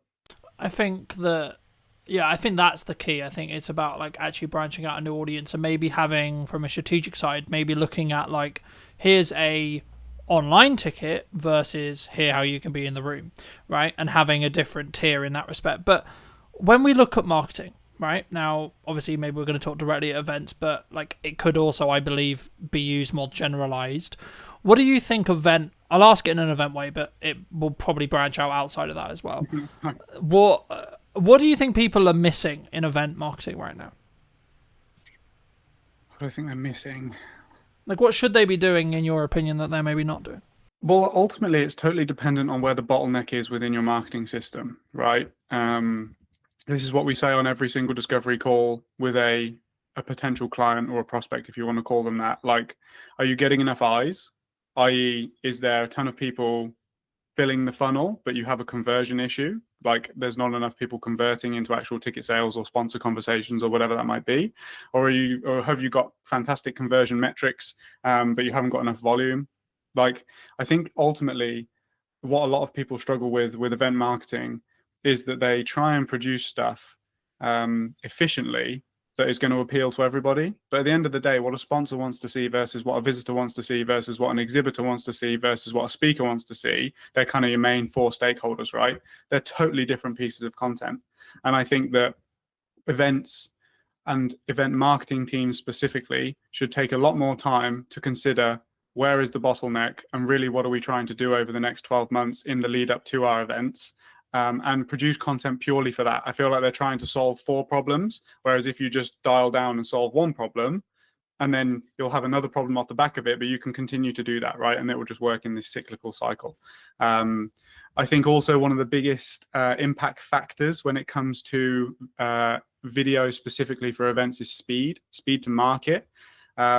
People are used to waiting 2 to 4 weeks to get their video back from kind of a standard videographer, but ultimately you have to, like, just as quick as possible, like ideally minus 10 hours, right? You need to be getting the videos out. We kind of say 48 hours is the max. If you want to capitalize on the traffic and the buzz and the selfies and the tags and everything that's happening on social media after an event, you need to be publishing that video and putting it out to your list and kind of engaging with as many people as possible to get those rebooks, because ultimately it's like somebody is so likely to rebook pretty much there and then, or like just after. If you wait like a week, the emotions have died down, the memories have faded, and you're just not going to get as good conversion, basically. Yeah. Do you think that many people struggle with that emotional side of video? Like having it in there and or thinking about how to add it in? Because that's, for me, that's the key sales metric to understand of when you have a video. It's, can you showcase, highlight, show in a form that will then have an emotional either reaction or showing the actual emotion that took place at the event, for example. Do you think that's something that maybe some people lose, either because of the self-confidence of like, how do I capture this moment, or actually we missed the moment because we didn't predict it, perhaps? Yeah, I think it's both. Ultimately, how do you capture that moment? It's impossible because you don't know when that moment's going to happen. So it's very important to have as much coverage as possible. Basically, it's what we always say to people: is like, yes, one videographer or one camera operator can come and cover your event, but you are limited in terms of the moments that you can capture and the things that we don't know are going to happen but will happen. We know they're going to happen, we just don't know when, we don't know where, we don't know how, right? And then your second question was That maybe it's a just struggle, remind me. like a struggling confidence, right? Because I think, like, so I'll give you an example. First time I ever filmed someone crying in an interview, I had this emotional, like, care reaction to them to be like, I should cut the camera. Now, in this context, it wasn't my set and that wasn't my call to make. So I was very, like, I need to be disciplined and not press the button. But my reaction was, this person, like, the human side of it was like, this person's clearly upset. Do you push through that? Like, do you, like, when it's more, like, emotionally charged or emotionally feel? But because I think for a content point of view, there's maybe a moral question, because yes, that footage is like really powerful to tell the story and really like useful from a marketing context. But also I think we have an obligation, maybe as videographers or directors or, you know, whatever role you sit in production, to say, well, okay, but at what point do we say, actually, we should give this person 5 minutes? I'm a big advocate of forgiveness, not permission. Like, obviously you have to ask somebody's permission in order to use a very vulnerable and emotional clip within there. I think that it's also important to explain to that person the reasons why, beyond just more ticket sales or something like that, right? If you've got like a particularly inspiring event or a particularly inspiring moment, that their vulnerability and emotion could inspire, motivate somebody else in that position who comes from a similar background and that sort of thing. But if you cut the camera, then you never have the opportunity to use that clip should you want to. So I would always say, like, I think push through it is probably the wrong term. It's more of a case of just let the moment unfold, let whatever is going to happen, and then decide how you're going to use it later. I would much rather have it and then not use it than not be able to use it because I didn't have it. Yeah.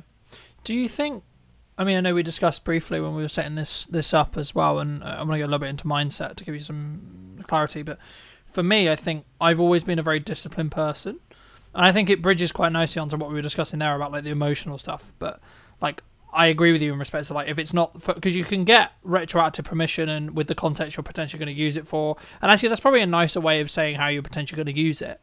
But is in more generalized term, when you're looking at business, or when you're looking at maybe, you know, maybe touching back to when things are harder, perhaps, and you need to do the extra hours, you need to do that one more rep on the sales call, or do one more sales call, one more discovery call, one more piece of content, etc. Is that just a discipline thing in your experience? What, in terms of pushing through? Yeah, just doing when it. you don't want to do something. Yeah, like doing it. So like sometimes, because for me, I have the evidence that that is what will be pushing me to the point where I will be able to get the result I'm looking for, especially if my back's against the wall. And when I was like, oh, I'm motivated, that would have potentially meant I didn't do it because it's uncomfortable, right? So actually what we're talking about here is uncomfortability. And I guess, when is it appropriate to push through uncomfortability? And how does someone, if they are looking to build it, how do they build it?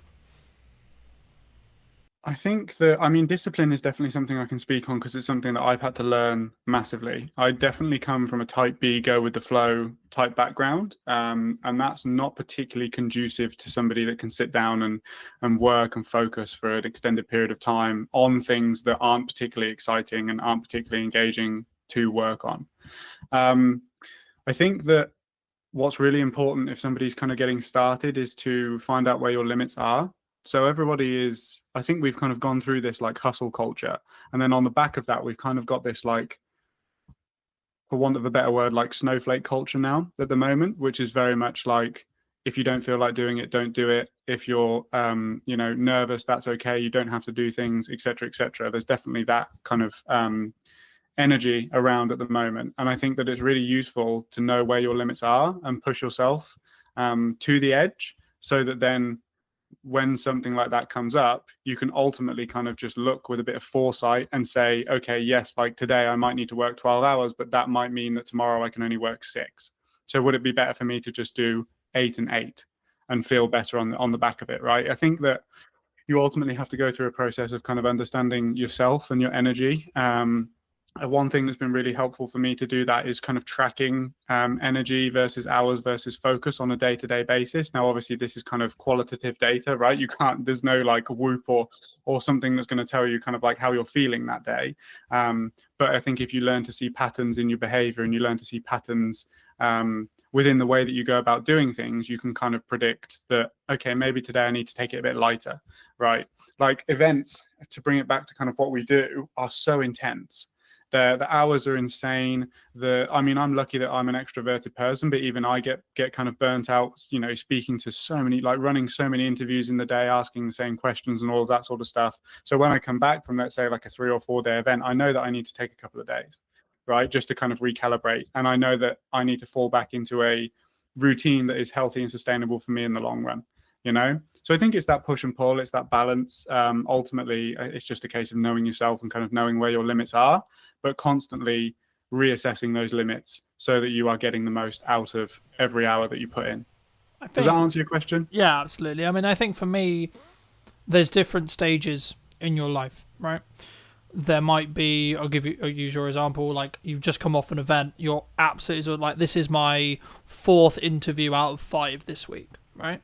And I'm like, okay, I'm aware that like my performance may start to like pull or start to be not as sharp as I was in the first one, so I may pull back after this 5, right?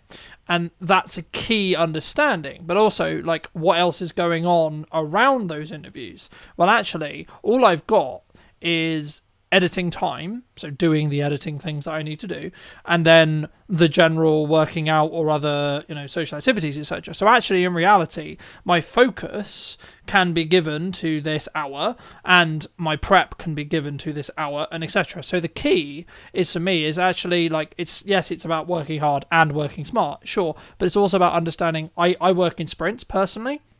So I will sprint to the point where I'm like, fucking hell, I'm about to burn out. Then I'll stop, look at the data, and now analyze what I did, analyze how well the interviews did, watch them back, etc., make a debrief report, and then I'll go again, right? And rinse, and rinse, and rinse, and rinse. And what ends up, I think, personally happening, from my perspective at least, is you end up getting more 1% wins. And something I wanted to touch on as well that I think your niching approach really, really focuses on and allows you to become very efficient at what you do is, and I've noticed this since I've really focused on like 2 main pillars of content for like a chunk of time. So previously, before I did this, I was I've got some podcasts, cool, we're going to post them, then I'm going to do this, then I'm going to do this, and then I do this. And of course, in hindsight, I could say, well, of course I didn't get traction because I wasn't looking at the micro improvements upon each interview. I wasn't looking at how far ahead can I get, for example. I mean, we're filming this towards the end of the summer. It won't be released until back end of October. And for me, it's about then saying, okay, well, in that window of time when I have the buffer, it's not that I'm not interviewing. I can then like do the stuff in the business to keep the business alive, right? And I don't have to necessarily worry about where the podcast is. But just like looking forward specifically on ROI, because I think people will look at a podcast and maybe like think about, well, what's the ROI? And it bridges into how do you look at it from a perspective of why should a sponsor or a event provider or etc. like, where does is it just a marketing budget that someone has for the event in your case normally that's how they do the video work with you? And then if so, like, what's your ROI metrics on those? Well, it's always about value. So whenever we're in if you want to call it a sales situation, like it would be sales, right? But I'm always very keen to constantly bring the conversation back to the value that we're providing rather than the day rate, let's say, or how much or what our prices are, for example. really it's about understanding, okay, cool, how many sponsors are you looking to bring on if that is your objective? What's the standard ticket price? What's the tiers? Okay, so reasonably we can expect that if we did bring on, let's say, 3 new sponsors over the next 12 months, that contributes to X amount of revenue for you in the long run, right? So then you compare it against the value, and ultimately then the marketing budget might expand a little bit because of the potential that can come off the back of it, if that makes sense. Now, in terms of ROI, I've always found it, and it always will be, I think, relatively difficult without the advent of kind of paid ads and stuff like that to track the ROI on video content. Like, how do you do that? You just can't really, and it's always been a struggle that we've kind of faced, because ultimately there's a lot of inference that's kind of involved in those conversations.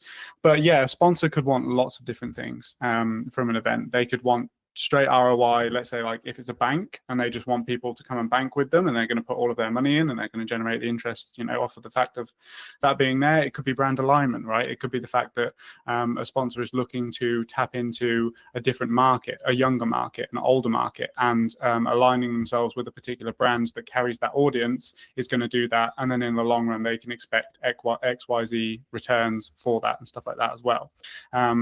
It could be general brand awareness as well. There's a lot of different angles, but I think that ultimately, if the event sales team dug into the sponsor conversations in the same way that we do, and actually kind of helps that sponsor understand the value that they can expect over the next kind of 12 months or 18 months if they did commit to a sponsorship package, I think that they'd have a lot more success, basically. And then you've got the video content to back it all up, right? The video content from an event is proof, ultimately, that the thing happened and it was fantastic, and that it got the audience that the sales team is telling the sponsor that they got, basically. Do you think people are hesitant to pay more than, like, let's just say, for example, like, a standard videographer can do it for a price, right? And you or I might be like B price or C price, right? And we're looking at the value, we're looking at the value we're going to add to a client rather than necessarily the time that we're going to spend doing that, right? There is obviously time involved, sure, but we don't focus on, in my belief, we share that in that respect. We don't focus on the time, we focus on the value or the transformation that we're adding to that client. Do you think people would struggle, or sometimes clients would just go, oh, they're cheaper, so we'll take them? They do sometimes. I think it depends on who you're speaking to. Ultimately, the person that I'm really looking to work with and attract into my business is not that type of person who price is the deciding factor.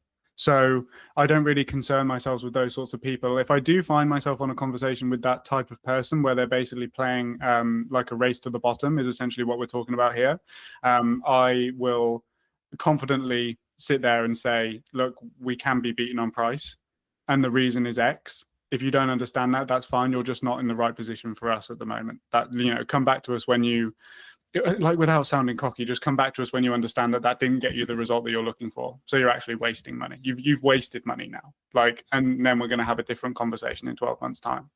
This is the great thing about events, is that, like, there is always 12 months, right? There's always going to be another event. Hopefully, if you've got a good event, you're going to put it on time and time and time again. So there's always opportunity to have another conversation, basically. Yeah, no, I completely agree. And I think, I guess, does that say more about, like, you then?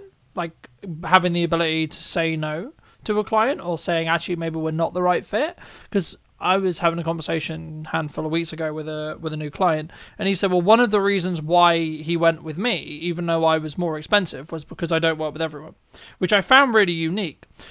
But I've been just like, I'm protecting my time constantly because I want to be able to run the podcast. I want to be able to put a lot of time into our marketing and our sales and such, and our scalability and our growth.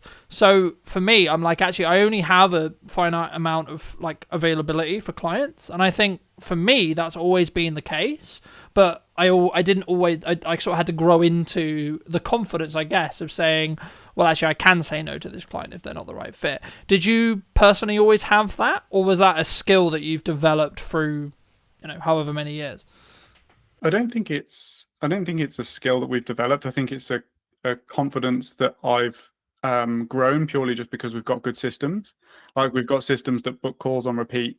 We've got systems, like, we know the metrics. We know if we speak to 20 people, that then roughly 30% of them will convert over time at a lifetime value of X, whatever, right? So, like, I know my numbers, and it's okay if it's okay that 70% of those people don't go ahead at that time, right? Because we know how the business operates and we know kind of where that comes from. I think that ultimately what you're talking about is, again, the power of niche, right? Because you might not have a particular industry that you work with, but you have particular types of people that you work with.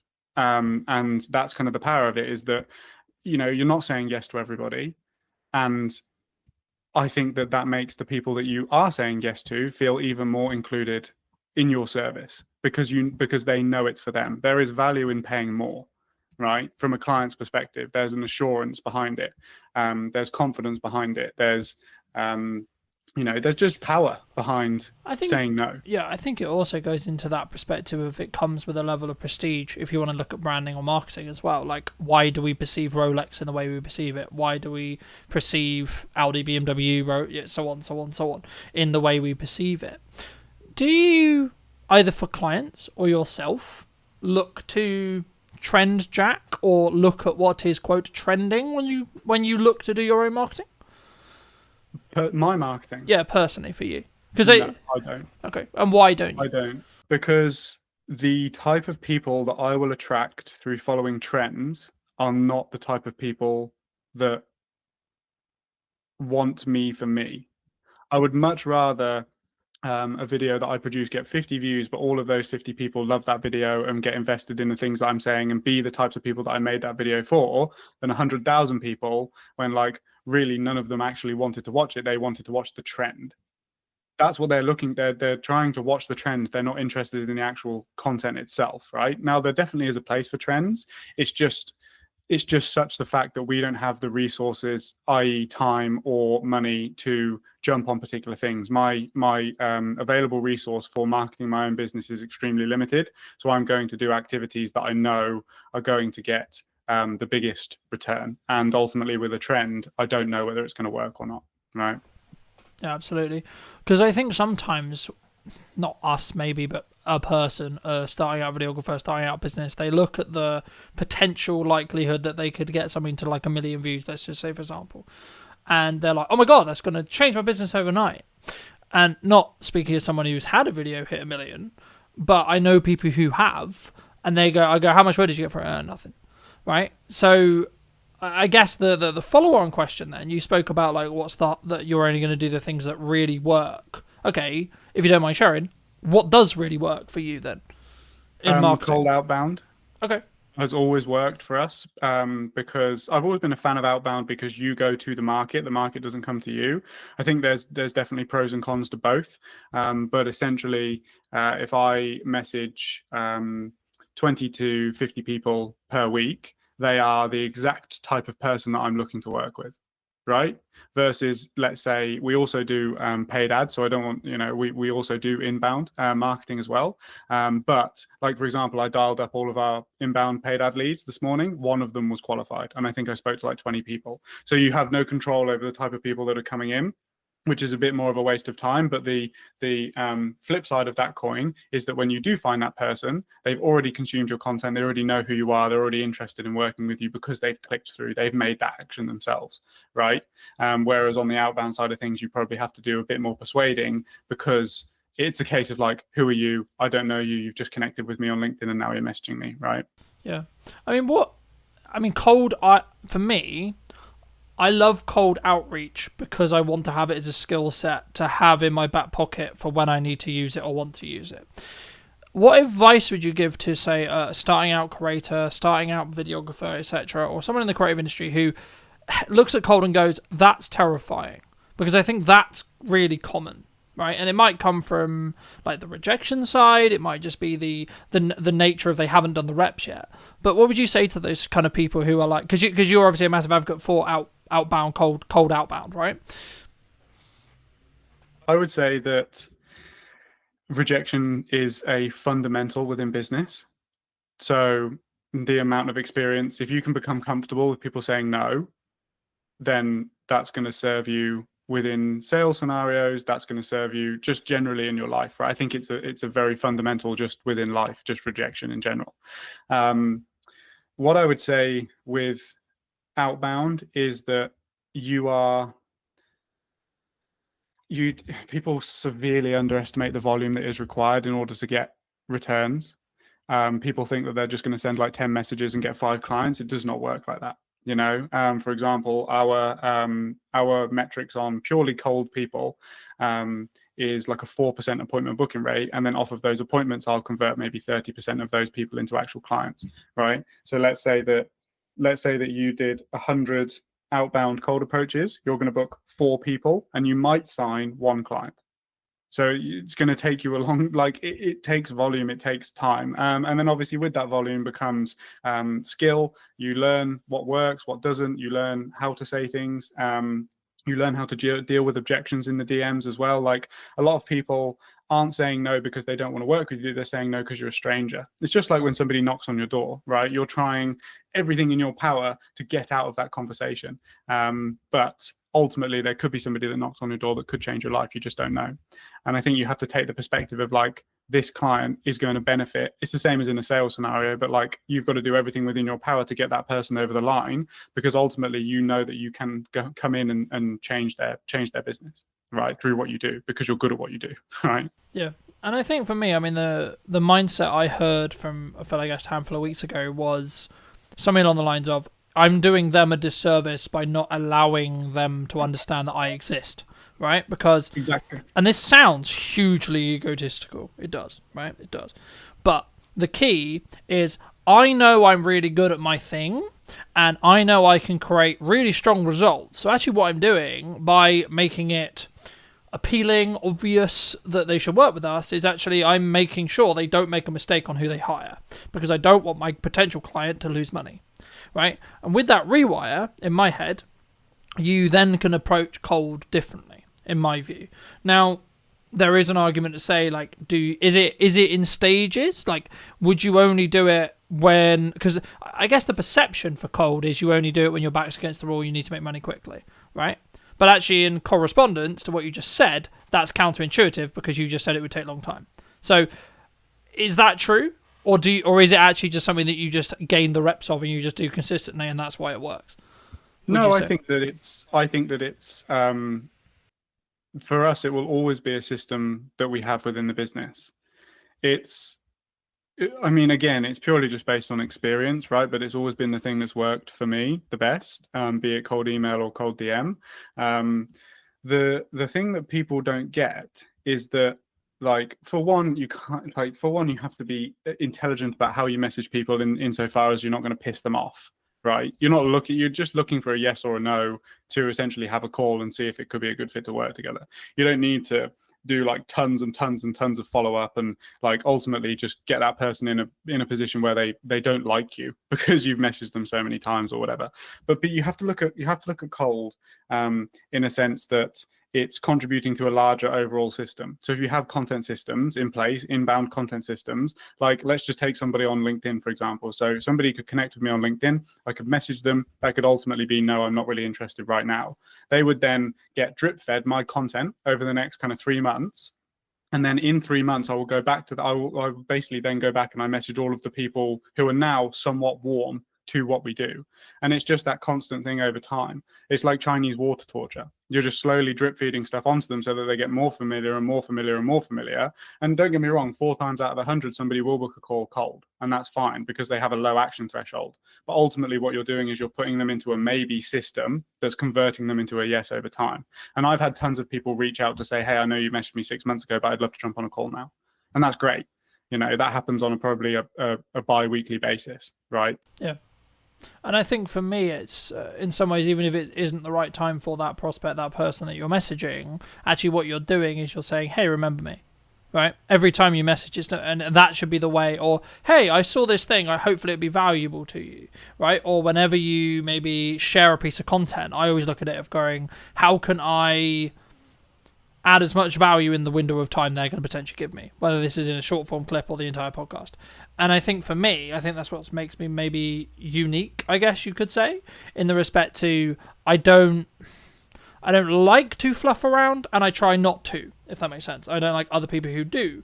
And it's simply because you just don't respect the other person's time, right? But I think I guess the key, you mentioned Alex Hormozi earlier, and I wanted to ask you something specifically about, he's very well known for, you need to focus on doing one thing for an extended period of time.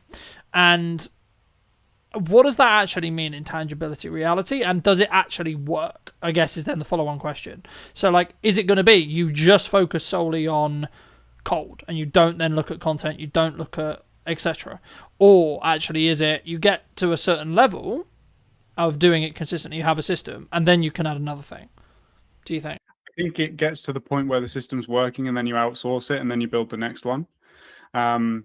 Like ultimately there's a literal job role that is an appointment setter, which is somebody that takes control of your social media accounts, goes into the DMs and does what you do. And you give them the system and you say, hey, if you message 100 people, 4 of them will book and I'll pay you for the 4 people that book. Right.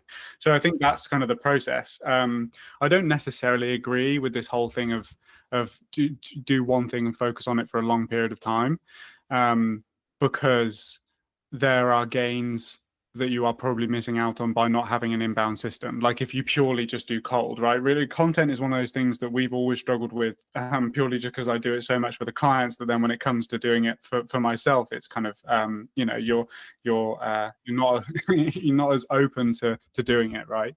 But I do think that, like I just said, those people that don't necessarily come through the first time being cold will look at the content, they'll see that it's valuable, they'll see that we know what we're talking about and that we're working with other clients helping them achieve the exact same thing, and then they'll be more open to it. So I feel like if we didn't do that, then you would miss out on those things as well. Yeah, no, absolutely. And I think that's why you have to take it with a pinch of salt, right? It's true that if you try and start too many things simultaneously, you'll fail at all of them, right? But you also need to know your own limits and ask yourself, how many plates can you continue to spin, right? I think is actually the key there. But for those who are maybe looking at like either doing an event or hiring you, like, or any production as a whole, like I build a system where I try and do a behind the scenes breakdown of every single production that I've done, right? And I built that very early and I build it into my sales process so the client's cool with it, the client, etc., etc. But like for me, I guess the question is like, do you do behind the scenes content, A, and then B, if you do, how do you manage that resource? Because obviously you're there actually working. Now, I would argue that's the best content you could possibly create for what you do, right? Because it shows you in your element, shows you problem solving, etc. Like, is it just a matter of like hiring another videographer and maybe you take a little hit on the profit to follow you around specifically, or like is it in more depth than that? Yeah, for sure. It's basically that. We have experimented in the past with purely trying to get behind the scenes from the crew that's already on site to do the job. But ultimately, I think that you're doing a disservice to your clients and to the crew by doing that, because that's not what they're there to do. The client hasn't hired you so that you can make an amazing behind the scenes film using the camera operators and crew that they've paid for, right? So you're going to piss your clients off by doing that. The best way that I've found is to essentially just have somebody whose sole job it is to take behind the scenes imagery and behind the scenes video of everybody doing their thing. And yes, you do take a hit on your profit, but you have to look at it as a long-term marketing resource. One thing that I want to experiment with doing that we haven't done just yet is to cut out the talking to camera aspects of the behind the scenes video, because no matter how hard I try, I can't focus on 2 different video projects at the same time, right? It's very difficult for me to think about how the behind the scenes video is going when I just need to be focused on the client's work, essentially. Somebody whose sole job it is to do that, have me mic'd up the whole time, and then have those clips of the problem solving and have those clips of us working on a day-to-day, bring that back in, and then probably review it with the camera in the studio, and basically just say like, look, this is the context, this is the situation, here's what happened, here's how I dealt with it, have a look, right? That I think is going to be a much more valuable resource. And I think that we'd be able to turn one behind the scenes video into probably 5, because there'll be multiple instances of problem solving over time. So that's something that I've discussed with the team, and that we're going to start doing moving forward. I think I think also it protects your bandwidth, right? Like just looking at like that approach, because you're not then thinking, oh, I've got to do a piece to camera because we're about to do this, and then I've got to do that, etc. Like, yes, in an ideal world, that's what you would do. But actually, I think potentially you could think about it as this way. Like, actually, if someone's listening maybe and thinking about doing that, are you doing your client a disservice? Like, whenever I do mine, I've wrapped basically I've wrapped. So I'm basically just referring back to what we did, right? So my initial focus, as I think everyone's focus should be when they get on set, especially in an event context, but in any production, is, hey, what problem are we here to fix? Remind myself of that problem that we're here to fix, and then focus on making sure that the content does that job, right? And then if there's time at the end, or sometimes I'll do like, oh, I've got the behind the scenes, or here's like the setup, etc., and then I'll talk through it in a studio context. But for me also, it's about understanding like when that's, so I guess in some ways you could just say it's like reading the room, right? Like, when is that appropriate to do? When is that not appropriate to do? And or was that planned in? And or was the client aware of it? And how do they feel about it, etc.? And I think it's about how you manage that. And actually, maybe if that's something you are going to do, maybe look at, like, especially if it's a returning client, maybe look at it saying, well, actually, and this is really counterintuitive because you're sacrificing profit and then sacrificing profit, but maybe add a percentage discount because you get the marketing out of it. But then also you have to then pay someone, which in turn means you're kind of losing money again. But if you've planned it in, you'll still make good profit, in my view, right? I mean, do you think that's an approach or not? For sure. I would always try and not have to pay first, right? Not have to give the client a discount in order to do it, because, like you said, you're kind of losing double money at that point. We write it into our contracts, so it's a line item within the contract of like self-promotion. We are going to use the opportunity as and when appropriate to capture behind the scenes content and promotional content for our own brand. Obviously, like if people have a problem with that, I'm not going to not do a job because they won't let us do it. And obviously certain jobs are also a bit more, certain events are a bit more, how would we say, like they don't want to be as publicly facing. Yeah, right? so yeah, sensitive, So right? Yeah, sensitive, great word. So that is, that's a, something that we consider as well. And it's really just, like, we have solid relationships with our clients. The fact that in the events industry, we have long-standing relationships, and I can just have that conversation with people. But as you said, it's a part of the sales process. It's a part of the contract. It's expected, and I think that most of the points of contention within capturing behind-the-scenes content come from a place where it was a surprise. They didn't expect you to whip out the camera and start filming yourself. Yeah, and it would also be kind of a reaction like, what the fuck are you doing, kind of thing, in some respects. And some clients love it. Some clients are like, it's almost double videos for them because it's showcasing their event and the way that you're capturing it and the behind the scenes and that sort of stuff as well. I feel like if you've got a good personality on camera, it's almost like having a promotional piece kind of for the event as well. But also other clients don't, and that's totally fine as well. Yeah, I mean, to give the audience some context, I mean, I've done jobs which I can't even speak about because of NDAs, but also, like, it was just a conversation with the clients, like, yeah, this kind of isn't appropriate, the day's going to be really busy, and actually half of this stuff, like, I'm not even going to be able to use anyway, or I'm going to have to heavily blur, like, half the stuff in the background because of where we are, etc., etc., etc., etc., etc. So it's just like, at that point, you're just like, oh, it's not really worth it. But for those people who've really enjoyed this conversation, they want to see more of your content, they want to connect with you, maybe they want to hire you to do an event or talk about that, etc. I mean, where's best for people to reach out to you? LinkedIn, best place. That's where I am most active in terms of the content. You'll find me there. It is me that runs the accounts, so you are actually speaking to me if you message me. So yeah, just send me a message there. Like, we're very easy in terms of the way that we go about things. If it's right for you and it's right for us, then we can talk about it.